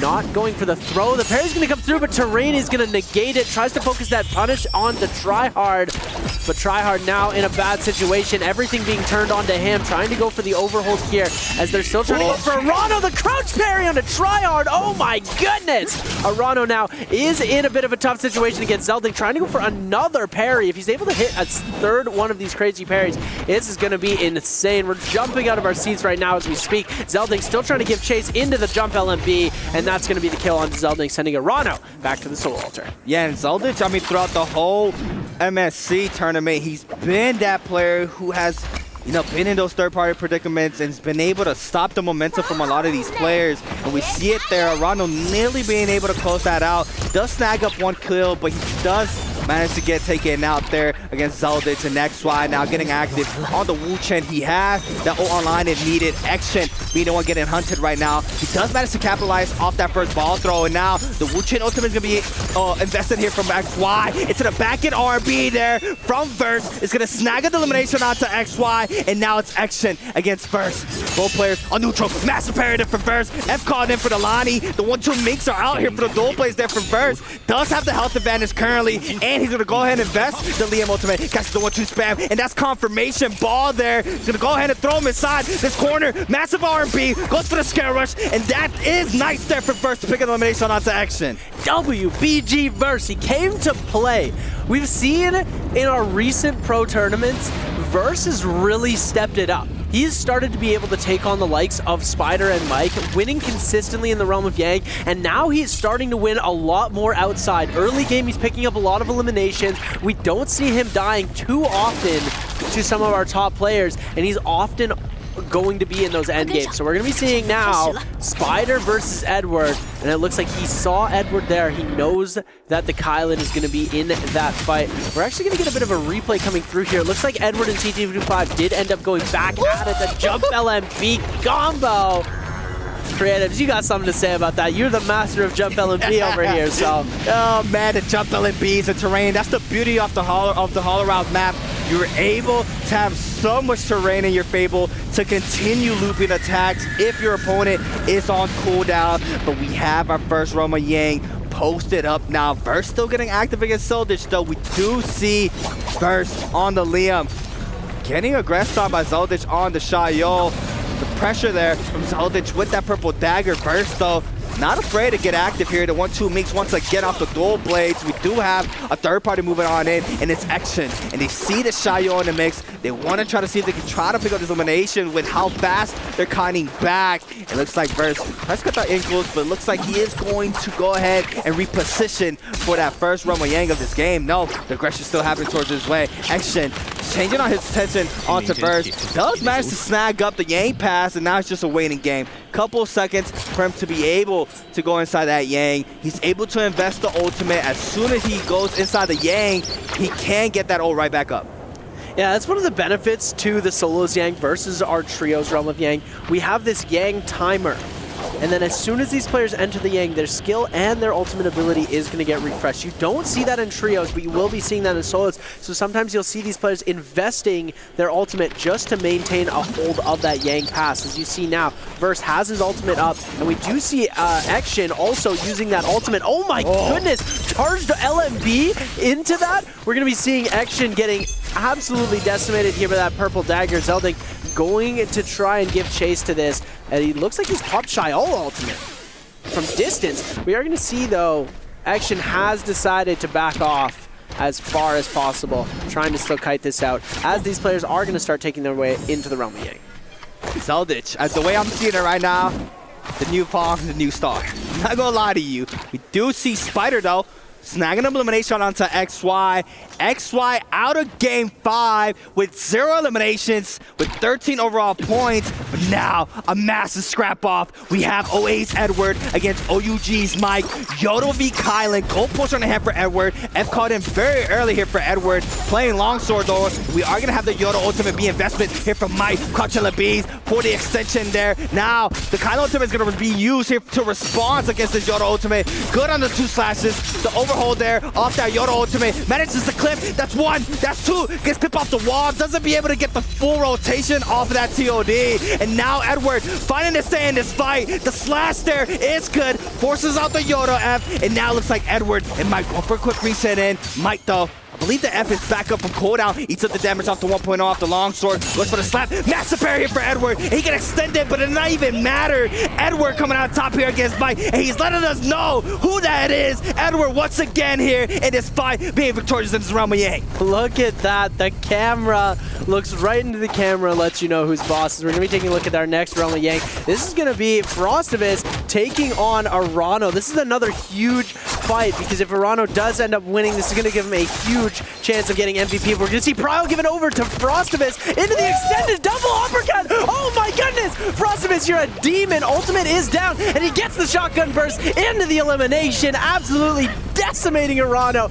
What a combo. I've never seen that. Uppercut into the pillar, into another uppercut, into grapple bump, into the extended combo. I mean, that's a known combo, but it's so hard to do on land, Seb. Yeah. I mean, it's such low advance, and we see it here from BBE Frostus. And Frostus, ever since the flying knives came out, he's been one of those talks that he has the best flying knives in the game. He really prioritized that weapon when it launched, and we see it here once again, how strong he is with that weapon. And starts Spider, though, snagging up elimination onto OWO Tryhard. Tryhard is going to fall out of game 5. We do see now the pressure going towards Mike's way. Mike trying to back on up here for the pressure for Spider. And Celtic, as always, posted up for the third party. We see Burst, Mike now getting caught up, and this is a Ballista Tower fight. Mike's going to go ahead and invest a Yodo ultimate, trying to see if he can get some value here against TG25. A little bit of pressure, but now is able to back on up. Cannon shots flying on in. I believe that Spider applying the pressure onto Mike is going to be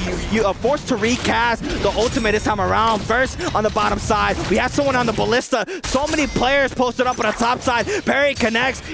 Eligible to use the F on the bottom here side. Someone getting juggled there in the corner of Liam, but the Porcelain Scare Rush is good there from opposing Liam once again. Mike trying to cut off the pressure. We see the damage happening, and it's Edward with the last hit onto Mike. Oh my goodness, Edward is actually in a very good shot to win this right now. He's able to double eliminate Mike, first in the realm of Yang, and then right outside as he's trying to cleanse. It's going to be an unfortunate third party. Burst is actually going to get aggressed onto now.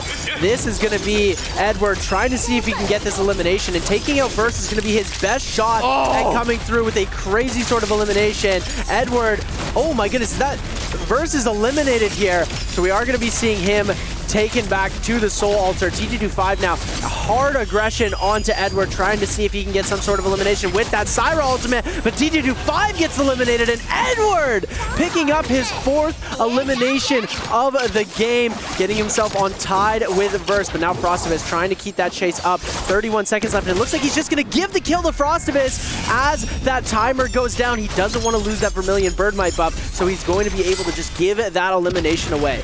Yeah, and Edward with the smart plays there to avoid getting eliminated off this game, to be able to have the Brilliant Birdmite to come back to this game. The aggression's still happening. Frostus just very low in the back end. We see Burst, Celtic, and Spider all on the mix. Frostus 1 HP in a dream, trying to back on up. Madison's Scare Rush on out. Celtic now snagging up his 2nd kill. Frostus, though, had Vermilion Birdmite. He is safe in game 5, and now this is where the pressure's on. Big damage here from Arano, not being able to get the, oh my god, big parry from Arano to TG25. Still focuses Zay out of the bunch. We see the aggression going towards Zay's way. They know this player is weak, and TG25 snags out the elimination. Arano could have potentially closed out the gap there that he has against Edward, because Arano was already eligible for match point, or was in match point to take the chip home. But now, look at the overall standings. We're so close set first with 17. He already added 4.5, and Spider with 18.3 already added 2.5 as well. So if this game goes to game 6,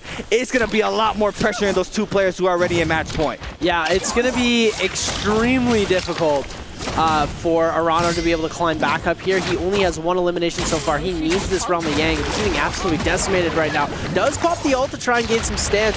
There, Realm of Yang is going to open, so he's going to hop right into that. That's going to be Zelding onto the other side. Edward going to be looking for a Realm of Yang fight as well, but he's fighting for Spider on the portal up top there. So this is going to be an interesting one. If Spider's going to be able to get in, it looks like Edward's actually getting decently low in HP against Spider. Spider with the prio. Oh my goodness, do we see Edward gone here? Oh my goodness, Edward's out. Oh my... Arano is the only one who has the opportunity to win. Edward is fully eliminated from this game. Yeah, and regardless, cannot get MVP because Burst already matched that 4-kill energy. But now Celtics open up with a massive parry onto Arano. He's going to go ahead and snag the purple dagger. He's going to send the 1.0 there. Tries to go for the soul break. The F caught in there from Arano. He's going to backspin the uppercut. He's going to invest the ultimate as well. And now he has the shield in play. Trying to take a fake out. He manages to clip off the spirit throw there across the pillar. Doesn't get full capitalization off of that. Frostus takes out Burst and the other Realm of Yang. Frostus now with a massive game. He He is going to be able to get the White Tiger's powers. Arano now trying to tap dodge roll on out. Has to kite out the Shia ultimate. Zeldich though trying to take a quick reset in. We have the first shield now being proc. Doesn't manage to tap dodge the first one. Arano's going to eat up the damage. Tap dodge roll there to avoid the flying knives. He clips off the shotgun burst, and now that's caught in 4. The Valda, now the kiting is good so far for Arano. Now has some space, has some value. That throw does not connect there from the flying knives from Zeldich. Arano waiting out for the perfect opportunity to drop back down, trying to see if he can take a pop in. He does not manage to do so here on the pillar. Oh, he got the thing with a massive parry as well. He's trying to get the full capitalization, but his body was still in the air. He tried to back on up. The F caught in from Arano. 1 HP in a dream once again. Zeldich with the advantage. The Skywars connects there for Arano. 10 seconds of counting, and the last hit there from Zeldich to pick an elimination onto Arano. Oh my goodness, Zeldich. See, this is one thing I wanted to touch on really quickly. Arano, the kiting, absolutely insane. And this is one thing that our Pro League players are just so good at, is being able to kite out, especially in the realm of Yang, that some of our global players aren't really that accustomed to yet. So Zelding not really expecting how amazing the kite is coming through here. It took him a little bit longer to get there, but he does still manage to come away with the elimination. We're going to be taking a look at Spider now fighting against YZG's T225. He's going to be in the back end trying to kite away. Dagger's going to give him so much extra scale rush movement. Tries to go into the charge R&B. Isn't going to connect here, as we are going to see the 1-2 come out into that CLMB, but he is going to back off and go for a bit of a reset here. Spider now gold armor in hand. He did get himself a very good setting into this game as was coming in.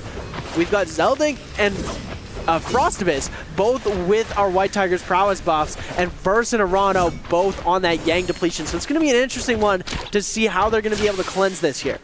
Yeah, and it's rough. Arano Valda, I think Valda is not as great as she was before. It's so rough to try to get these games going on Valda. We see it here from Arano with only 1 elimination, not being able to get the value that he was looking for in the round. This is all he has, is 1 combo break, but he is playing Fly Knives, forcing out Stina F there from SR Spider. Spider now trying to go for the neutral, manages to catch Frog, goes into the 1-2, thinking the Valda was going to pop his ultimate. Now let's go for the fake there off the spirit throw, tap out dodge down. We are going to get the freeze here from Spider to the 1 point for the dual blades. Big damage, no, the terrain on his favor. In the backside, T225 is in the second elimination on Toronto, and now Spider against T225. F caught in forward, the Syra now in the back end. Recatches pile, missing, but once again, Spider, no! He is going to get caught off the Dazzle, gets caught off the 2-charge beam as well on the Syra ultimate. Does manage to have 1 dash out, so he is going to be able to get some space there to go for the full reset in. And ladies and gentlemen, just a quick PSA, we are going to game number 6 with the elimination onto Arano. Nobody's on match point here, but we are going to be seeing 4 players joining in our next game. And if T225 gets himself an MVP here, he is actually pretty close to the setup. We've got 3.5 and 2.5 points. T225 needs 2.5. Frostus needs 3.5 points to get himself into that match point threshold. Verse and Spider have already qualified, so it is going to be a very dangerous game 6. We could have a lot of the lobby on that match point. Yeah. I mean, it's going to be very interesting game 6. I mean, game 5 already full packed of action, Seb. We've seen the aggression, and this is what I was telling you. Once Spider is awake, you got to be careful with the remainder of the lobby, because SR Spider being that key factor to start off to give these players a game 6, because he was the one that eliminated Edward, and now with Arano out of the play, Spider set up pretty nice right now with 22.3 overall points. We also have Verse as well with 22. Arano out with 21. Mike with 18.5. So close into that threshold. He needs to try to pray for that game 7 or 8, as well as Action, T225, even Frostus. Look how close the total points is currently right now. And it looks like we're starting to slow things down a little bit. We are going to be playing for that Spirit Well. The aggression here for the MSC, it's been so much more faster than what we're used to in the Pro League. We've seen our first in circle, I believe game 2, but now we are potentially going to get another one, but no, Zeldich looks like he's going to be isolated out by Verse and Spider. Yeah, Verse now is actually taking a lot of damage into this fight. Zelding trying to see if he can get the kill off. He's able to connect with an overhold, and then Spider comes in with the cap bloom onto Zelding.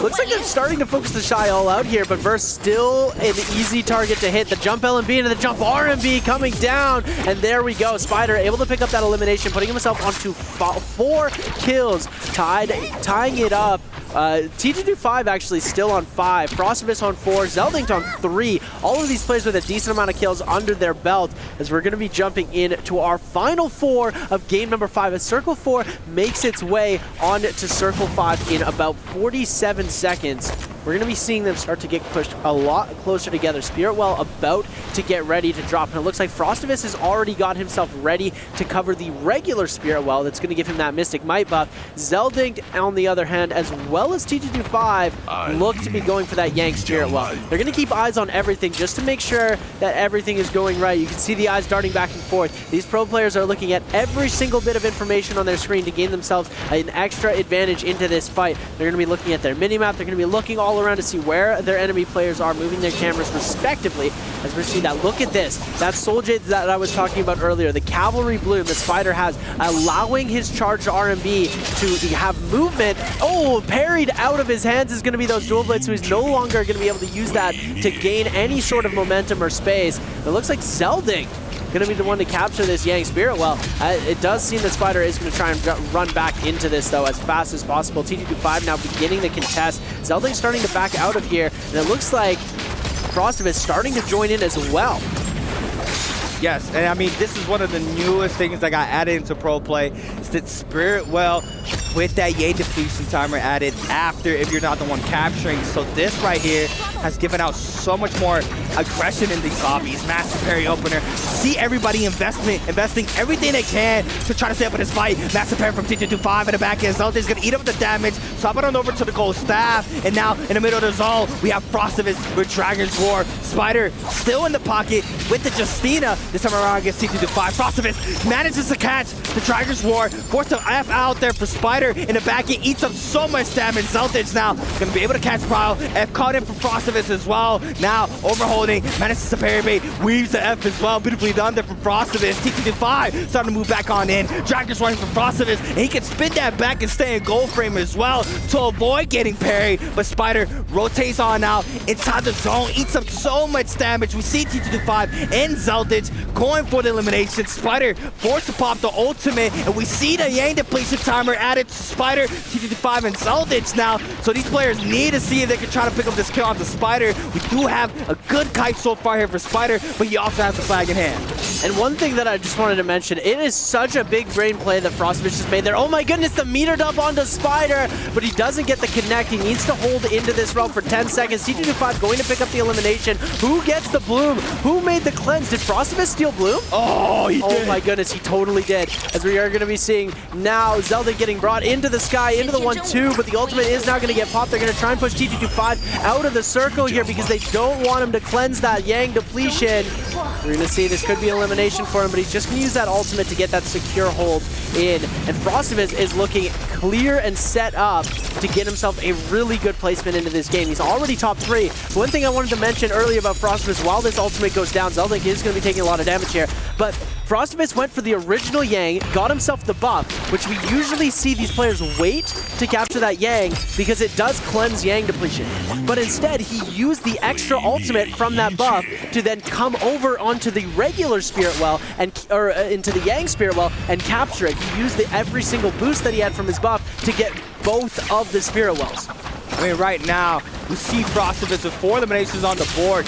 Yes, TG25 does have 6, but if Frostus is able to match the 6 there, picking up kills onto TG25 and Zelding, plus that multiplier, he could be eligible for match point as well. He is super close with 16 overall points, and now we have to see it here. Zelding very low. Frostus has a nice setup here with the gold nunchucks and Dragon's Roar. He manages to connect in the back end. Zelding eats up so much damage. Frostus is gonna pick an elevation onto Zelding, and now a 1v1. Frostus against TG25. What's gonna be the mix up here here for Frostus, overholding, parry baits him, forcing out the Siren very early here in this fight. We have T2-5, trying to back on up. We have someone Storm Strike. Oh my god, there goes the Dagger 2, back to back to back. So much damage. Frostus now coming in high. T2-5 trying to retreat. Ultimate's still up here for Frostus. Catches the RB Prow into the flying kick. It's Frostus coming in high. Frostus taking game 5. Cyan Fang for the win. Oh my goodness. BB Frostus takes it from 4 to 6. He takes out Celtic. He takes out T2-5. He gets the first place finish. The kill multiplier and the placement points are him. Frostus is on that point. Wow. That was an insane game there for Frostus. And just like that, we see the grid. I love the reaction. I love the reaction. He comes over, cute little smile, and the thumbs up. That's the boy Frost over there. Such a humble dude. He's just there. He's not celebrating. He knows he's got so much more work to do. But there we go. That's the match winner for game at number 5, and we're going to be taking it to game at 6. Ladies and gentlemen, we've got 5 people. Yeah. I think 4 or 5 people, 5 or 6 actually, on match point for game number 5, or game number 6. This is the beauty of this match point system here, Seb.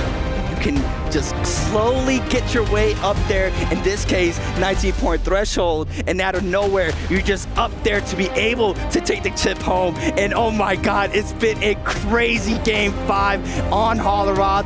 We are going to be locking in our 6th game, and we have a lot of players into that threshold already. But once again, that is going to be it for game number 5. We're already going to a quick break. Once we come back, we are going to be locking in our 6th game of the day.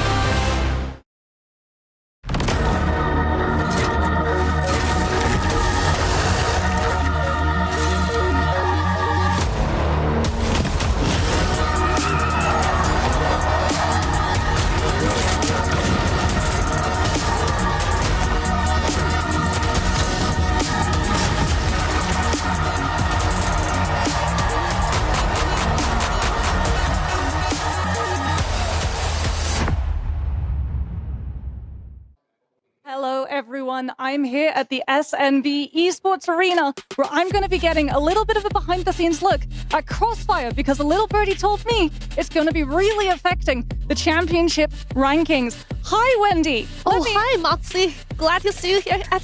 Yeah, it's so good to be able to catch up with you as we talk about Crossfire, because this is the game that's really going to impact the club championship rankings overall for EWC. Yes, of course, because we got 3 teams in the top 4, the Twisted Minds, the Team Liquid, and Team Falcons. And actually, Team Falcons is the #1 seed right now at the club champions ranking, but they only got 4,700, I guess. And Team Liquid got 4,200. So if Team Liquid got the champions of the Crossfire, they're gonna be the top 1. Of course, Twisted Minds, but they did their very first match at today, but they lost. I would say a little bit pity. But what about Liquid? Because you were saying, right, if Liquid managed to win this entire thing, their club championship rankings are going to be way through the roof. What's their chances of being able to walk away with the Crossfire win? Well, because Team Liquid got a very serious weapon called Gouken. Gouken come back to Brazil, and he'll support Team Liquid to dominate the whole game. They dominate this game today, right now. Well, let's see if Liquid can find the win. Keep your eye on Crossfire, and we'll see how it affects the overall standings of EWC.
there you have it.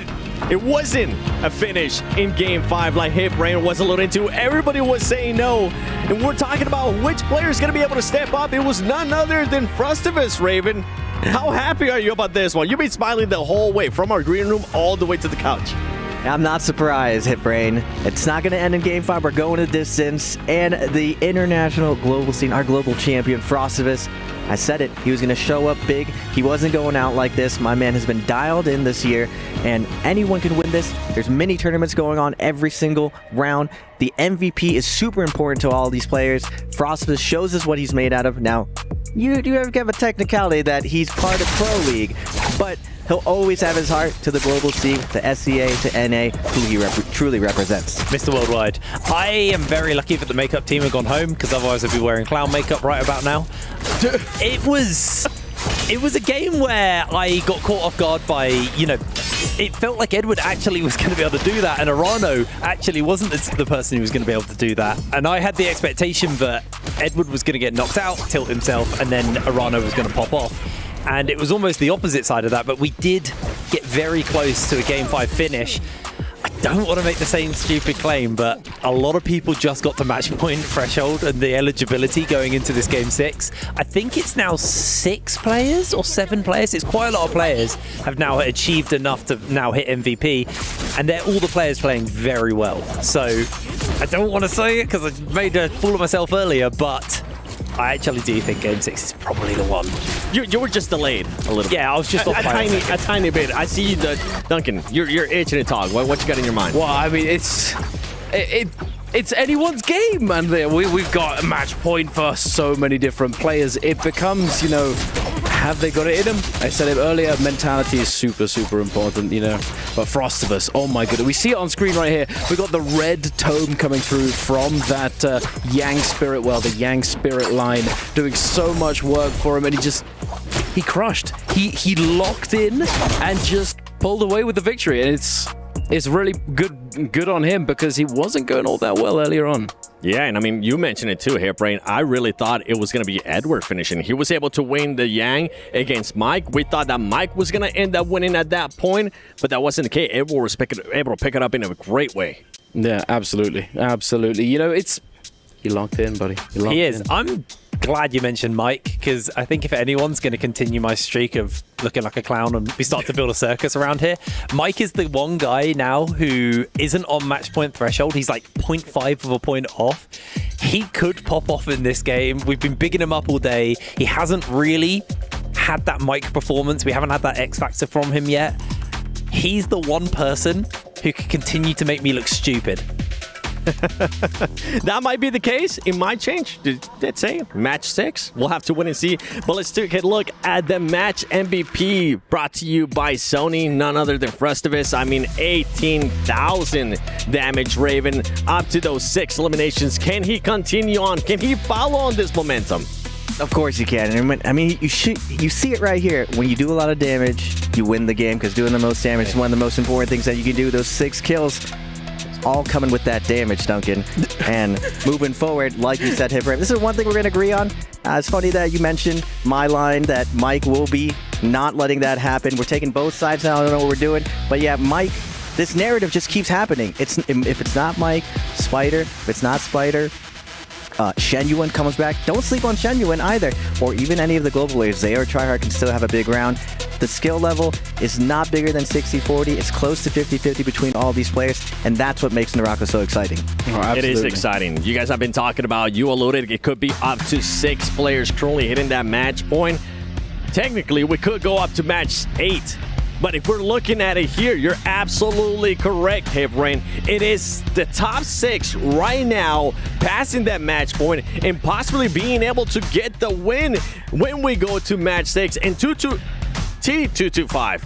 We gotta give him some props, because this player in the last match alone, he was able to get 6 kills. Yeah, absolutely. It was amazing performance, but Frostus, he took it away from him, but still getting to that match point, that's the objective. That's what is on everyone's mind. If you don't get the match point, you're not going to be able to give yourself the best chance of winning, and that's the whole point. You know, in qualifying rounds, in normal MBPL, you know, objective is to get to bi-weekly final and then win. But here, get to match point as fast as humanly possible. Otherwise, someone else is going to take it away from you. I mean, TT25 is, like we said, coming out of the last game, he's one of those players who takes time to warm up. And he is now warmed up. He is on match point eligibility as well. I'm not going to make a bold claim on who I think's MVPing this game because there's so many people. Do it. You know you do you want me to do it? Yeah, make a claim. Oh, man. Deep down in there, you have that little person you know on what? your right shoulder. I actually think Mr. Worldwide. I think it's Frosty. I'm gonna say it. I think Frosty's got it. I think he's got the juice, man. Another weird scenario. I have to agree with Hipbrain here. We have to take Frostus. If someone's gonna end it, someone who I want to end it, and someone who definitely deserves it. I mean, the momentum is there. Like I said, you can't sleep on Shenyuan and Mike. Absolutely, 100%. But I have to disagree. Even though Frostus, he's the homie, you know, he's a good friend. But at the end of the day, I think Mike, he's been ramping up. He's 0.5 off, but I think he's the kind of guy who's not gonna, you know, he's not comfortable with just getting 0.5. I think he's gonna go for the big MVP in this game, and then we're gonna have somebody else get very, very close and have a big game who's on the lower end of the leaderboard. But, you know, Mike, we've seen it before. His Game 6 ACOSs, you know, we've seen him pop off in the end of the day and consistently do it time and time again. The thing is, at this point, we do have 6 players being able to win it. And these are 6 players, as you've been saying, Raven, the momentum with Frostus is there. He's being able to step it up in a big way. T225 as well. Now, this is the second match. And earlier on, Moxie was talking about how that player starts slow. And then after that, he's able to pick it up. And so far, he has been able to pick it up in a big, big way. Another player that we need to talk about, too, that it's currently there within that striking zone is Spider. So far, he's been able to perform really well. I'm looking at you, Hipbrain. Do we think maybe he might be able to react in some way to stop Frostus? Spider's a fun character because as a player, he has either been like a total pop-off, dominate the lobby, no one can catch up to him, or he almost plays like it's like a trapdoor spider. Sits and waits for his moment to strike, jumps out, and then just wins an MVP off the back of that. That is the 2 ways Spider play. Actually, there's a third way where he loses game 1, tilts, and does nothing for the rest of the lobby. But we haven't seen that today, so it's going to be one of those 2. I think he could be the guy who may dethrone Frosty. There's also Edward as well. I mean, I feel like you can't not mention Edward today. He's played, you know, consistently well, even when he had the whole world against him. He still performed. He didn't let it get to him. So I feel like, you know, we can't talk about everyone who's going to potentially win and not mention Edward because he has been consistently great today. Especially in the last match, too. I mean, we talked about it earlier. I feel like we definitely have to repeat on it. Edward looked like he was gonna become the champion. It looked like he was looking to close it out and make sure that Hipbrain's prediction was gonna be on point there with the game 5. But guess who it was? It was Spider. Spider was the one that ended up stopping him. And you've been talking about Mike Duncan maybe being able to step it up. Let's just take a look back real quick and talk about the MVPs that we have had so far today. We had Verse in game 1. We had Edward in game 2. Shin in game 3. Spider in game 4. And now Frostus in game 5. One of those names that I'm not mentioning is Mike. Mike hasn't been able to get an MVP so far today. Oh, absolutely right. But the thing is, he's still 0.5 off of that MVP threshold. So, you know, he's not been getting the big ones. You know, consistency is key, especially if you're planning on going for the long haul, if you don't think it's going to end early. But, you know, he needs to step it up and he needs to ramp up. But, you know, we've talked about it a bunch today. You know, others have mentioned it countless times. You know, they ramp up towards the end of the day, especially considering that now we're going to Morris Isle Fireflies. You know, that's his ACOS game, no? We've seen it countless times, no? Yeah, Duncan's saying it, and we've been saying it all day. It's not a sprint, it's a marathon. And a lot of these players, like, they don't have the gas tank to go the distance. 8 rounds is grueling for everyone at home. Like, these guys are going in time and time again, having to counter strat every single round. And not only that, they have to play such a wide pool of characters. Most players stick to 1 character, maybe 2. they're known for like 2 or 3 characters, but now in this 2025 NARAKA, you have to be good at 8 and soon 12 characters. So the skill expression today is absolutely stunning, and I still think, like you said, Duncan, Mike, we've seen this narrative over and over again. This is a game of inches. 0.5 is nothing, and he's been there time and time again. We've seen so many fights come down to last read situations, so I still say there's a lot of NARAKA to be played, a lot of exciting moments that we're going to see. As we're getting started here with the draft for everything, we saw Rhino being able to make his pick right there. That is one player, Hipbrain. I'm going to go to you. You had him winning that last round. He did play a little bit more passive, though. It was a completely different Rhino, I think, than what you've been expecting. He did the thing that every player does when they hit that match point threshold and they just go too passive. Raven actually talked about it going into the last game. Some players, they hit that match point threshold, they freeze up, they get all nervous and don't want to push their advantage, and that's what happened to Arano there. He fell apart. This game 6 is going to be very interesting. Like you said, Fireflies give ult charge to anyone who doesn't know, which means early people will have big abilities basically off the bat for their first drops. So it encourages these more aggressive picks. Now, we've just seen the first round selection was Lani. Not surprised, to be completely honest with you. It's going to be Lani's, it's going to be Liam's. Third selection can be a little bit more flexible. We see Syra a little bit, but that's more, like you said, a Padoria kind of pickup. Sheol and things can show up. So these first 2 round selections that are showing up, no surprises, to be honest with you. We expected this. I think it gets a bit more spicy from this point on the hero select. Yeah, looking at these hero selections, one thing to point out though, Hipram, even though these character picks are predictable, you know the match point players who they are. 225 is on match point, even though he's paired with Tryhard, so he's going to have a target on his back. But we're at a weird situation in the game. 7 has pointed out 6 players. That's half the lobby. So strategy is completely going to change right now, and everyone is going to dig deep and play a very strict solo game. Some players are known for their solo play. They're 1v1 situations. They don't want to play mono 1v1v1s. They don't want multiple fights. They want one person in front of them, and that's why we've seen Mike, we've seen Spider clutch these situations, because for the longest time, their will in a 1v1 hasn't been contested. And Duncan, we get a chance to see Verse pick right there. I mean, Verse has been able to get an MVP. It was in game 1. But with that pick, maybe one coming soon? It could be. You know, he might be trying to follow in Mike's footsteps, because as we see that right there, he picked up the ACOS. Game 6 ACOS, denying it from Mike. Mike hasn't picked yet, so no Game 6 ACOS for Mike, so no clutch factor there. It was a big denial. It was a denial pick from Mike. Yeah, that's exactly what I like about that, right? That's the big brain right there. Big brain. I have a surprise for you guys then. Because I've been told that pick and last will be Edward and Mike. Ooh. So they're in the same phase once again. Okay. This is... Hey, Brain, you seem like you want to say something there. Yeah, so I was going to say Mike probably wants to play the Yoto, but I believe that's also just been picked as well. So that's 2 really big power picks for Mike. What has he got in the tank? There's a character in the back of my head, but I can see Duncan itching, but I very much doubt we're going to see a Taka. You'd love it, though. You'd absolutely love it. What are they going to be picking up? I mean, Justina's going to be available. Who else we got? Syra? Syra hasn't been picked yet. No. It's actually... Yeah, it's going Syra. Yeah. Justina, though, I think you're right with the Justina pick. That's what I would think, but I know deep down he's truly a Tarka player. Duncan wants to see it. I would like to see it. I know it'd be really hype if Mike gets over the finish line. Because one thing to consider, remember, character pools, you only can pick so many characters at the same time.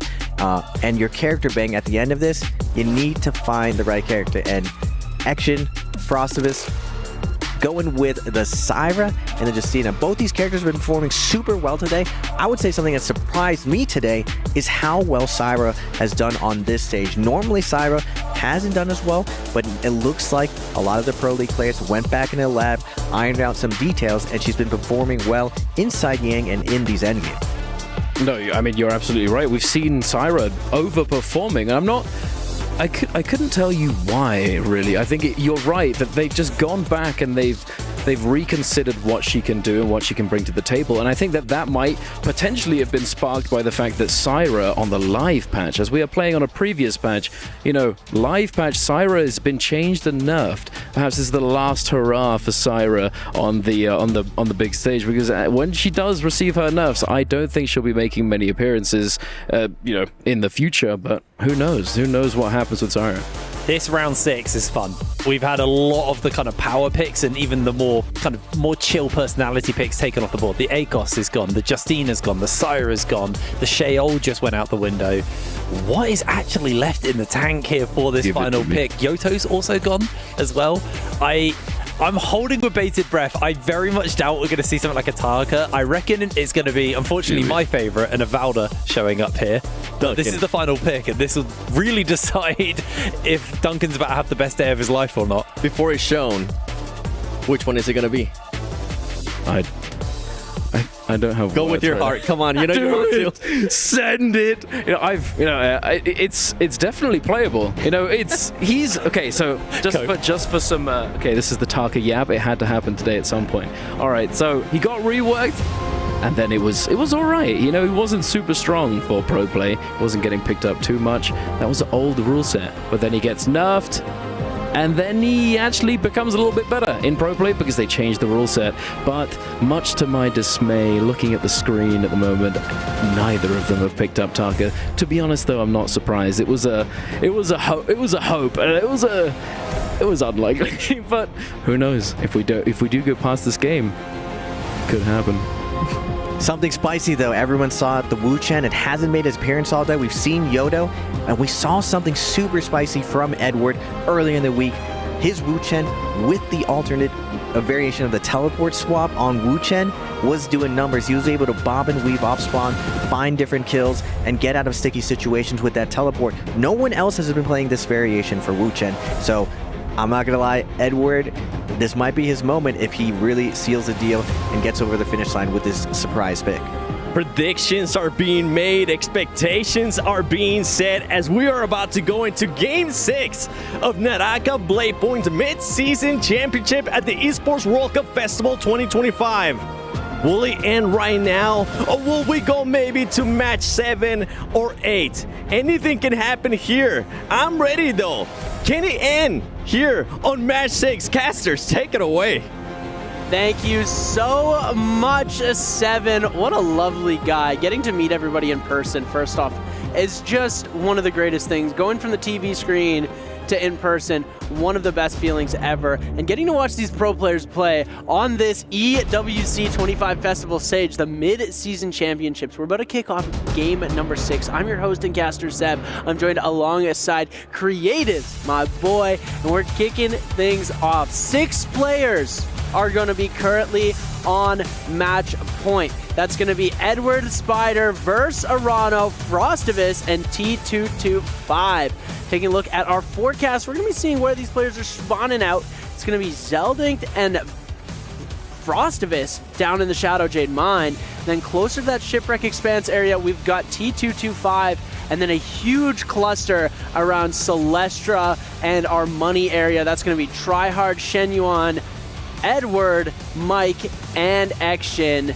And then up at the top side, we've got Spider, we've got Arano, we've got Verse, and then Zay giving us our top left-hand corner there.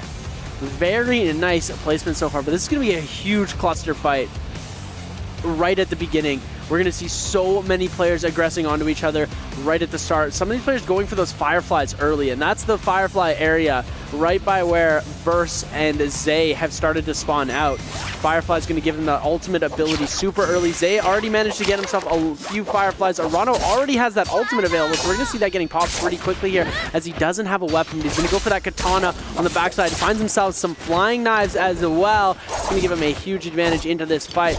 Verse now coming in for the aggression. It looks like he has found Arano, is going to be able to get that uppercut. F ability invested from Arano to be able to take things away. We're going to be seeing him jump through. Big ball coming through. Gonna use that dash ability to just get out of dodge, trying to see if he can run away from this fight. Doesn't want to get the aggression going on too quickly, but Zay just following close behind, getting a little bit of loot as well as the fight continues. Looking at Verse, and I'm looking at Edward. Verse with a very strong Akos. I mean, we've seen it time and time again. Verse being able to find great value. We see it there off the F2. Against Toronto, this is a massive scrap off. Both of these players in that threshold already. Manages to go for the uppercut into the 201 through the window. Oh my god, that was disgusting there from Verse. In the back end now, Arano still getting chased down. Goes for the 1-2 off the longsword. Big pair there onto Zay. He's going to spin back to eliminate the damage there towards Verse's way. Zay in the pocket, goes for the jump LB. Is going to get hit off of that into an aerial R&B. Into the F2 finish there from Verse. And he's going to be snagging up our first kill for game number 6. That was a really nice finish coming through there. And it looks like Zay wasn't able to get any sort of a reset in while that fight was happening. He has to cancel pot. They're going to flip over to the Celestra fights going on. Tryhard taking a lot of damage off of that. And it looks like Edward's going to go on to the chase, trying to see if he can get the Liam out of this lobby as early as possible. He knows one of them is T225, so getting this elimination could be huge for him as we're going to see the other. Oh my goodness, Shenyuan coming in with the dual blades overhaul, getting the elimination off. And there, we're going to see the switch coming through on the Wuchen. Oh my goodness, F2 getting released, coming into the scale rush. Oh my goodness, Shenyuan on the Demi. Gets hit with the Wisp again into the uppercut. Carousel, jump LMB. And there we see him getting absolutely sent. As Karn's going to go far away, and it looks like Mike going to try and see if he can come in for a third party, but Shenyuan's best hero, and I think you can agree on me with this one, is Temmie. I mean, yes. The difference between XY's Temmie against everybody else, everybody fast throws the Wisp, and you see it there. This is how I love to play Temmie. You're able to keep the Wisp on you. If you're able to catch Pile, you can extend, as we saw there with XY. He gets the LMB confirmation there off the Wisp. The body doesn't get flying back, so you're able to recatch the Pile, and that is done with multiple weapons in the game. And XY being one of those players who does it at its peak, as we see it here in Celestra. Now Mike against Action, forcing out the F there from the Justina, catches the V1, but the ultimate is gone there from Mike. Tryhard now showing up to the party, trying to back on up. Look at the potential to take out the Kylan here. Now, there's going to be a 1-2 on the ground. Action still has to use a dash. That's a dash right there. And an LMB focus there for Action. It's snagging elimination onto Mike. Spider takes one up onto T225, and now he's going against Verse. This is a big scrap off. Aquas v Shayo. Oh my god, that was a disgusting shield throw there from Spider. Verse now is going to go ahead and continue his aggression onto Spider. Spider's going to go ahead and rotate on back. This is a very playground side here for these players who use this area time and time again to rotate and kite out the pressure from anybody who is looking at them. But we see Verse on purple longsword in hand, trying to see if he can catch Pile out the scare rush. Doesn't matter to do so. We're going to be taking a quick look at a replay here from Mike. And once you span there from XY, the 1-2-3 in the corner. Mike going to be forced to pop his ultimate on the Kylan. We have Action as well in the mix. In the back end, there goes the Kylan guard there. He's going to go ahead and back on up. But he still manages to pick an elimination onto him. And that was disgusting there from Mike. Yeah, Mike, knowing how to turn fights around from 1 HP in a dream, he's one of the few players that's really, really skilled when it comes to getting on that low HP. He still keeps a level head, and he's able to make precise decisions. Lots of people start to panic. They start to throw attacks that they wouldn't normally be throwing out, and it does end up working against them. Mike is someone who's able to put that in their favor. And as we get to take a look at a little bit of the coach's corner, shout out Lexan in that side, looking absolutely amazing. We see Sachiko in there too. I'm not going to miss my boys, as we're going to be seeing there coming through Verse. Now trying to make a play with these. He's got purple armor, so he's got definitely a huge health advantage against SR Spider. And the weapon's pretty similar here, but it looks like he's going full sword here, and it looks like that is going to be the game for Spider. He is going to get sent back to the Soul Altar. Verse picking up another elimination. This puts him on 3, and in actually a very good spot to win, as we get another look at our player cams and our audience camera, as these players who have come, these people who have come all the way from all around the world to beautiful Riyadh to come take a look at our NARAKA BLADEPOINT mid-season championship. The Yodo in the back end there from Zay, forcing out the F there from XY. Edward now looking for the perfect opportunity to throw these Storm Blades. We see it now, drop it down. Last hit. No, it's Zay with the last hit onto XY. Edward, though, manages to get the hits onto Zay. He's going to go ahead and recast the ultimate on the Yodohime, overholding. Now the ultimate is gone. Back to Prile. Proc comes in off the nunchucks. Tries to go for the swap. Doesn't manage to connect. And Edward, from his showing in the bi-weekly in the fall split, had the best Wu-Chen in the league. And he did manage to be so close to taking bi-weekly 1 off the fall split on that Wu-Chen character for his last game. So this is still a very hard potential game for him to win. But we're looking at the overall kills. WBG's first on 3 kills already. Posted up for the remainder of this game with 3 kills. Looking to take this Rumble Yang. We see him here as well as T225 and Zeldich waiting it out. Alani there for Zeldich, waiting to take this Rumble Yang. A little bit of B-roll of Celestia. Spider, though, 1 elimination on the board. Still very close matches. My own prediction was ending in game 6. And right now, with how everything is looking, it is probably the outcome that we're going to get with how well Verse has been stacking up throughout this whole game in the elimination department and in the scaling department. We do have our realm now starting to form on up. Players starting to rotate. T225 on the top side of the map. Zay on the top right-hand side. Edward, though, going to go ahead and play the cave. Going to pick up the resources from there as well as the Fireflies. And that is the beauty of playing in a nighttime map. You're able to invest that ultimate. If there are Fireflies around, you're able to get that ult right back up. And Edward doing a really good job of claiming all of that. You saw him drop the Soul Jades that he had in his inventory, the blue rarity ones, not giving you any sort of attack modifier buff, just so that he could go in and swoop those up before anybody else had the opportunity to claim that. And it looks like Zelding is going to try and get himself a little bit of an advantage coming through onto that and see if he can get any sort of contest going through onto Edward. But this is going to be something that could be interesting for. If we saw the map earlier, we saw Tryhard and Zay both going into this Rumble Yang. So we might get to see a Tryhard v Zay round, which could be super interesting to get to see. Looks like we're going to see Spider going for that Spirit Well here, and we are going to be getting Zay versus Arano. That's going to be our first Rumble Yang fight. Looks like Nunchucks are going to connect off the top side. Arano now able to give a lot of damage through onto Zay. Seeing the Nunchuck charge come through, Zay's completely gone out of the shield. He's going to get that Prio catch off, but it doesn't connect through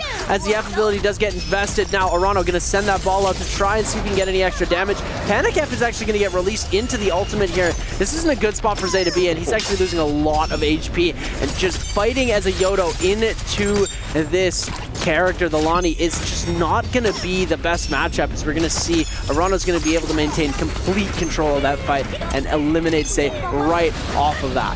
I mean, yeah, he just gets caught up 2 times off the fake out there from the ball throw. Spin left and right, try to off your opponent out, and you see it there working perfectly there for Arano. He is going to be snagging up that win. Mike as well, T225 as well. All these players starting to scale on up. Gold halberds in hand for Mike.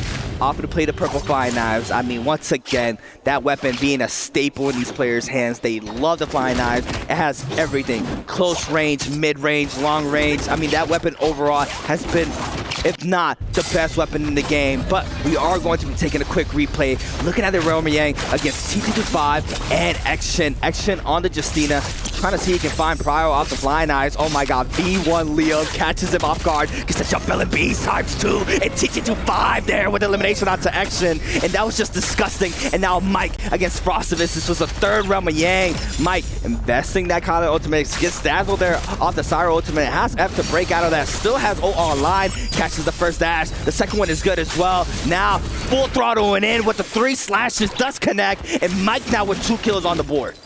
And we'd like to see that action coming out. It looks like Tryhard opted to not go into the Realm of Yang there, because we're going to be seeing now on Yang depletion, that's going to be Frostus, Action, and Zay. Now taking a look at this scrap-off coming through here. Action fighting against Arano. Arano's actually taking a lot of damage here. Or Action, sorry, is taking a lot of damage. We have ultimates available, so now we're going to see that Justina ultimate get invested just for the dash away. It looks like he's just going to use it to try and kite out defensive ultimate invested as the zone does start to close.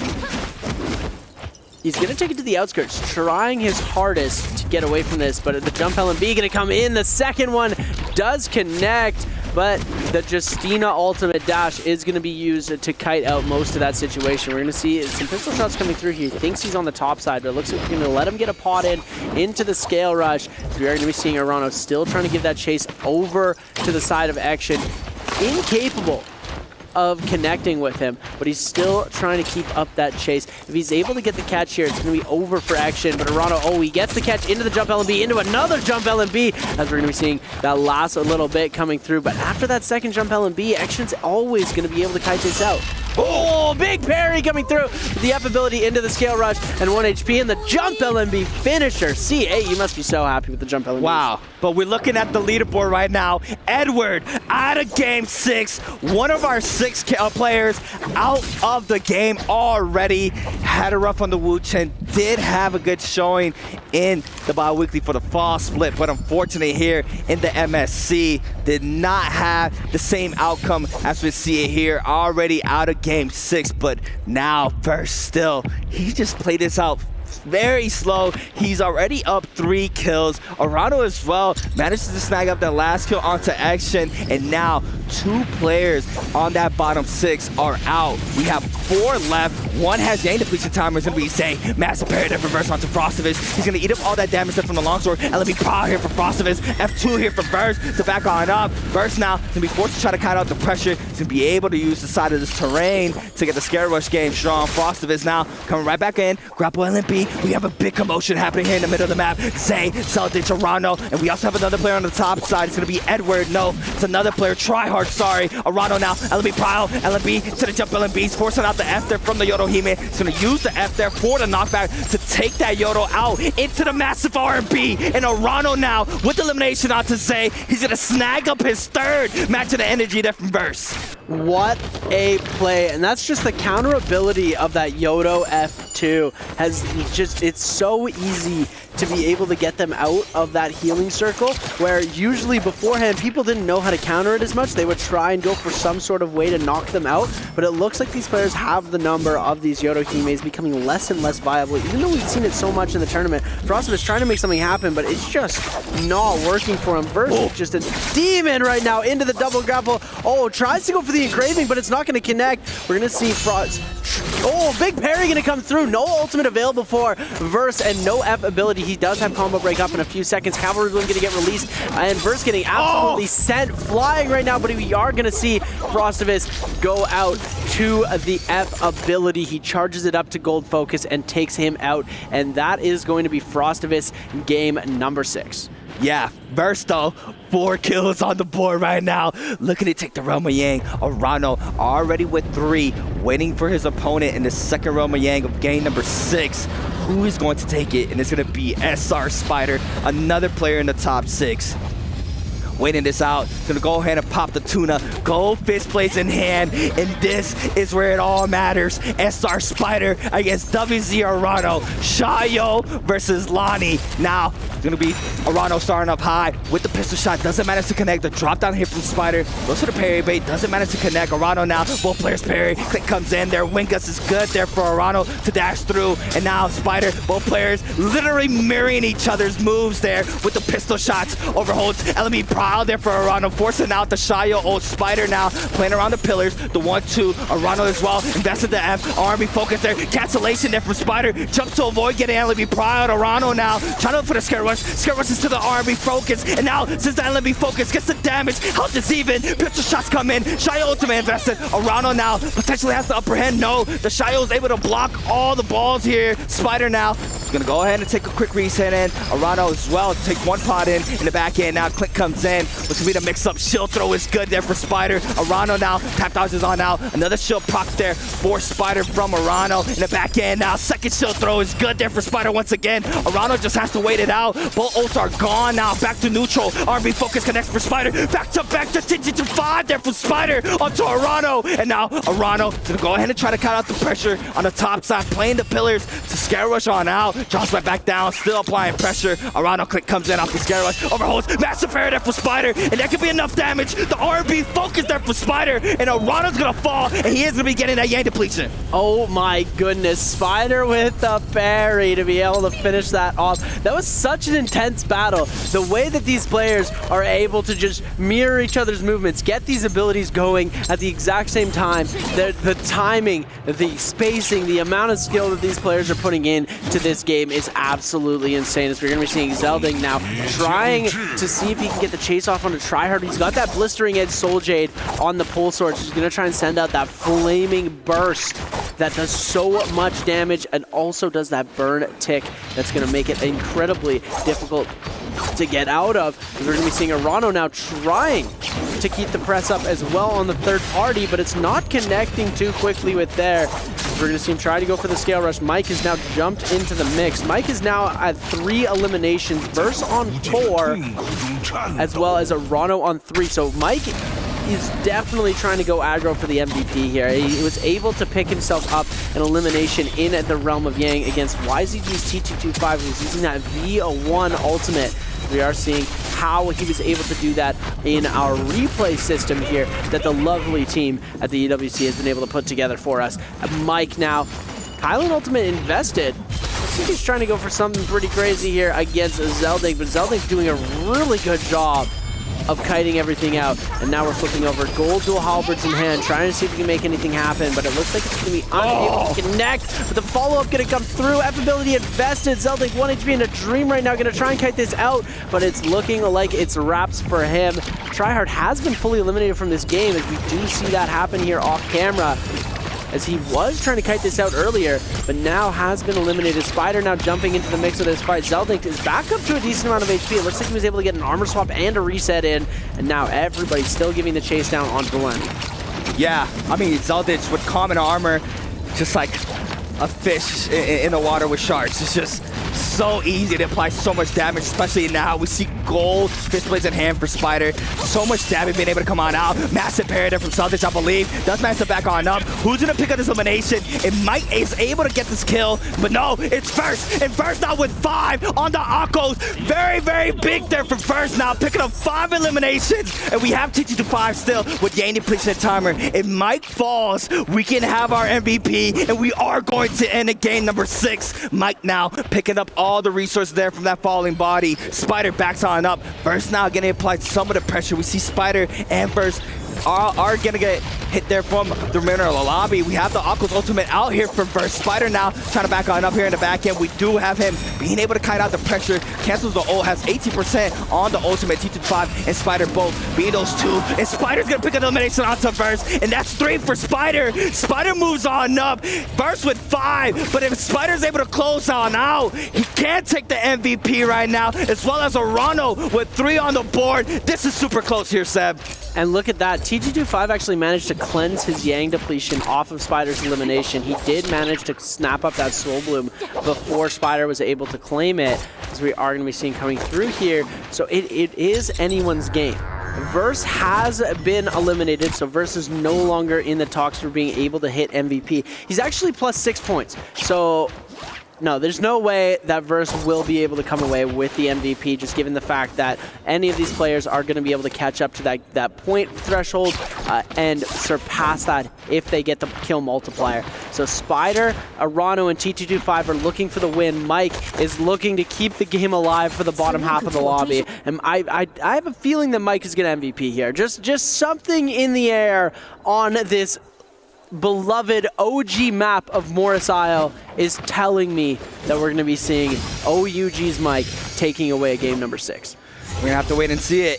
If Mike gets eliminated here, if he does get picked out by the remainder of the lobby, once again, 3 players out of the 4 already eligible to take the chip home. That being Spider, Arano, and T225. Mike, yes, he does have 3 kills on the board. First gets taken out with 5. But if one of these players, like Spider or Arano, are able to snag up 2 kills, even T225 has the potential. The multiplier is going to be a big factor, and we see it here. We're waiting out. Oh my God, Mortal Defiance ×2 for SR Spider, and he's posted up for the Spirit Wheel as well. Spider playing it very smart right now. And one of the GOATs to ever touch the game is posted up very nicely here in this in-game 6. And he lets them know he has it. He dropped them down, letting them know that he's got 2 Mortal Defiance Soul Jades, and we are going to see that Yang depletion start to come through. SR Spider has claimed that Realm of Spirit, and look at this, Spider is now going to go for this Realm of Yang. So Frostus started a trend last game where the player who wins first Spirit Well is going to be able to go through and claim that second one. Now Spider going to be able to claim this almost completely uncontested. It looks like they're going to give him buff here. Yeah, Spider, the only one without Yang depletion.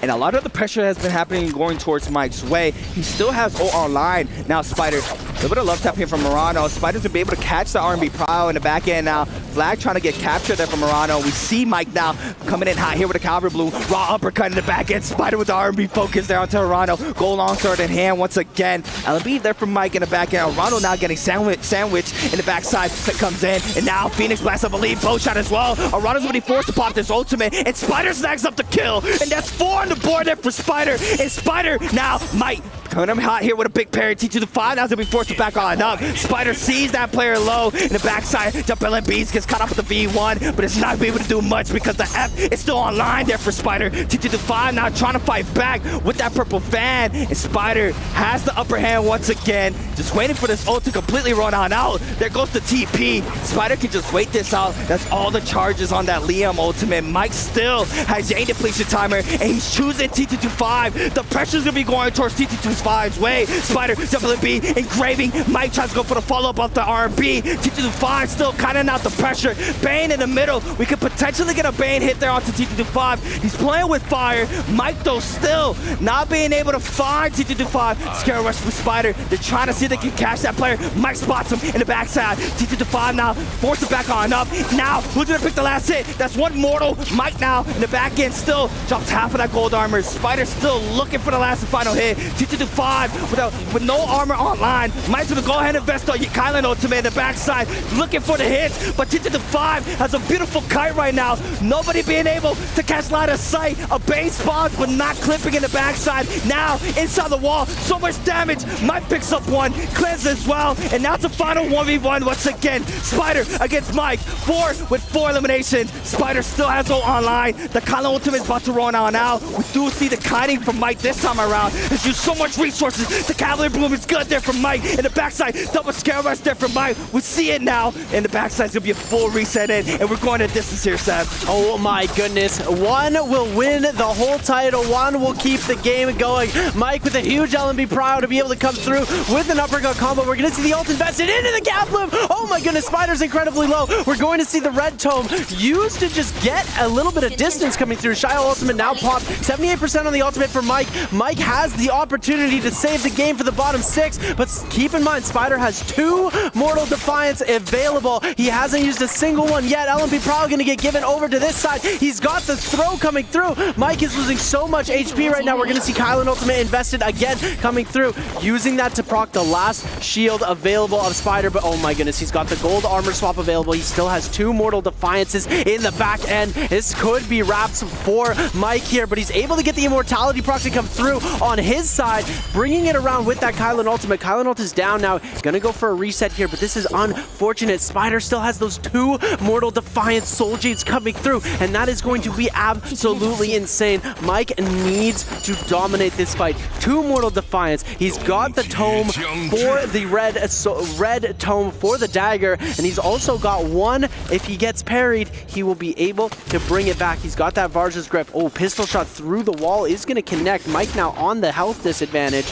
This is going to be a very interesting fight. See it? Oh my goodness, the parry! Mike is cooked. Here we go. Spider trying to come through with the jump LMB. The 1-2 coming out into the 1-2-3, but we don't see it come through. F ability invested. Mike trying to go for a bit of a heal. Spider is going to go for the reset as well.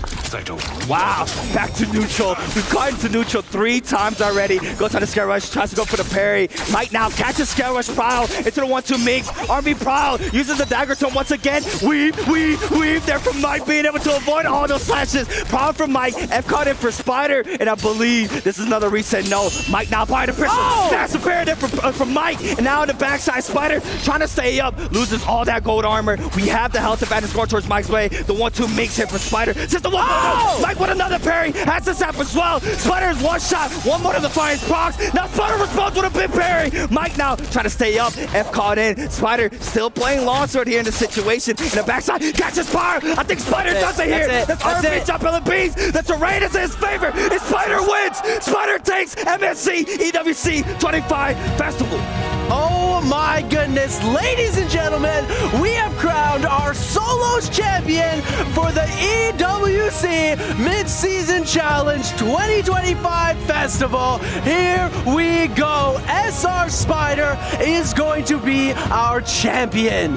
What a cinematic finish. The two titans of the game, Spider and Mike, going head to head. Mike was so close and he blew it. Spider was able to capitalize, catches the prize. You can see the disappointment on Mike's face. Spider is going to be our victor. Wow. What a game 6. Prediction for me was right. It's an insane game 6 there from SR Spider.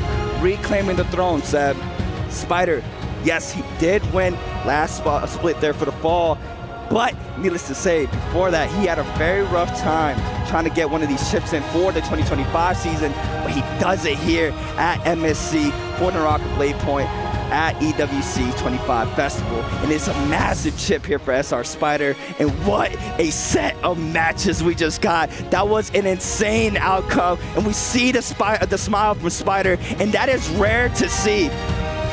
We don't really see Spider smile that much, and now the man of the hour walking to pick up his prize here, what he worked so hard for here for this tournament alone. What an insane game. Absolute cinema coming through here as he is getting ready to pick up the trophy. We see him walk towards, and what a beautiful stage. They've done such good work here at the EWC in total to all the other stages, the entire venue. One for the history books, ladies and gentlemen, as SR Spider going to be our victor. As the platform raises, Spider takes his place next to the trophy and claims his title.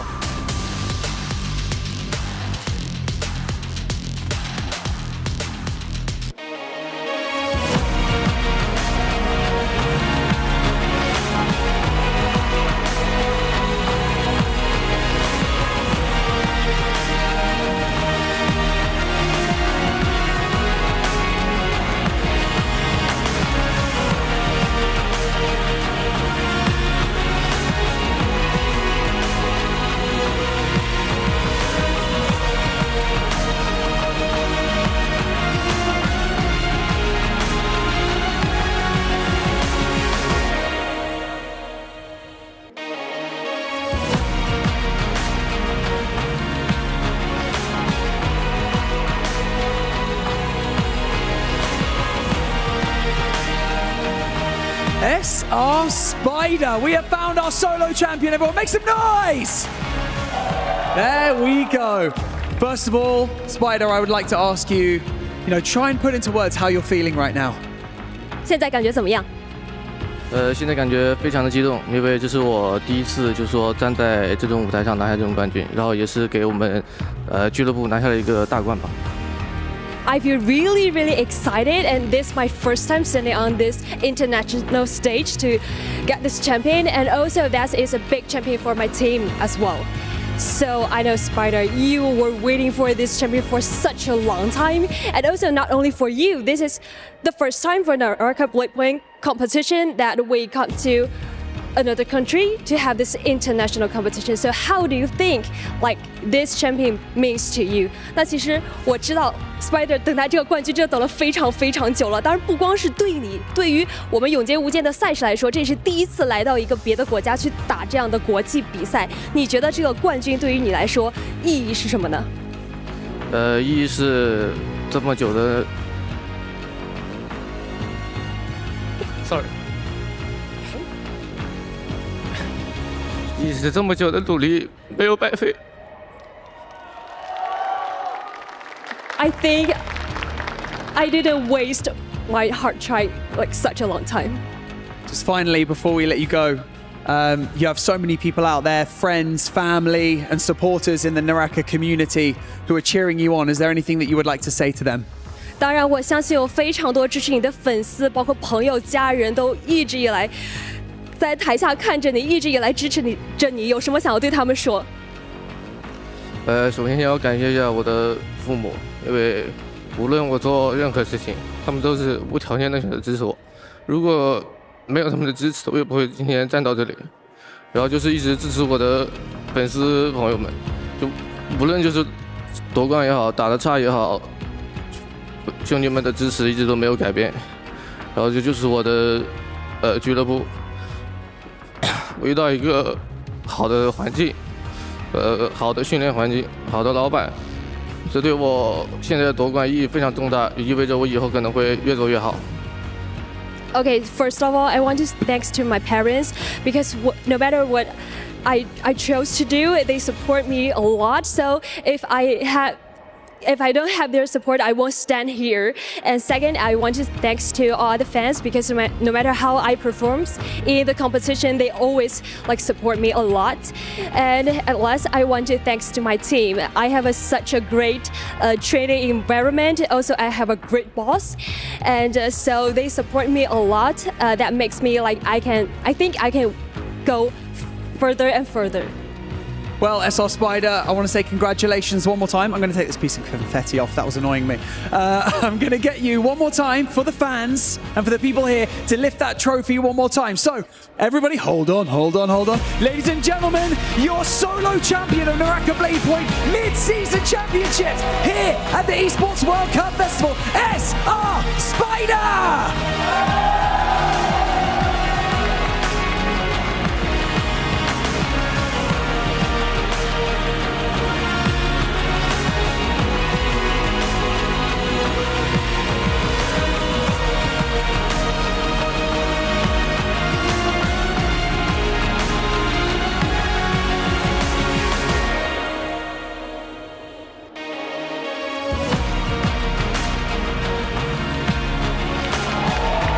You couldn't script it any better. The emotions are high for a reason.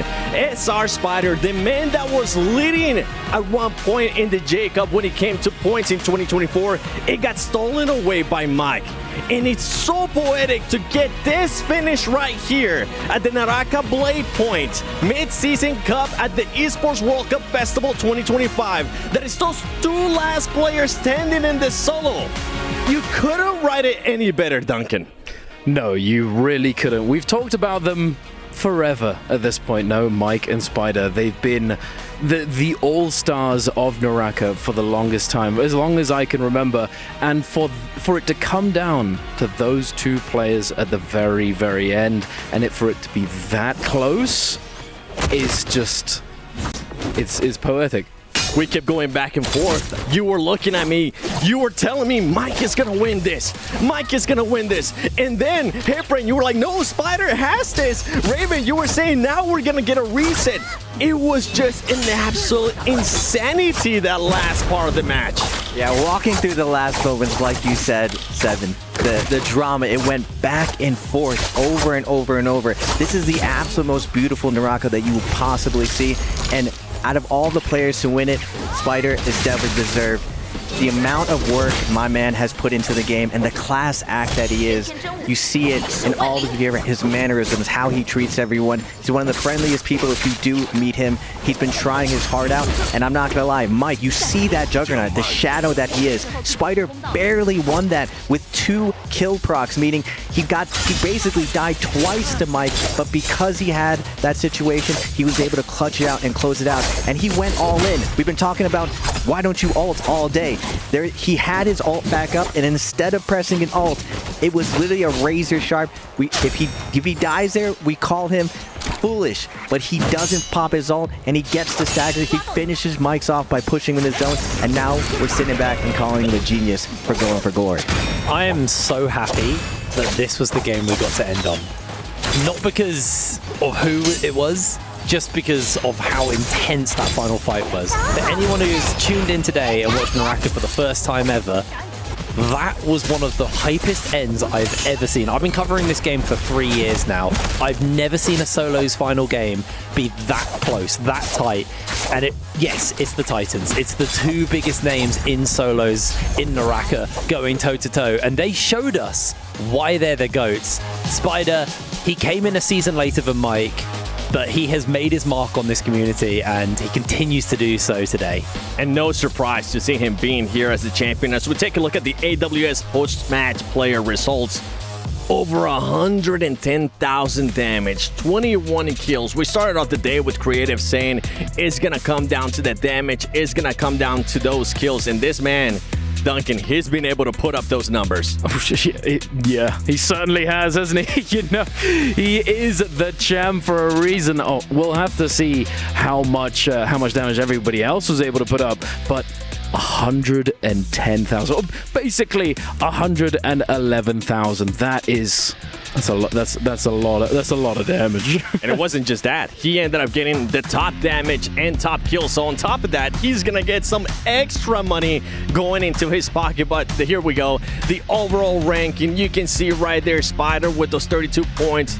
But it was just so close. You guys talked to me over and over again, Raven, how close this lobby was gonna be, and boy, did we get to showcase it here.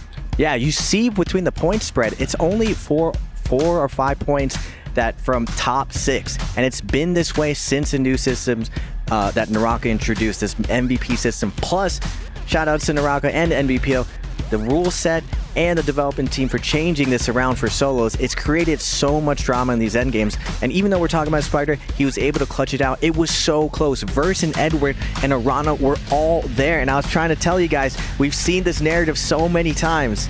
But at the end of the day, old school keeps beating out the new school because they got ice in their veins. Mike and Spider still show up everyone else, and we see some of the most beautiful 1v1 and like ice cold plays that this game has to offer. Well, Hip Rain, that old school, new school, we've been talking about it for the longest time, right? And at one point, it was Mike versus 3 players that were within that match point. And we were saying, okay, you know what? I don't think he's going to be able to clutch it. No, he might be able to clutch it. And he just came down so close. We're going to be taking a look here at the Kirilla top plays. But overall, imagine what would have been if Mike was also on that match point, because he got so close on the match before. Do you know what? This game might have been one of the hardest games to call when I was watching it backstage. It was one of those games where you're like, oh, Mike's got it. No, he doesn't. Oh, Edward's got it. Oh, Verse has got it. Like, you're jumping around constantly on who actually has this game in the bag. It always felt like one of those top guys was the one to do it. And then Mike kind of just came out of left field and said, no, we're going to Game 7. We're going to go to Game 8. I'm going to make this happen. I have never been more lost on what my prediction is going to be going into this game, because I feel like we're obviously exploding about that end between Spider and Mike, but I don't feel like they were the only stars of this show in this game. Like, it felt like everybody popped off. Everybody had a moment where they looked like they could have taken this. One player that was looking like could have definitely taken this was Verse. He was popping up. He was there at the end as well, Raven, but he just came down a little bit too. Spider just came out to win it right off the bat. Yeah, like you said, Seven, Verse definitely plays out of his mind today. I'm sure there's a lot to learn from his gameplay, how he's playing Remo Yang, how he's playing off spawn. He's definitely redefining of how things are done. But at the end of the day, it's about the frags, it's about the kills, and then no one does it better than Mike and Spider. Now, another honorable mention, Edward. I've said it time and time again, he's one of the top 5 players. He renamed from Wang Liang. He definitely showed up today. He came out sprinting, just slugging, taking everyone down, but he just ran out of gas in the end, and that's what I'm saying. NARAKA, these 8 rounds, it's a slugfest. You gotta have the resolve to bring it to the end, and Spider and Mike, they're the best to ever do it, and it's not yet. It's not anyone else's time. They're still doing it. Well, Duncan, we got a chance to see my first time seeing NARAKA BLADEPOINT, I'm not gonna lie, and that was some hype stuff. I can't wait to see what's gonna happen tomorrow when we have trios show up. What are your final thoughts for today? Well, for today, for solos, you know, it really shows that anyone has the potential to go for it. You know, we saw time and time again, as we were talking about, you know, backstage, you know, oh, Mike has it, Spider has it. Well, it's back and forth. It's the most intense and most, you know, exciting experience at times. NARAKA, truly, you know, it's why we're all here today, and I'm very glad that we are, because it's possibly, you know, it'll always stay in my heart that this game is truly incredible, and it creates such amazing scenarios, amazing things that we're all witness to. That's right. And before we end it, I also want to get your final thoughts, Raven. For the first time that the world gets to see NARAKA solos, I feel like all the competitors today did super well. You cannot imagine how hard this lobby is and how much these guys really pour their hearts out into it. If Spider's not one of the first competitors to cry, all these guys, when they make there, it gets real emotional up there, just because it is the hardest version of the game that these guys are playing, and they put their heart and soul into this. So I'm glad that that passion really was shared with the rest of the world today. They definitely all put their passion into it. The amount of hours that they put into this as well. Hey, Brain, any final thoughts? Over the last year or so, I think we've seen the level of NARAKA players rise. For a long time, it was Spider and Mike, and they were kind of the only two people who mattered in solos. As time's gone on, I feel like the level has gone up, and Raven said it earlier, it's very much a 50-50 skill gap between the two people playing versus one another, and it makes for these incredibly close, incredibly hype finals. I'm so excited for Trios tomorrow. Trios is kind of my baby. I love the whole format about that. So I think while today was hype, tomorrow is going to be explosive. It's going to be brilliant. Oh, if you set that tone, I mean, I hope you're absolutely right. Because as we mentioned, this was, what an insane finish too. Having the top dogs that we've been talking about for the longest time. But tomorrow, it's going to be a full new story, as we're also going to have the NARAKA BLADEPOINT trios here at the Esports World Cup Festival. It has been an amazing day one. Once again, congratulations to Spider being your champion for NARAKA BLADEPOINT Mid-Season Championship at the Esports World Cup Festival 2025.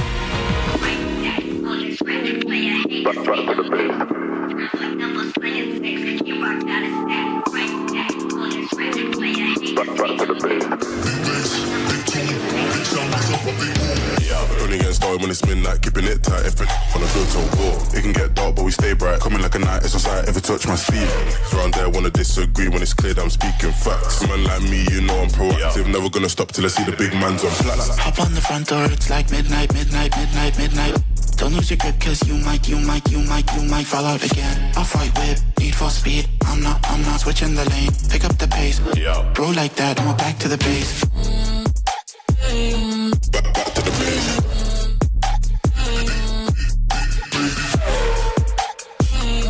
Back to the base. How I can never act. Been trying to stack up racks on racks. Boys in the back wearing all black, staying on track. Better show you gun, and that's on me. Out here getting this beef. You work for the devil, better retreat. Coming too icy, come too clean. Could never move shady, ain't no feet.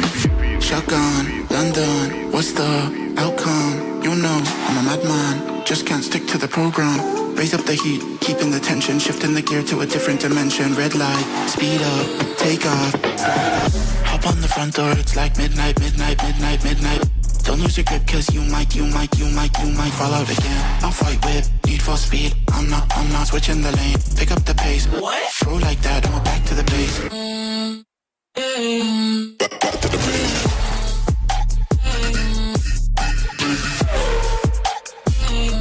Back to the base. Back to the base.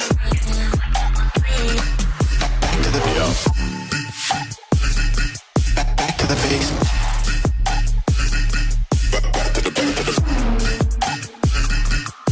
to the base. Back to the base. Back to the base.